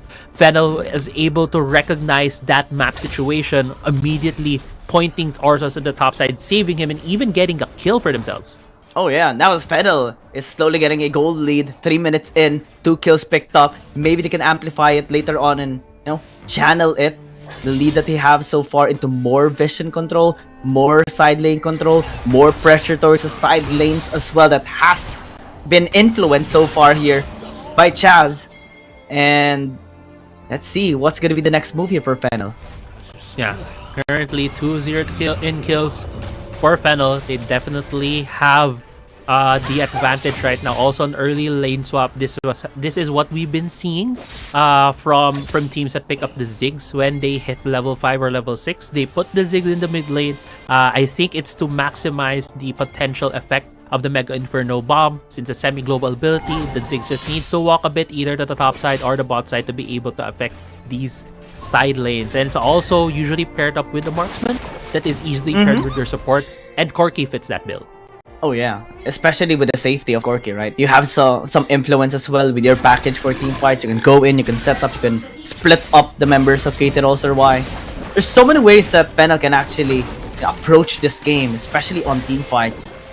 Right now, we see Orthros going to the mid lane. We see Chaz up some vision in the bottom lane. Chaz spotting out Doe as well, denying the crown. We'll be backing away. World Ender has been used already. We'll be disengaging for the meantime. Yeah, but 2 ultimates were used by Fennel right here. Both Chaz and Orthros are ultimate-less, but Zero was able to dodge the fight right there. With the objectives about to come up, 5-minute mark, we'll be having the Herald and the Dragon. This could potentially be something to look out for when the fight starts. No ultimate from the Galio means no quick response. No World Ender from the Aatrox, meaning no resets, no regen when it's able to get takedowns. Sentinel being more vulnerable as the objective spawns is gonna be quite disadvantageous for them. But you do see those starting on RH. Fennel will be more than happy to just start this Dragon up and just take this without hesitation. Acrobat is here, Zero as well. We do see the Lucian too of Luna, but it's not gonna be able to at least get this Dragon away from Fennel. They get this scaling objective while trading for the Rift Herald. Yeah, and I love what the KT.RY did there. Since it was a free Herald, they took attention from Fennel so that they can't be able to push the mid lane. And now with Shelly crashing into the turret, 29 HP, can you get one swing? No. No. Just one swing could have taken that turret. Now Fennel has given KT.RY some temptation here in the mid lane. Do you walk up? Because clearing mid is going to be so challenging because they have the Ziggs. It's an easy wave clear. Just one bouncing grenade, just one satchel charge, you're gonna be able to clear out the wave. You also have your landmine, or just one Mega Inferno Bomb will do the trick. Yeah. Someone will walk up there. Yeah, and it becomes this mind game, right? We've been seeing these teams utilizing tempting objectives like this and punishing the other team. Yes, KT.RY might be able to pick up the turret with just one auto attack, but if Fennel has the right setup to be able to punish and get a couple of kills, they might be able to get objectives on their side, and that's something that Fennel should be looking for while they have this very tempting mid lane turret being pretty low right now. Imagine if there's also like a Janna, right?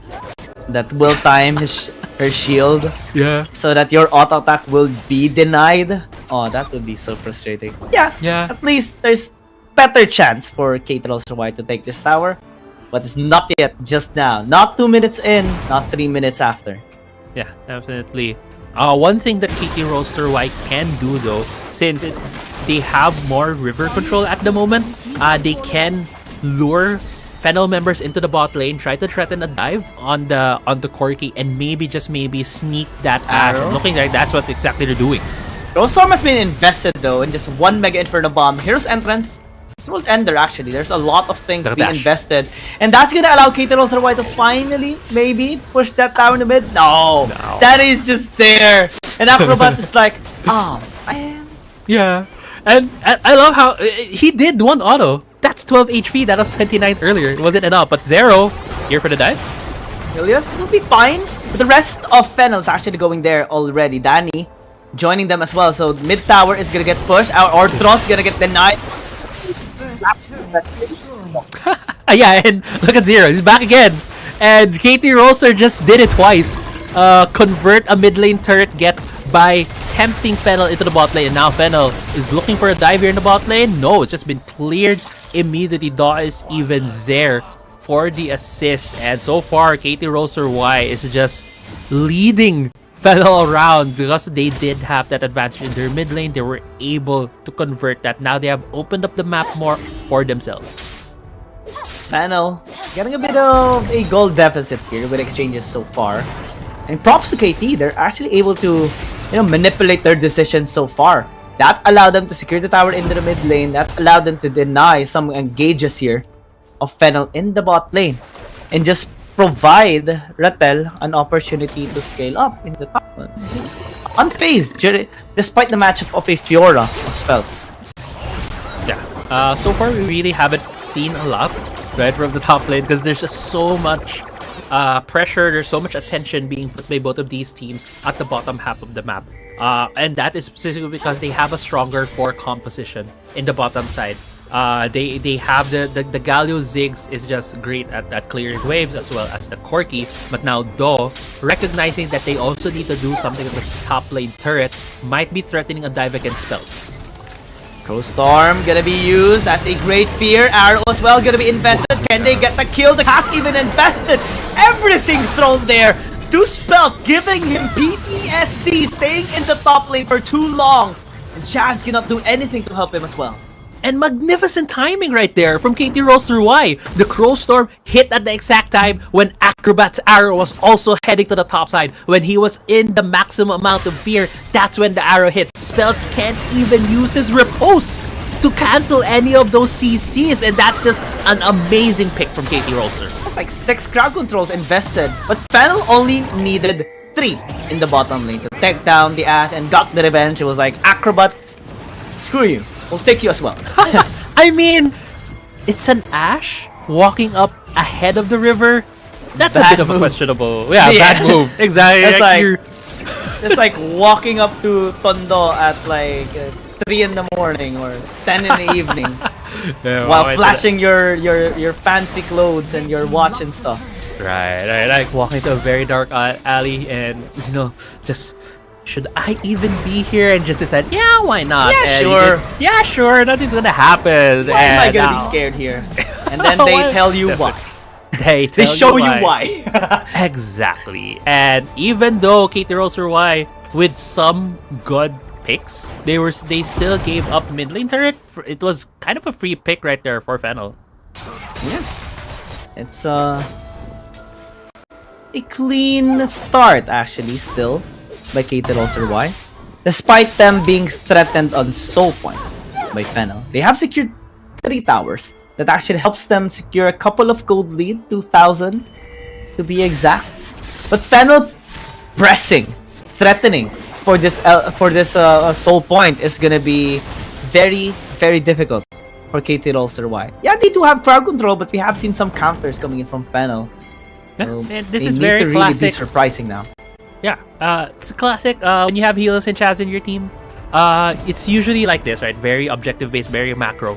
I do remember back in the WCS when these two players played together in the same team, it felt like the very same. They prioritize getting objectives, getting the towers over getting kills, and they slowly choke you out by having more items and trying to fight you for there. But right now, KT.RY, I think they're trying to sniff out a gank here on Spells, and Spells might be feeling it.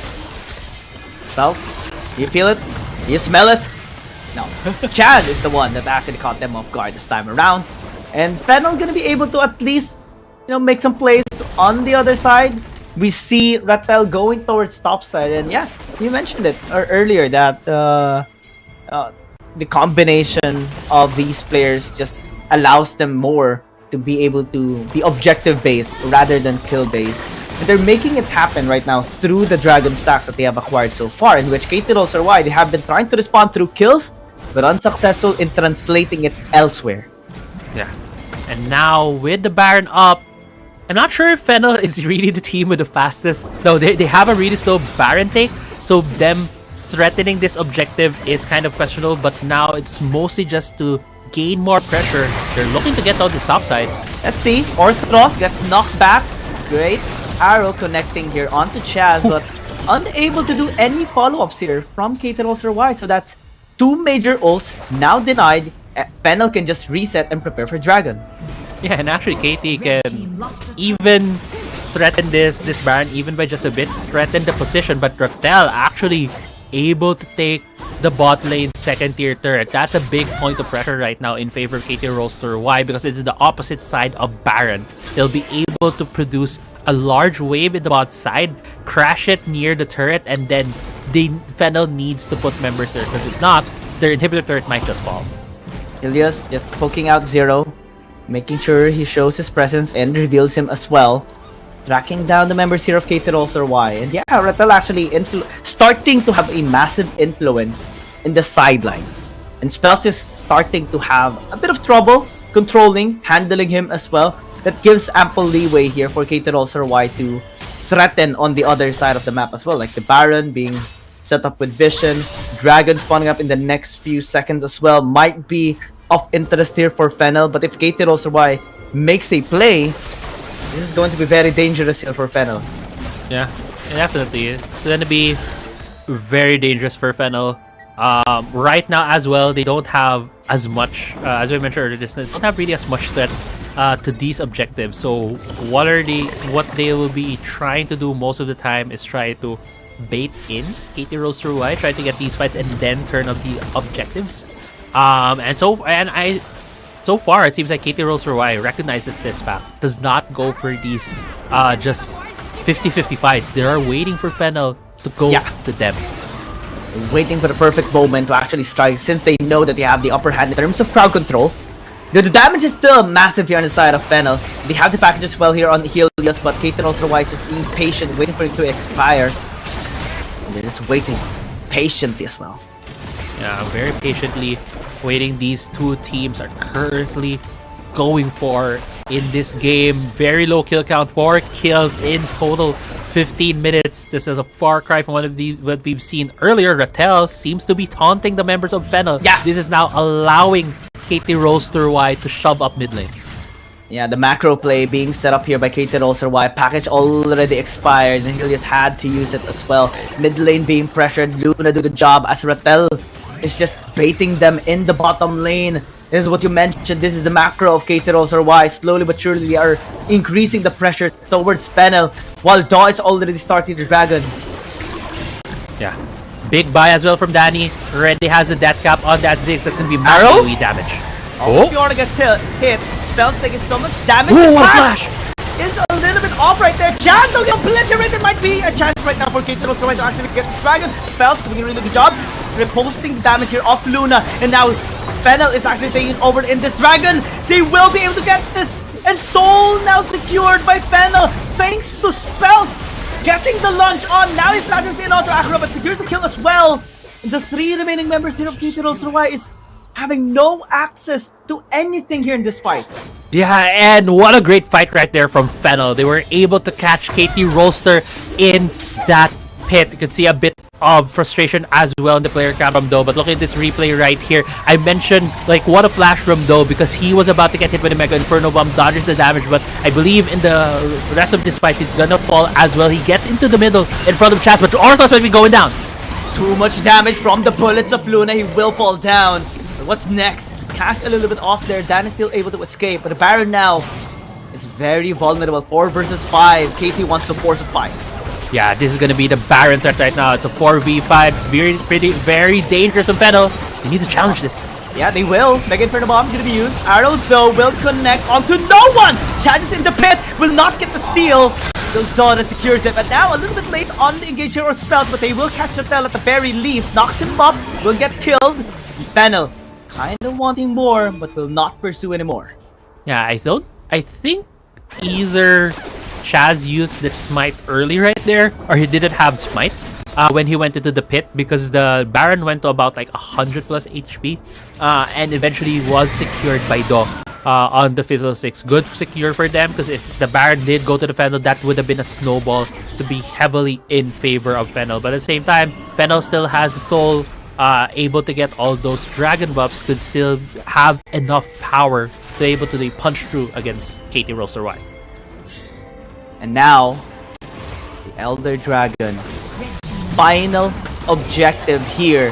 KT.RY wants a taste of it. They have the Baron, they have better stats compared to Fennel. Except if you take into consideration the stats that the Dragon gives you. Chaz gonna be prioritized right now. Brought down to 0! And the Elder Dragon gonna be taken here. Fennel running for the high heels. They want to escape, but KT.RY is just chasing them effectively. The Elder Dragon making in play. KT.RY securing 4. Fennel with only Danny remaining alive. This might be just game.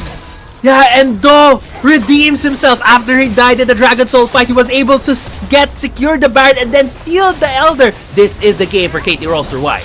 Fennel cannot do anything anymore since it's only Danny in the base.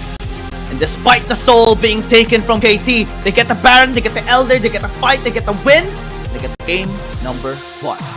Yeah, game number 1 goes to KT.RY. They move to match point in our last series of the day. And what a series of events. We were talking about that whole game, how it was calculated, it was more macro based.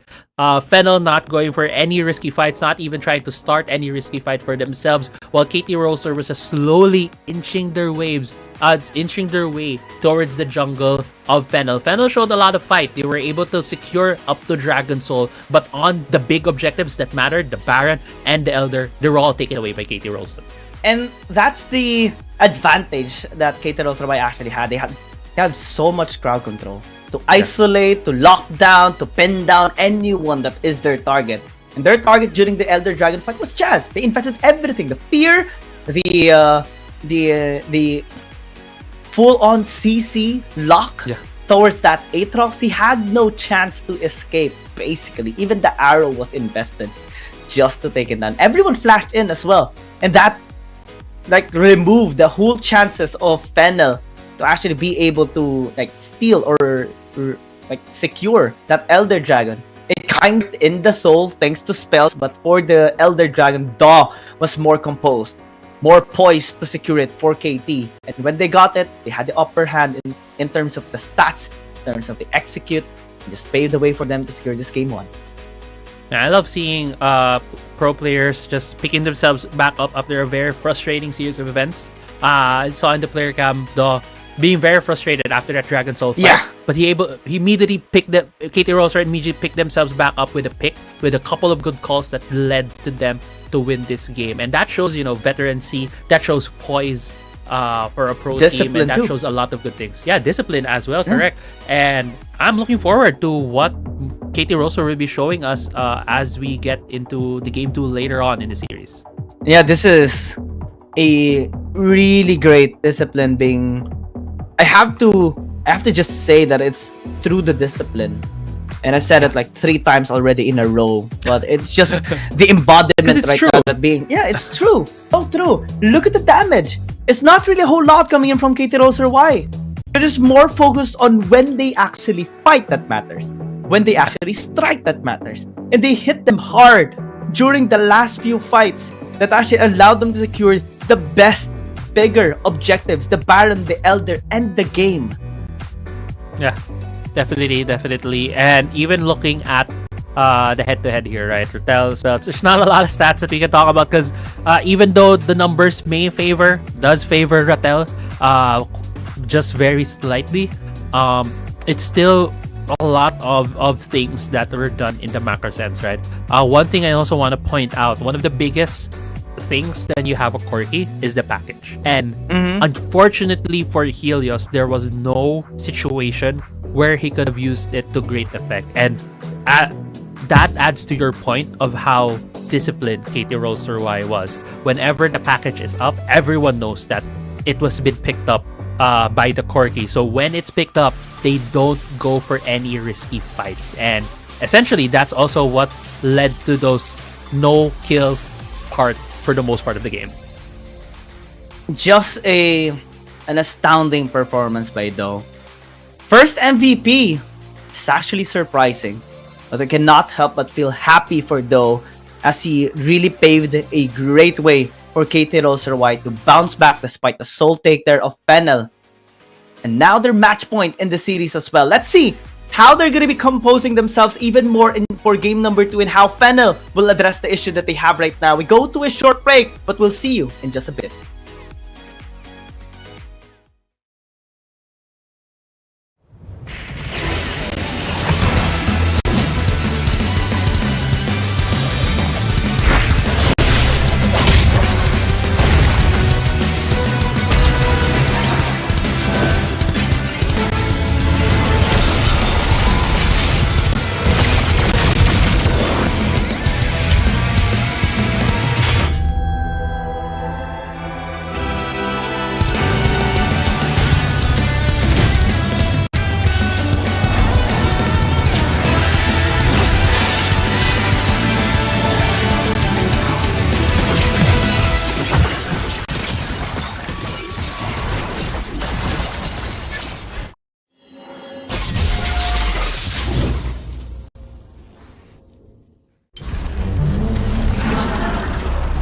Name's Horn. No further pleasantries needed.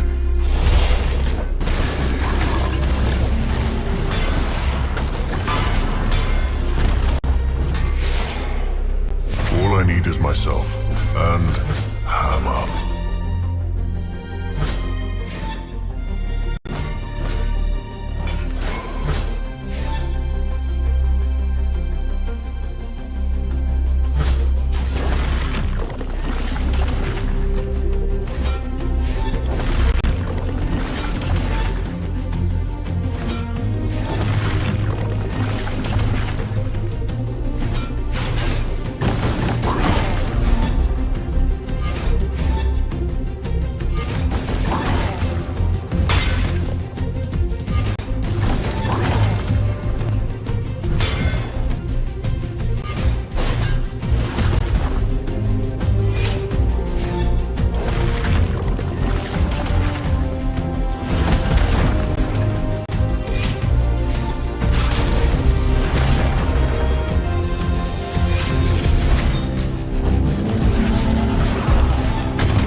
It's now time for the decision here between these two teams.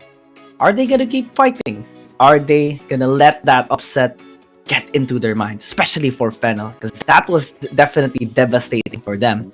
But on the upside, KT.RY is starting to have a more, polished form in their movements. They're able to clutch in at the most crucial times. Do being able to secure the Baron and the Elder is just so pivotal for them to secure that victory. Their catch onto Chaz was so pivotal for them to allow Do to secure the Elder and get that win.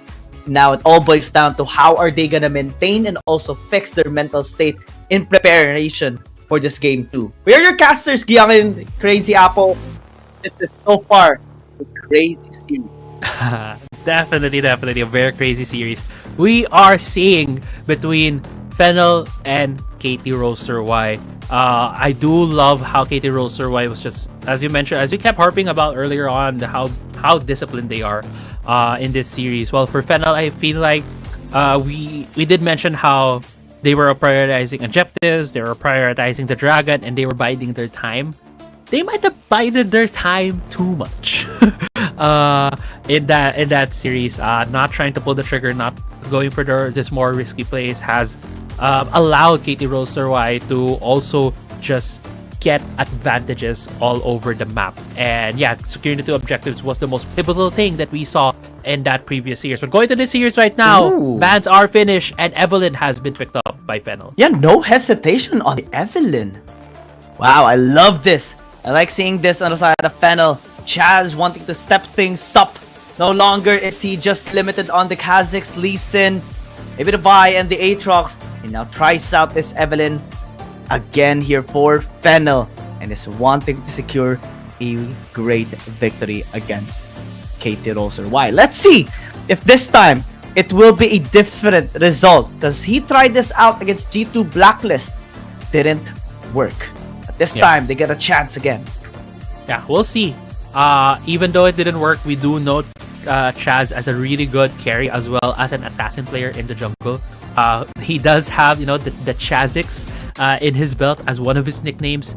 He also used to be really good on Zed when it was still very much heavily utilized in the jungle. So Evelyn could just be another assassin to him that he will dish out tons of damage on. Let's see which champion will deal damage on the side of KT.RY. The Dragon Laner's side, because Ashe has been removed, but looks like they're going for the Kazakhs this time around here for Do. This is going to allow them to make plays on small skirmishes. Maybe if they get a good catch onto Chaz, well, this Kazakhs can easily delete an Evelyn.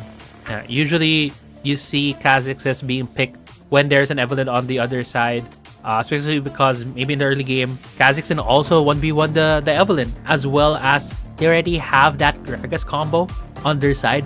Having the Gragas, when you use the cast, separates a lot of the members. You can easily get those isolated targets in favor of the Kazakhs. Oh yeah, especially if you also follow it up with a great great response as well from the rest of the KT.RY members. We saw it being demonstrated at the most important time as well. We saw layers of CC in game 1 in the top lane against Spelts.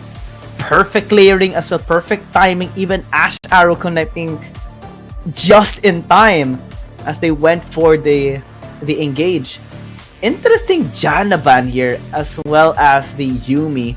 Since they have seen the Zeri being picked up already, they kind of have an inkling that this is going to be like amplified even more with those supports.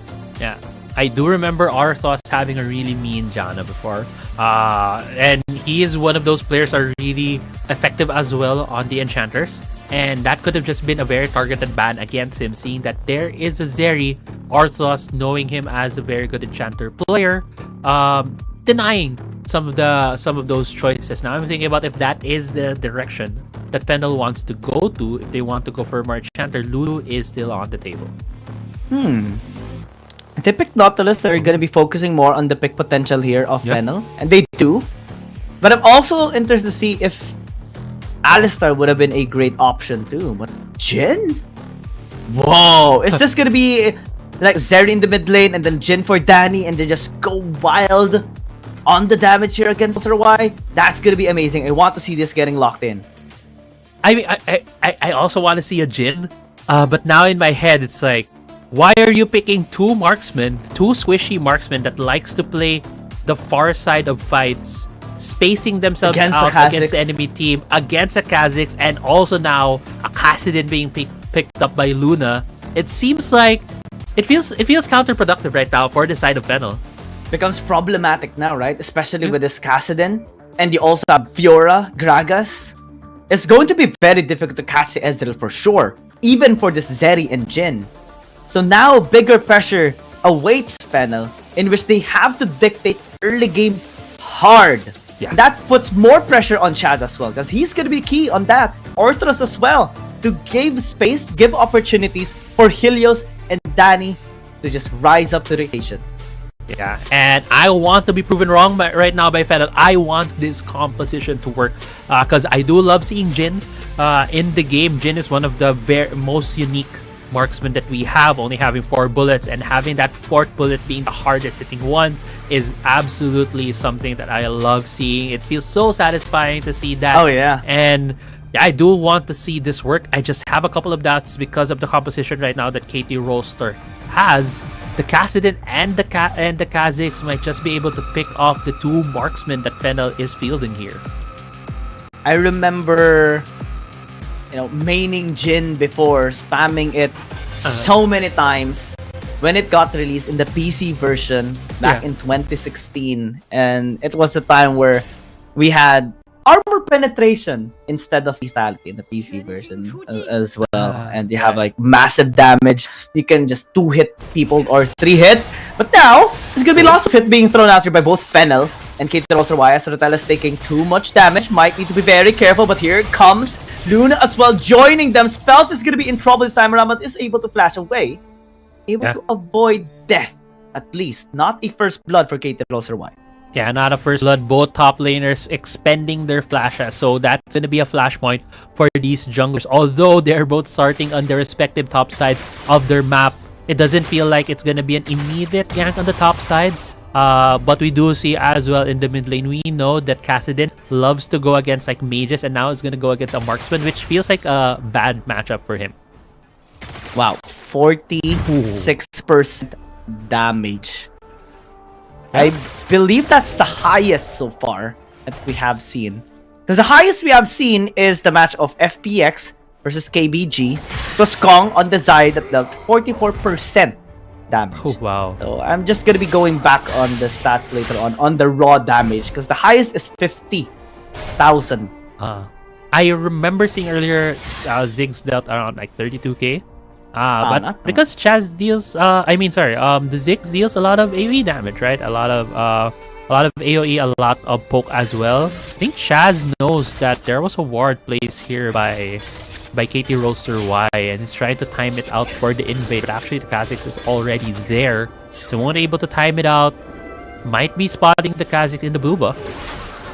Even though they're all gonna be flacking away, and this blue buff being taken. Unfortunately, Chaz just says thank you for the leash.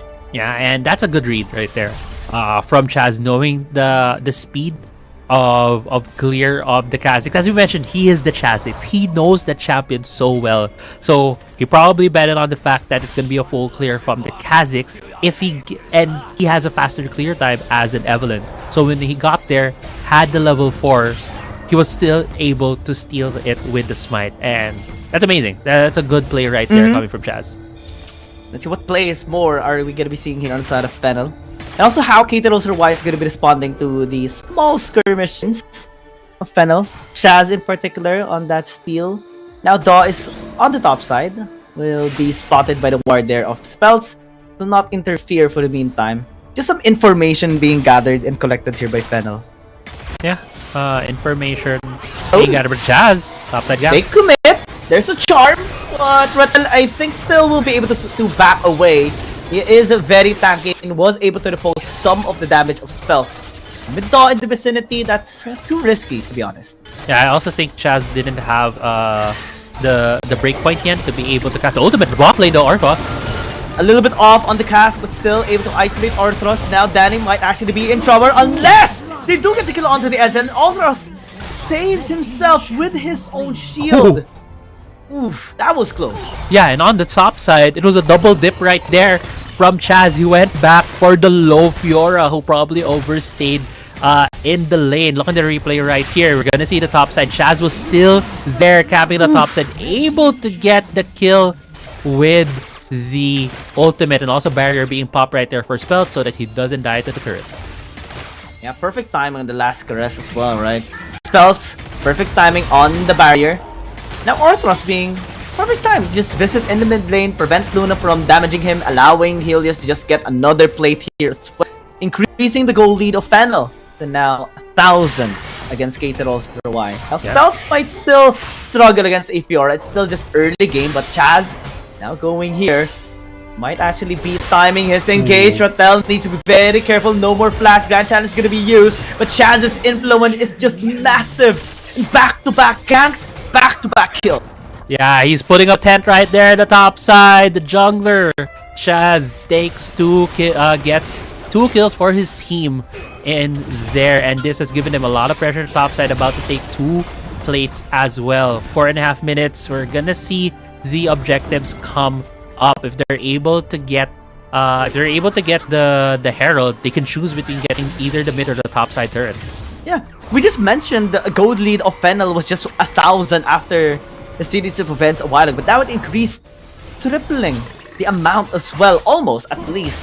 But man, Fennel has been very clean in this early game, but we saw this as well during game number 1. They need to be very careful. Danny's still able to flash away. That was close, but cask already used by Zero. Yeah, unfortunate for Zero right there, not accurately predicting or getting the distance for the body slam flash, not hitting Danny. That's why he was able to have enough time to dodge the cast right there with a flash of his own. But looking at the map right now, it seems like Fennel will be prioritizing this dragon, and the Herald has not been started yet by KT Roser. They just started it. If Fennel can defend this, they can still challenge this Herald. Let's see.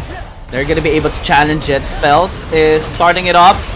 Dragon has been taken already by Orthros gone! Herald is also stolen by Orthros! Oh man, so unfortunate here for KT.RY. Now Chaz is gonna be visiting Zero, just staying high, just saying bye, as Zero has no way to escape. The last caress will caress his life away. Yeah, great play right there from Fennel. I love the adjustment that they're doing in this game too, but we're talking more about that. Chaz going to the top side. Rattel again, the tent is just there, not only for Chaz, but also for Orthros, and there's no way for this Fiora to just stay alive. Back-to-back ganks, and now they even take the turret. Yeah, it's 3 deaths at least in the lane for the Fiora. Has been getting ganked right there repeatedly. But going back to my point earlier on, although wait a minute, if Helios stays here, he might be in danger. No, Daw spotted on the ward, but Zero might be wanting more. See, if they do get more, like, it's not gonna be the case for the meantime. The 3 members of Fennel actually had so much on gold compared to their counterparts, and KT.RY, they need to step up in order to match it all up, because Fennel is starting to be online, starting to be unstoppable here. Yeah, and I love the adjustment as we mentioned earlier. Fennel is not sleeping on any play. They're being very, very proactive, and that has gifted them this lead. 4K gold. They're also looking at a dive here in the bot lane. They will commit. It's gonna be the charm invested already on Zero just to shove him back. We will get the turret unless the wave actually was cleared up here by Luna. Good job by KT.RY. Fennel will need to send out more if they do want to secure the tower. But mid lane being pushed here by Acrobat. Spell is just interrupting.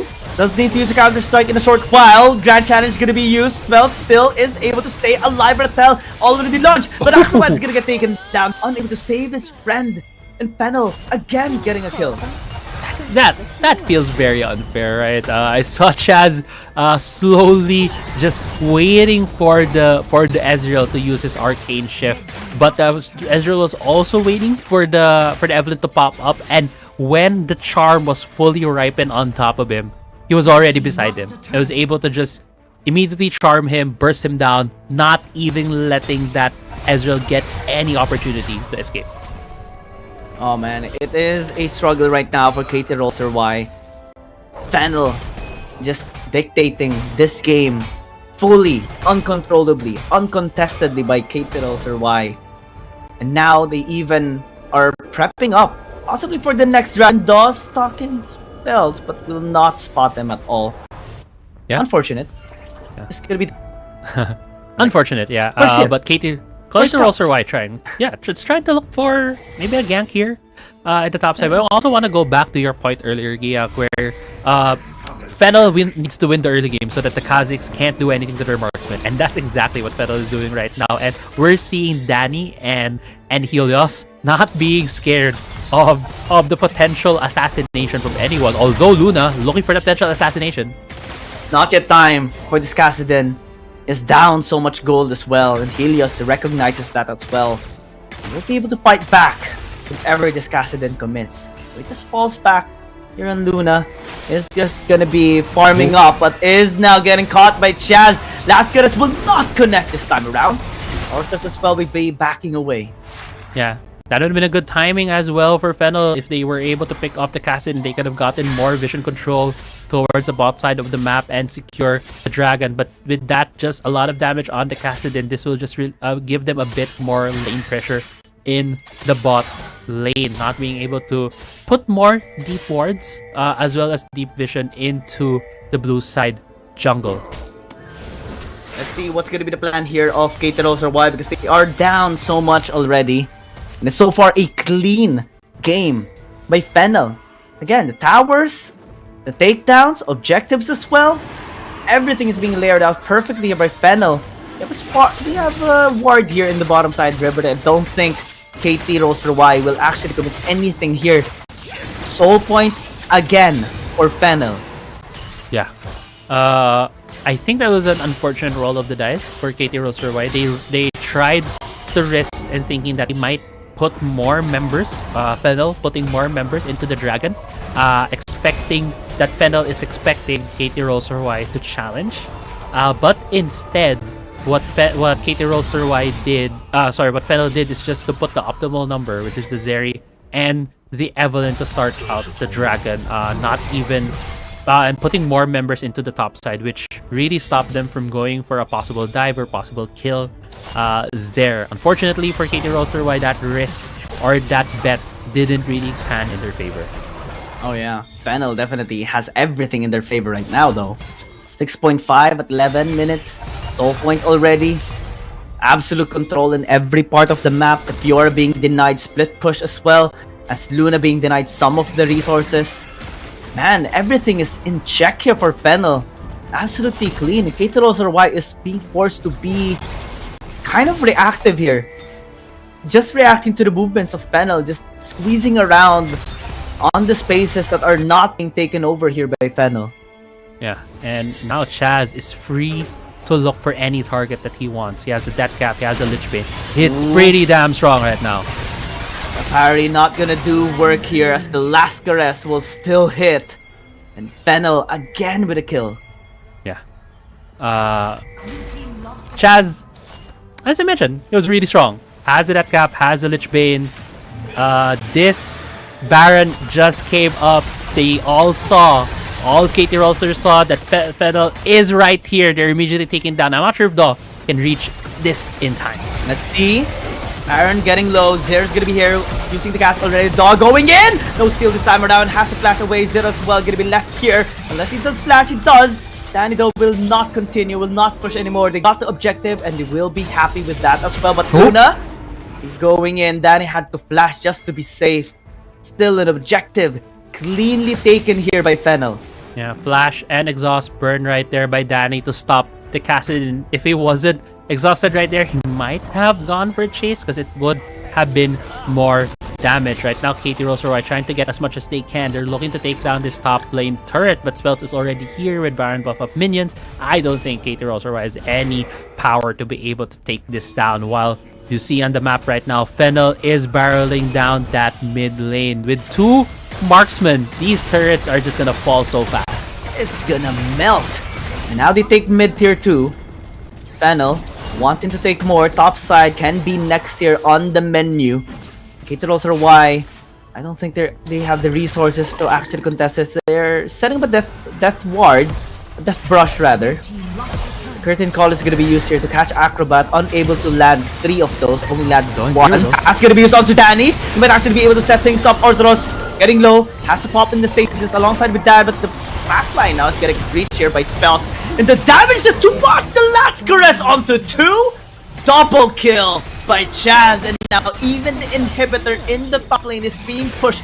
Again, no kills so far for KT.RY. They might actually secure the first this time around, but Fennel going back to perfect timing. And again, it's still just amazing plays here from Fennel. Yeah, it's just very cold, calculated plays right now from Fennel. It all started with Chaz getting that early game lead, camping the top side, getting the kills, enabling his team to be able to move across the map. And now Fennel is reaping those rewards with a plus 3,700 Baron power play, even taking the inhibitor turret in mid lane and top side. And this is all really thanks to the strong early game of Fennel. And now that I think about it, right, there's really a lot of scaling on the side of KT.RY, and I don't think they have enough time to make use of the scaling champs that they have. Yeah. It's just too much lead that Fennel already has gotten in this game. Almost 10,000 in fact on scaling champions as well. This Zeri scales up, this Jack scales up, this Evelyn kind of falls up a little bit, but on the screen members here of KT.RY doesn't matter at all. And now a soul gets secured. They will have additional shield since it is a mounting soul. Man, KT.RY is being challenged heavily right now. The only thing making this the only thing not making this a perfect game anymore here for Fennel is a tower takedown in the top lane. But everything else has been perfect so far. Yeah, it's now Fennel's game to lose, right? With this point in the game, and I'm looking at the KDA so far, 100% kill participation so far for this Evelyn 602. That is a beast right there. On the hands of Chaz, Evelyn is so strong, can just choose a target. Maybe even the charm doesn't hit, could still be able to just assassinate a target, and that is on the minds right now of KT.RY. They need to dodge out the assassination potential of this Evelyn, while Fennel right now is looking where KT.RY is. They are moving up into this Baron though. Oh, Arthur's actually flashing in. Might actually be key here to the victory of Luna! Because now Helios has to flash away. Being left out. They're still able to tank the damage here. Orthros being left out. Daw going in. There's Barrage connecting onto Danny as well. This might be huge for KT.RY. They got the kill already onto 1. Chad chasing down Daw. Will be able to shut them down. Charm is here connected onto 0, but will he actually go? The answer is yes, and immediately regrets it. And KT.RY spots it up again. But they've been pushed though by Spell. This might be an opportunity here for Fennel, because at this game, lag towards a member of KT.RY, because Danny and Helios are still here. They're stalling out the recall. They're preventing them from actually backing away. They don't have any flash. They need to be very careful. It looks like they're just gonna be walking away for now. Yeah, and I thought the Jax was gonna be able to push down inhibitor turret and maybe threaten the Nexus, but the Fiora was there for the assist to be able to defend their base. But looking into this replay right here, we do see, as you mentioned, Arthos going in, and they didn't know. I think the Fennel went in there with a bit of a 50-50 mindset, not knowing where everyone was in the KT roster, so they weren't able to deal the damage, even though Arthos was tanking up so much damage. They're lucky here to be able to get at least a 1-for-1. This could have been more dicey from Fennel, but actually Chaz falling at the end. What a good flash as well. Timed by 0. It was a 2-for-1 in the end in favor of KT.RY, although it seemed a bit dicey as well because of the split push coming for the Jacks. Yeah, now Fennel's feeling the pressure. They're sensing that KT.RY is starting to fight back, starting to actually have impact in their damage, and especially now having the confidence right now to resist Fennel. This happened already before. This happened in game number 1. Just one fight to change it all, and the second fight to close it all up. Now Elder Dragon being spawned up. Fennel, can they secure this? Yeah, we'll see. They need to secure this, or it's gonna be deja vu from game 1. He will commit onto 0. He's a very, very tanky dude. This is the Gragas that can just walk away and heal himself back to full health with the Swarmugs. But they go back to the Elder again. Tremendous respect being shown right here by KT.RY in terms of facing. This Elder Drake is falling so fast. Melting, and they will secure. Ooh, that was so close. But now that is a bit of a stall time here by Orthros. Now they do have the Elder Dragon. 0 might need to be very careful though as well. Jumping away at least. Should Mirage connects onto Spelt and Helios. Return to the Baron next. Yeah. Oh my god. They got him! That was weird! It was weird coming in for KT.RY. Why was he there? 0 getting caught out might just be the key here for Fennel to actually secure this Baron. Oh my god. Now, this might be difficult here for Luna. Goes golden, tries to back away, tries to rift talk, does have a faster cooldown on his. Will be able to at least be safe. Yeah, again, KT.RY, they feel the pressure. They feel like they need to go on this Baron and check. And Fennel's just waiting for them. Oh, you're probably gonna check. We'll just stand here and wait for you to come to us. And that's why 0 died, and that's why Luna almost lost his life as well. Baron secured for the side of Fennel, 11-2 in kills. But the thing is, some of the late game builds from KT.RY are online. If given the chance, they can dish out the damage against Fennel. And now they basically have the Infinity Stone right now, Infinity Gauntlet. Now the question is, what do they do with this?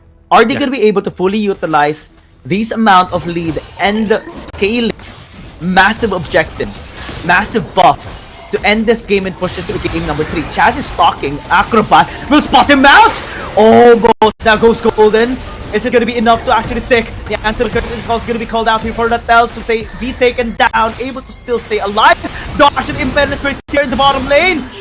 Will not get the kill onto Danny. Now it's going to be time for Fennel running down here in the mid lane. They get the Fiora as well. And it's just relentless pursuit of Fennel pushing us to game 3. Fennel Adversity grabs game 2, gets the win, puts us in game 3 for our 3rd series of the day. And I have to point out how I doubted that composition early on for Fennel Adversity, but they showed us what is the potential, especially when they get that early game lead, allowing the Chaz to just go wild on that Evelyn and giving that space for both the Zeri and for the Jhin to deal their damage and scale up into the game. Yeah, that was really clean coming in from Fennel. There were some times that we kind of got nervous with them getting caught out, getting too aggressive, getting almost killed by the members of KT.RY. But there is also a bad position that happened on KT.RY, especially during that pre-Baron fight. 0 getting caught out allowed Fennel to actually just take the Baron and get the Infinity Stones on their gauntlet and just charge right in the mid lane. Dog tried to access the back line, trying to take the kill onto Danny, but was unsuccessful. They were just too strong at that point, especially with the double 5 buffs rather that they have received in the entire game. And now they're on the verge of receiving a reverse sweep against Fennel. Yeah, definitely. That's a threat right there. A reverse sweep, especially, it's so hard, right? If you win game 1 with such a convincing way, and then game 2, the other team does the same thing against you, it can be a bit demoralizing, and that could be something to look out for come game 3. But looking at the damage, ooh, look at Chaz's damage compared to everyone on his team. But Acrobat also doing so much for KT.RY. Everywhere.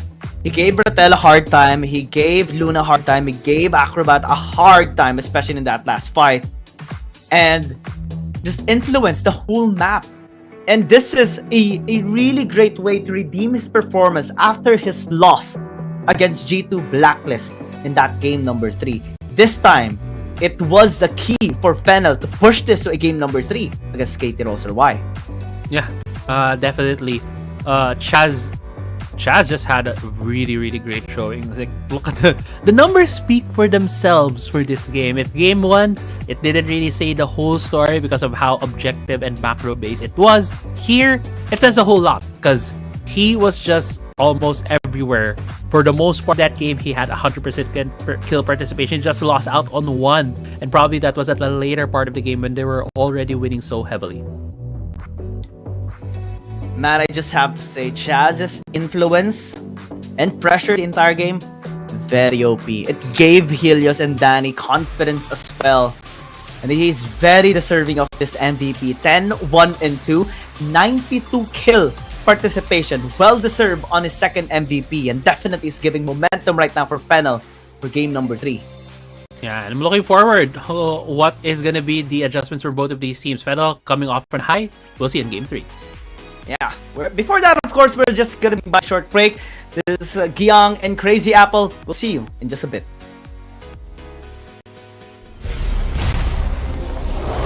I split mountains with my roar.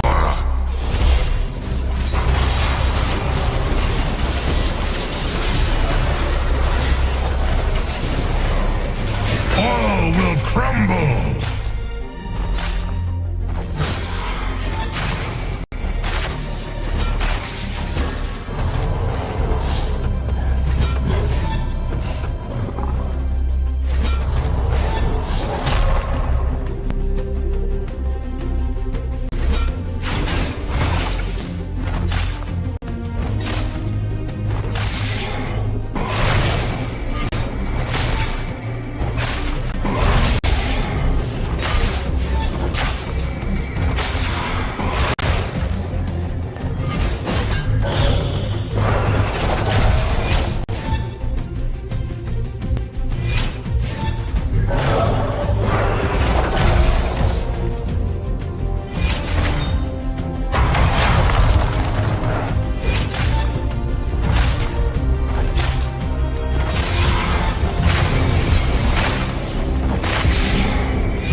You cannot kill a storm!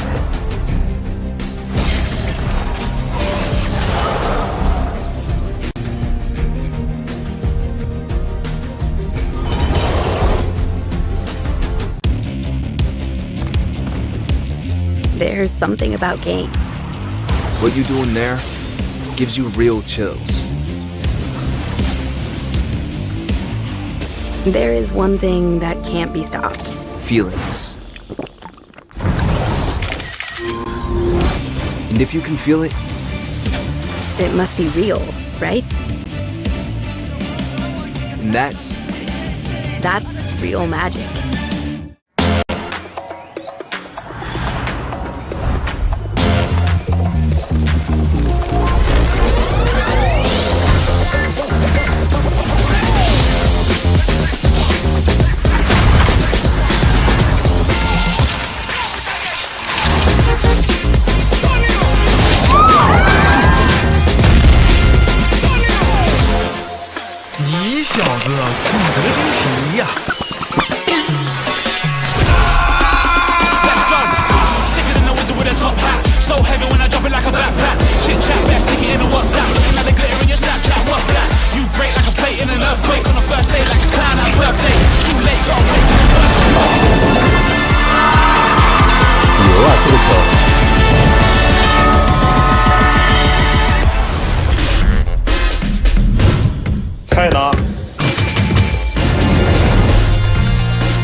match number 3. And of course, it is going to be the final game between KT.RY and Fennel in this series.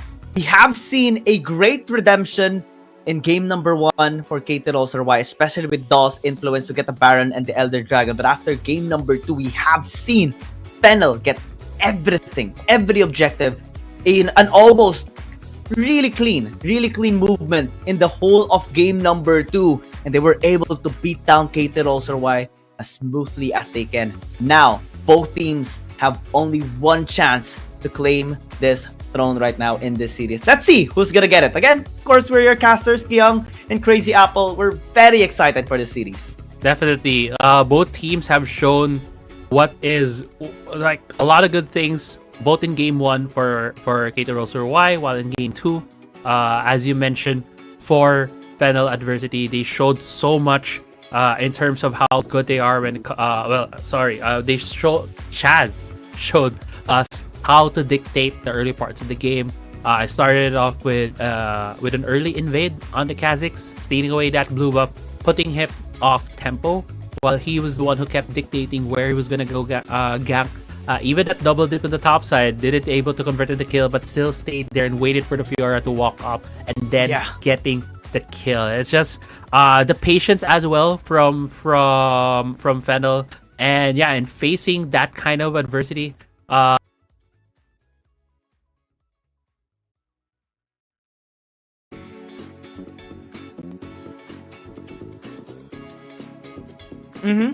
Well, it is going to be an exciting thing here for both Fennel and KT.RY for sure. We are going to be knowing later on who is going to be the happier team as of today.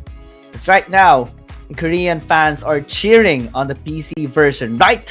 The Filipino fans are cheering for a victory of a Korean team as well. In the other game, the PC version, right now, it's going to be a battle of both of those regions in one last game.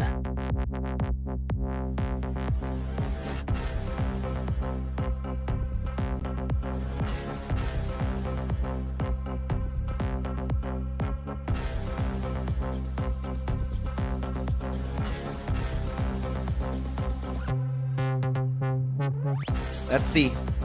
This is gonna be a chance again for KT.RY to redeem themselves. Of course, we have said redemption or redeeming quite a bit of times already here, especially in this last game.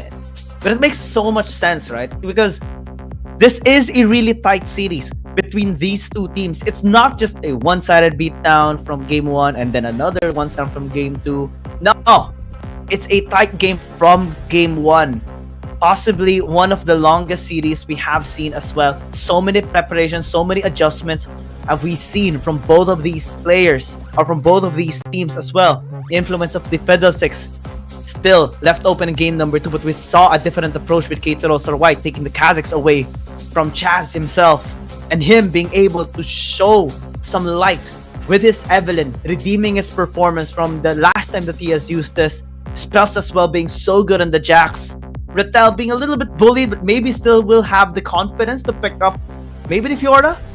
But I think he's much better on the Riven and especially on the Jax. So maybe KT.RY will set their eyes on that instead. Let's see. We see the coaching staff, of course, here on the side of Fennel. And goes a little bit there on KT.RY when the cameras pan on them as well. Both teams really are just investing so much here in this game, and it makes a lot of sense. Both of these teams are coming off of a loss. Fennel lost to EDG 0-2. KT.RY lost to JDG in a 0-2 fashion last Wednesday as well. Right now, it's the chance for them to finally get their games going, get their wins going, start bouncing back here in this game as well.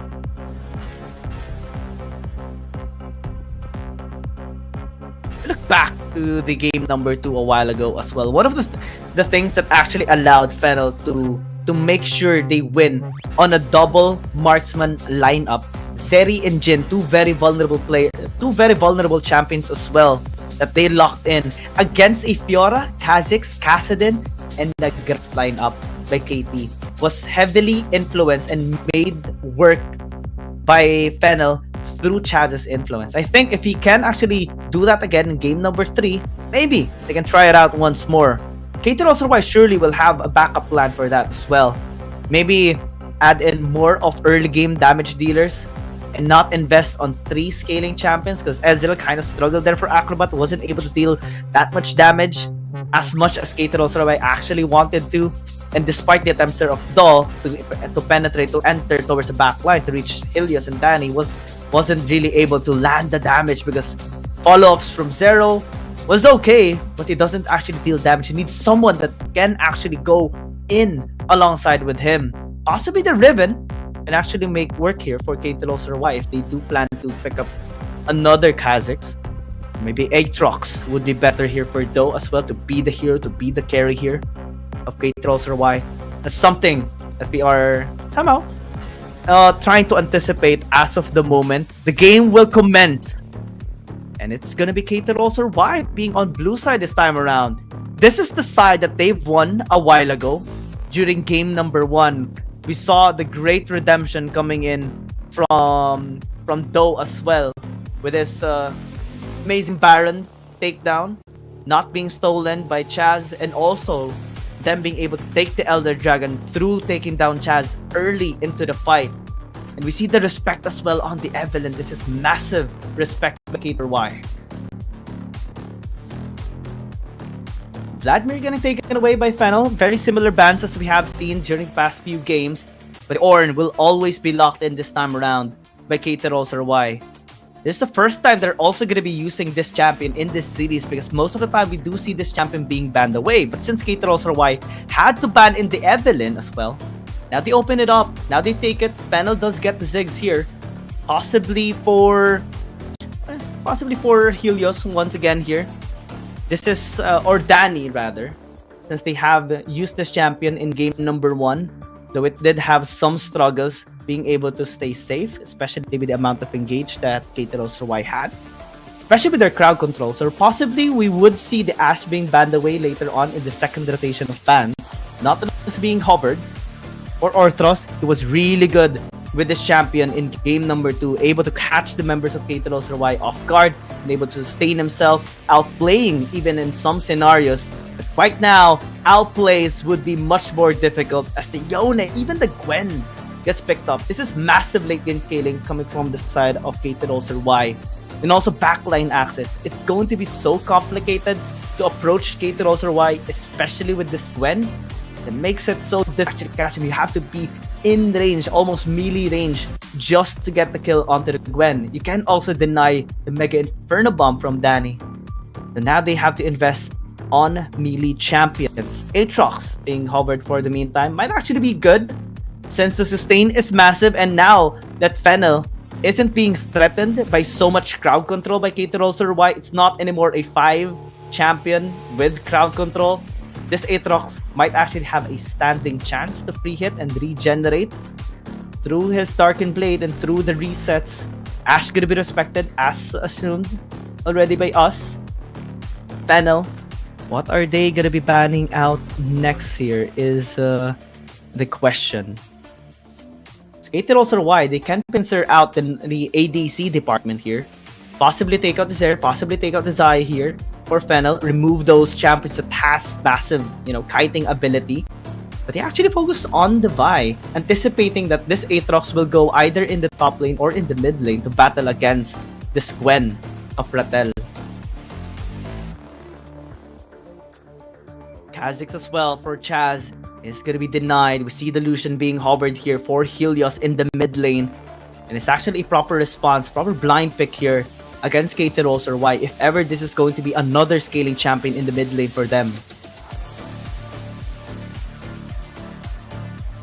Riven is still available here in case that they do want to pick it up. Possibly for jungle, possibly for Baron lane. This Aatrox is a flex pick. It can still work here for Fennel. Zeri gonna be hovered here for the meantime for KT.RY. And yes, ADCs are required here for this current season. At least one of those should be locked in. It might actually just be the Zeri. So 3 scaling champions here for KT.RY. Mid lane, if included, if they pick a scaling champion, would be really difficult to reach towards the late game. But since they hovered the virus, this might add in just another crowd control, some pokes, and execute damage here for KT.RY. Much better than other champions, to be honest. As it does have the crowd control that they needed to add in for the Fate Sealed, for the Call of the Forge God, for the knockup as well, maybe to set things up for Rattel as well on the Gwen. Lee Sin of Chaz is still online. We have seen him on the Lee Sin so many times already. So far, well, though he hasn't really had the best win rate on this champion just yet, we cannot deny how good he is on this champion. So, right now, as we the final draft between these two teams, let us know your thoughts in the comment section. Of course, we are reading and wanting to see your support on both of these teams. Do you think KT.RY will win this, or will Fennel be successful in securing a reverse sweep against them? Okay, great. I'm back. Thank you, Giang, for tanking for a bit. It seems like we're running into a couple of technical issues on our end. Sorry for that. And for everyone, thank you as well for still tuning in here as we get into Game 3. We'll be seeing who will be able to get the win of this series. It's going to be a very close match between these two teams, Giang. Oh, absolutely. I'm so excited for this game right now. Redemption and Arc for KT.RY and Fennel.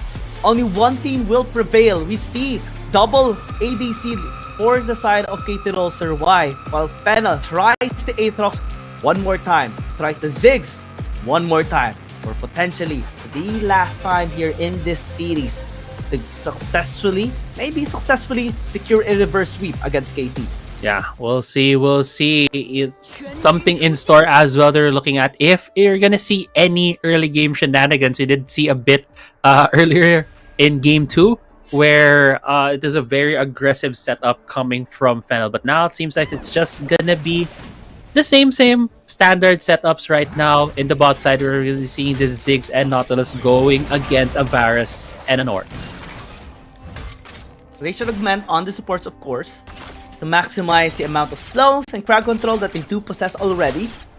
There's a lot on the side of KT.RY, but not as much as they did during game number 1. So maybe an avenue of opportunity here for them, especially Chaz, to work on his Aatrox even more. Land the Darkened Blade and go on the recess. They have good burst as well, of course, from Danny and from Helios. And since this is a Lucian, maybe can bully mid lane as well. Yeah. And right now we're seeing as well Chaz in the previous game. Yeah, he was so dominant on that Evelyn, earned 833 gold per minute. And again, we keep talking about this in the top side of the map. Whenever in top lane, you want to be the ones to shove the lane, but Chaz going for another level 3 gank, which is not something we usually see from the other junglers. It's really only Chaz who really wants to try to go for these early ganks, maybe help a laner out and get an early kill. Yeah. Does have the smite, so he will be able to steal this out from Do just in time. Take it away as well. Wow, and Fennel being very proactive in this early game. Yeah. It's a very different setup, right? Compared to the other teams we've been seeing. A lot of the junglers there would try to go for a full clear and then go for a level 5 gank. Probably even a dive, because it's very effective on the Aatrox. Having that world ender, having that burst of movement speed allows you to be able to deal more damage, as actually cutting the distance as well towards the lane. But it's a very different take here from Fennel. Orthos, though, fighting off a bit more than he could chew here in the mid lane. But going back, I don't really see a huge gank angle, but actually, move up though. This is gonna be tough, but they don't engage fully outside of KT.RY. They're happy with what they got already. Some information as well has been acquired here by KT. But Fennel still being able to be safe in this early game. I think this is going to be the game plan here for Fennel. Just focus on clearing out the waves, focus on Helios, maybe through top lane as well. Just to help out spells in the laning phase. Maybe bully out Rattel, because that kind of paves the way for them to win during game number 2. Yeah. definitely.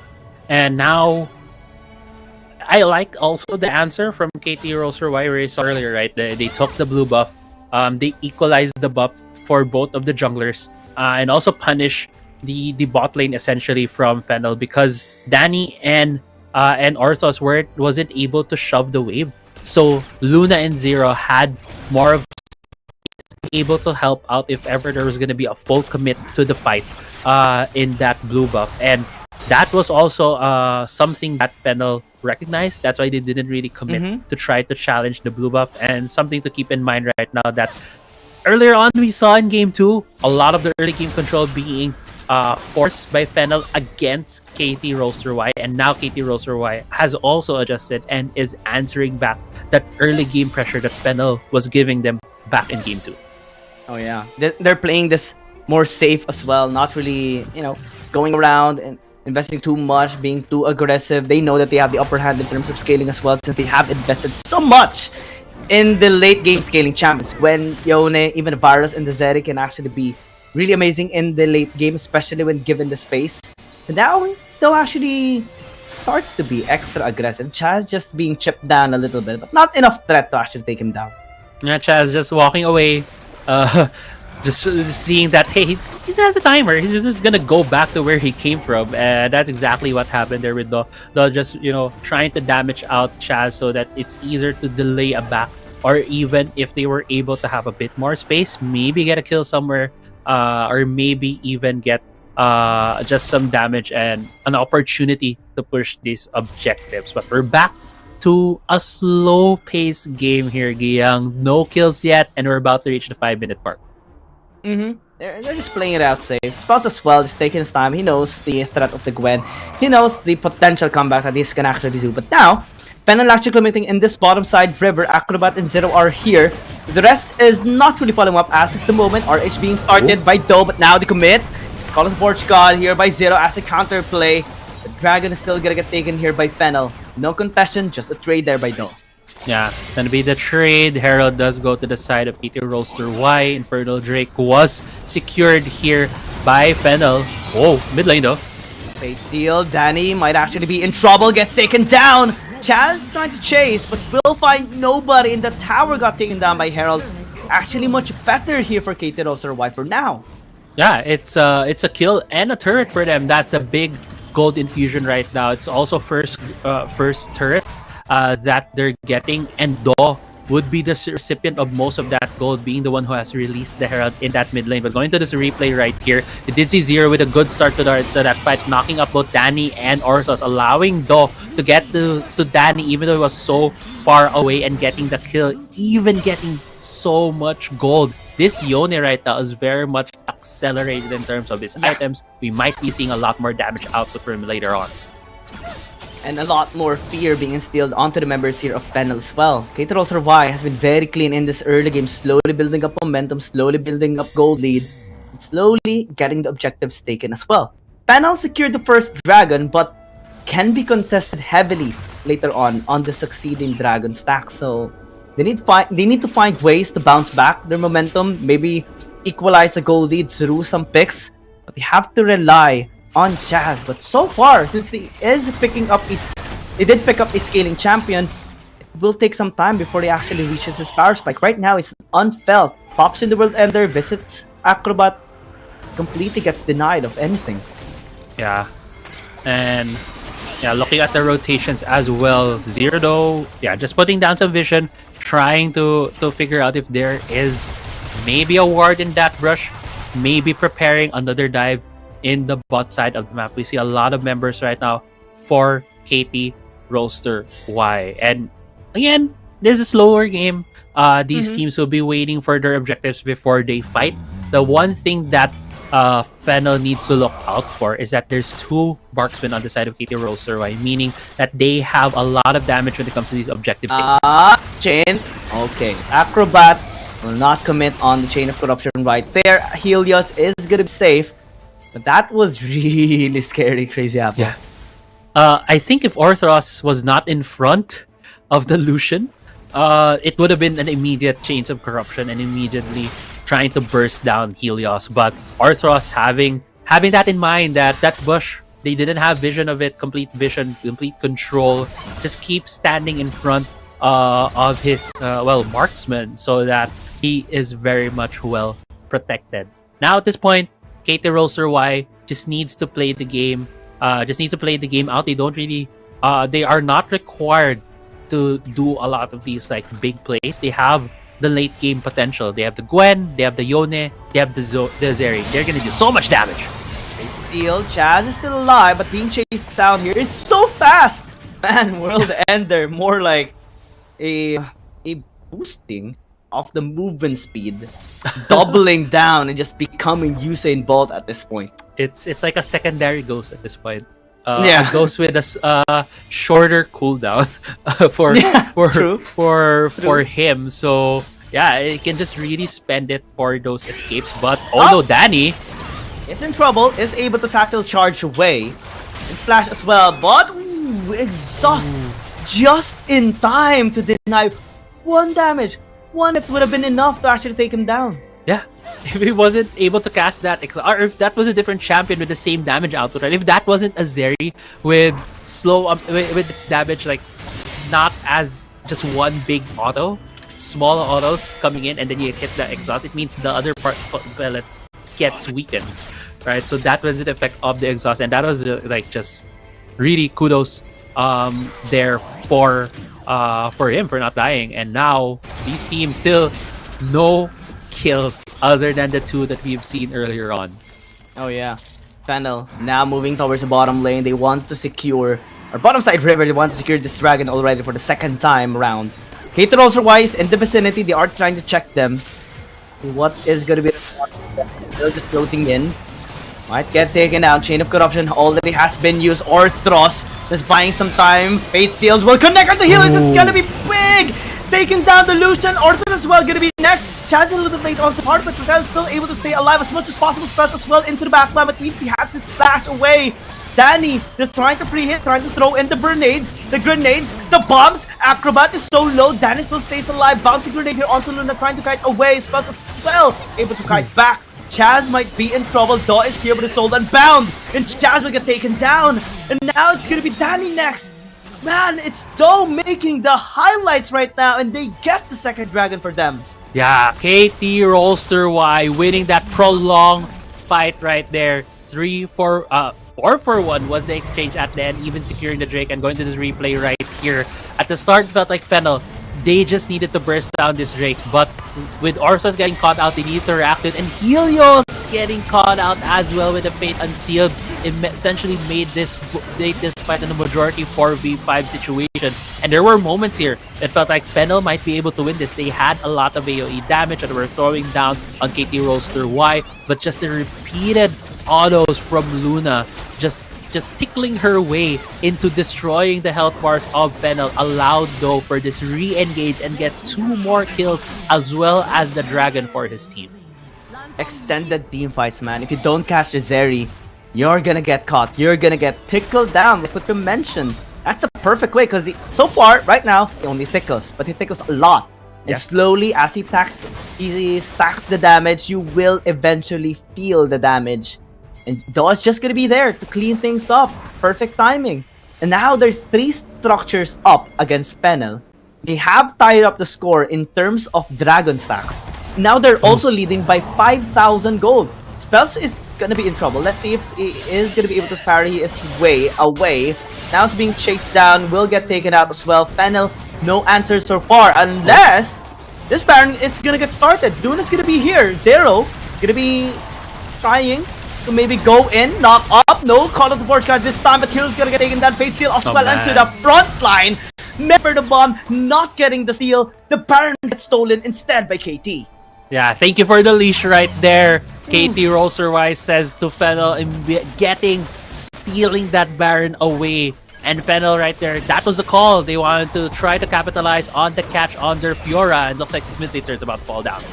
And all gonna be exhausted here. Arthros is just blocking some of the damage here of KT.RY, preventing any sort of engage, but they already got what they wanted to. A tower, a Baron gifted for free with the Wrapper, and even a Ribbon. As now the Chain of Corruption is gonna be used. Good stasis there by Arthros, but still is massive threat coming in from Luna! down Kobe by Luna. Gets Yeah. the kill as well, and now bottom lane is gonna be next. Ratel is here, casting the needles. Pelts might be in trouble, is gonna be flashing away, but no! With the Fate Seal, with the crits, is just there to land the damage and put them in a coffin right now. Fennel, despite all odds of KT.RY, despite the trouble that they had in game number 2, right now they're taking full control, full step on the gas pedal. They're not giving any time to breathe for Fennel. Right now, the Nexus is exposed. KT.RY, after a brief amount of time, will let them breathe for maybe 1 minute. Yeah, KT.RY calls off the attack. Feels like they were so unstoppable as they stepped into the base of Fennel. They destroyed all of the turrets on the map. There were tier 2 turrets before this Baron was taken, and now even the inhibitor turrets are down. It's only the inhibitor exposed, as you mentioned, and KT.RY just dominating this game 3 right now, sending another statement from Fennel, say that even though you were able to control game 2, we'll show you how we're able to control game 3. And all started from neutralizing the early game from Chaz. Chaz kept trying to go for these ganks, but it wasn't able to convert, and KT.RY with small incremental gains, small incremental advantages, just exploded after the dragon fight, and even sealing the Baron. They now have a 14k lead, 14k gold lead. Oh man. Let's see, because this is so far the trend that we're seeing, right? Blue side victory. Happened game number 1 for KT, happened game number 2 for Fennel, and now KT being a blue that is slowly closing out this game. Fennel wants to resist one last time, but is being denied to do so. KT.RY disengages again, waiting patiently for the next objective. Yeah, they don't have the Call of the Forge God. They don't have one of those big ultimates to catch out Fennel. And now it's just free objectives for the taking here for KT.RY. They have so much gold, so strong champions that they have just complete control over the map at this point. Whenever someone is there, Fennel needs to watch out because they just might be able to be caught out by the members of KT.RY. And this is just a scary position that Fennel is in right now. They can't utilize the split push of the Fiora because there's so many minions right now flowing to their base. The Ziggs can't clear as fast as he can. And if they do come out of their base, KT.RY might just jump them and then kill them and maybe end the game from there. That's a luxury when you have the Ornn, when you have the Varus, when you have Daw on the Yone as well. Top tier performance right now as Jazz is needing to use that World Ender just to be able to escape, and now that's proper timing for KT to just prep up for Baron. Yeah, and what a statement right here from Ratel. Ratel was just staring down Chaz. Are you really gonna go? If you go, we're gonna punish you. And they punish and they him. go! Fate sealed onto the back line. Chaz might actually be in trouble. Not even allowed to cast a single spell as he falls down to the ground, drop dead. As Heal's gonna be next. Ratel just snipping him away, cutting down the fingers, cutting down the parts of Dissolution. And Ratel even going in. Heal is gonna be able to at least secure one. The spell, the gold, the stasis is able to buy enough time there for KT. And now it's only Danny, very reminiscent of game number 1, but it's not a dream at all. It's KT.RY denying the reverse sweep. Yeah. KT.RY gets game 3, wins the series, denies the reverse sweep that was brewing from Fennel, and what a game 3 right there. It's the same recipe as game 1, right? We saw Daw getting the steals on the objectives, which really rattled Fennel and gave KT.RY the win. Same thing with game 3. The challenge and objectives stole key objectives against Fennel, and Fennel wasn't able to get back into the game. It's as if it's game number 1 repeated again, but on replay. There's a slight bit changes. Actually, KT.RY was much dominating in game number 3. But also, you know, that conclusion of that, Danny being the only one left, the rest of the team of Fennel got caught out, and Daw just being so online and so confident as the rest of the team is there to back him up. And despite the efforts of Fennel, everything was already laid out in place for KT.RY. Betello was well fed, Acrobat as well was able to scale up, and they did have such a late game composition. If you give them even the slightest goal lead or even give them time to scale up, you're gonna be dead. You're gonna regret giving them the time, and that definitely was what happened there for KT. And Fennel definitely regretted not being able to get that early lead. Yeah, such a shame, right? Because we saw Chaz really trying his best as well to go and look for these early game leads, and to go for these early game ganks. The only thing that was notable for his early game was the blue buff steal, but this was equalized as well for the side of KT.RY. And again, the goal difference over time says the whole story right here. At that point when it rose was when KT.RY was able to win the dragon fight as well as get the Baron, steal the Baron away from Fennel. And I think there is a bigger question right now that I am seeing. There is a pattern in this series that Fennel, I feel like, needs to address, and that is when they don't have a good early game from Chaz, it feels like they get lost in the mid game, and that was what KT.RY exploited in both Game 1 and Game 3.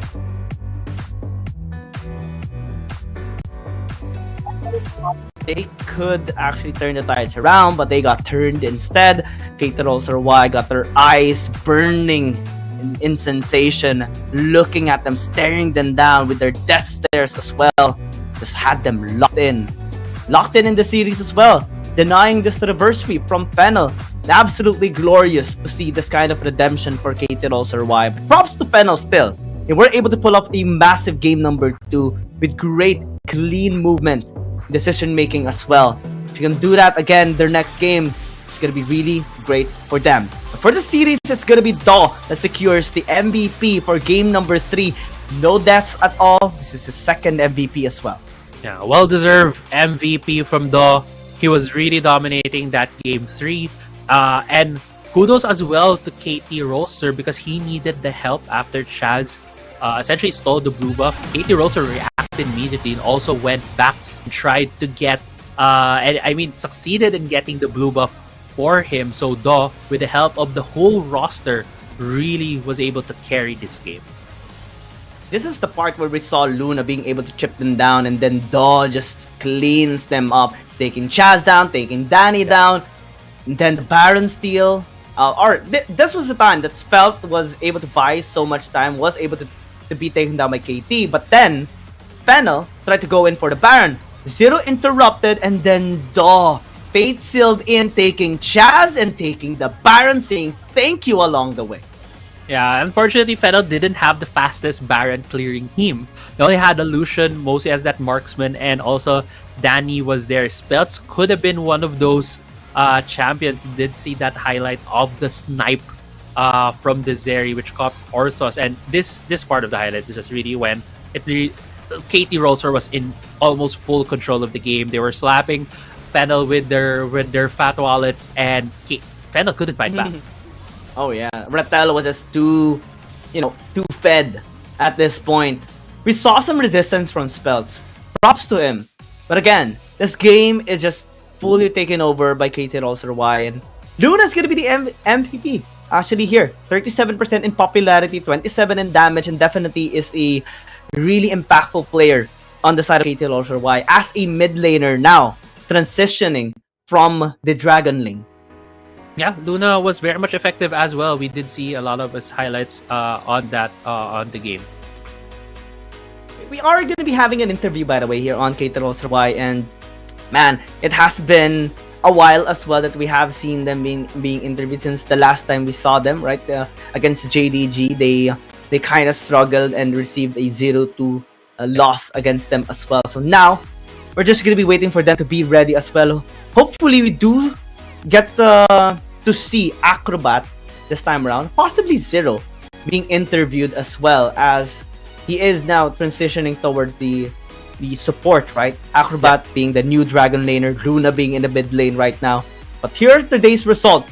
KBG 2-0 against Invade, BRU United Esports losing a 0-2 against NAOS, 2-0 by KT.RY against Fennel.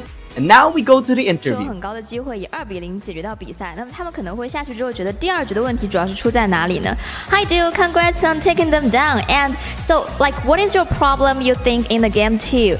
As you just go over the game, because you got the chance to end up the game with 2-0, right? 안녕하세요. 축하드립니다. 첫 번째 질문은 게임 2에서 무슨 문제로 이대로로 이기지 않았어요? 첫 번째 일단 이블린이라는 좀 특이한 픽이 나왔는데 그 픽에 대해서 대처를 잘 못했었던 것 같고 좀 여기저기서 사고가 많이 터지면서 저희가 템포를 못 잡고 그대로 좀 무난하게 졌던 것 같아요. So at game 2 we have many problems with our teammates and we can't control our tempo. So yeah, we lost in game 2. OK， 那我们打野选手也是有说到，在第2局的时候呢，他觉得其实当时他跟他的队员之间都是有一些失误的，尤其是没有很好的控制好自己整个队伍的一个节奏，所以导致了那一局的失利。那么下一个问题想问到的是，就是在今天的这场比赛当中，可以明显的感觉到Manila Final 这支队伍给到了他们比之前更大的一些压力，想要问一下他觉得是为什么呢？ So it seems the final give you much pressure than before. So what do you think about the reason behind this? 전보다는 이번 시즌에서 FL 저희 팀한테 많이 그 부담을 주는 것 같아서 혹시 이유가 어떻게 생각하세요? 그거는 그냥 저희 팀이 이제 좀 멤버도 바뀌고 지금 여러 가지를 시도하는 중이라 잠깐 주춤하는 거고 결국 저희는 다시 상위권으로 올라갈 수 있는 그런 상황을 가지고 있다고 생각합니다. So I think because our teammate new member coming and we are trying many ways like many combine to like new combine and we are working on that.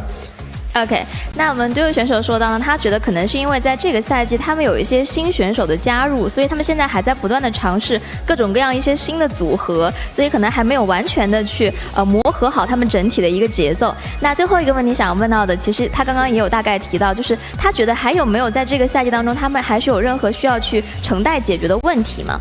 So the last one gonna be any difficulties you have just faced so far in the season? 지금까지는 어떤 어려움을 갖고 있는 거 있으세요? 이게 저희가 지금 조금 메타도 바뀌고 지금 원래 있던 멤버들 간의 포지션 변화도 일어나가지고 좀 지금 정리를 하고 있는 단계인 것 같아서 이 정리가 끝내면은 또 새로운 RI의 모습을 보여줄 수 있을 것 같아요. So as I said before, we have a new member came and we our position has been changed too, and we are working on that for better performance in the future. OK， 我们这个选手也有说到，他其实刚刚也有说到，就是可能因为有一些新选手的加入，所以说他们有很长的一个新的组合需要去磨合训练。那除此之外呢，他觉得他们整体的一个处理比赛的一个问题和方法也在不断的去改进，他们也希望在未来可以就是给大家带来更好的表现。OK，thank you for the interview and thank you for the translating. That's all. Bye bye. Great to hear from though, especially that he has been very pivotal, back-to-back MVP on his Fiddlesticks and Yone to pave a win here for KT.RY in the series. And yeah, just an amazing run so far here for today. We have seen KBG 2-0ing INV Esports. We have seen NAOS Esports 2-0ing BRU United Esports, getting their revenge finally after Season 1. And also KT.RY winning against Fennel, denying the reverse sweep. Here are the standings on the CN Conference, by the way. Yeah, and we didn't really see a lot of movement for CN Conference because there's only one CN team that played earlier, and that is KBG getting a win against INV Esports. And yeah, so far with 3 wins, they are in a decent spot coming for that playoffs position. But we would want to see also Nova EDG and Weibo Gaming probably rise up to the ranks and maybe make a run at the playoffs. Oh yeah, absolutely. I mean, the playoffs is going to be a big thing, and everyone needs to really step up in order to qualify, especially those that are on the bottom of the barrel right now. NAOS Esports, G2 Blacklist, KT.RY, and Cerberus Esports are not having that problem just yet, especially that KT.RY has secured their win, gaining up another scoreline, +2 in total right now, including all of their games. But for the rest on the right side, they need to step up. They need to find ways to garner those wins, especially against the co-APAC teams, because against CN teams, oftentimes we do still see them struggle. So they need to really step up. Yeah, and step up will be looking for some of our APAC and CN teams as well. Looking at our November 22 schedule, will be starting at 5 p.m. It's going to be OMG versus KT.RY, while for a second series, it's going to be Thunder Talk and Team Flash, while for the last match for November 22, it's going to be FPX and Trace Esports.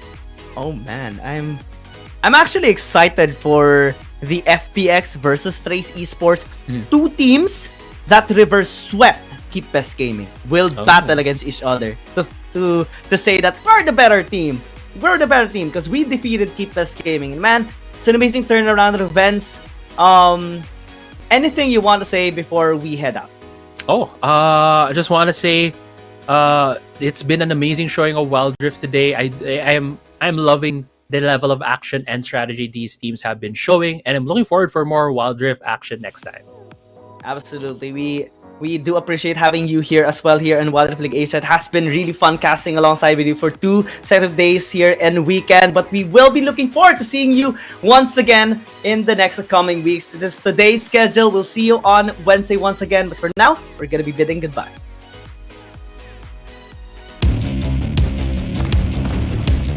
There's something about games. What you doing there gives you real chills. There is one thing that can't be stopped. Feelings. And if you can feel it, it must be real, right? And that's real magic.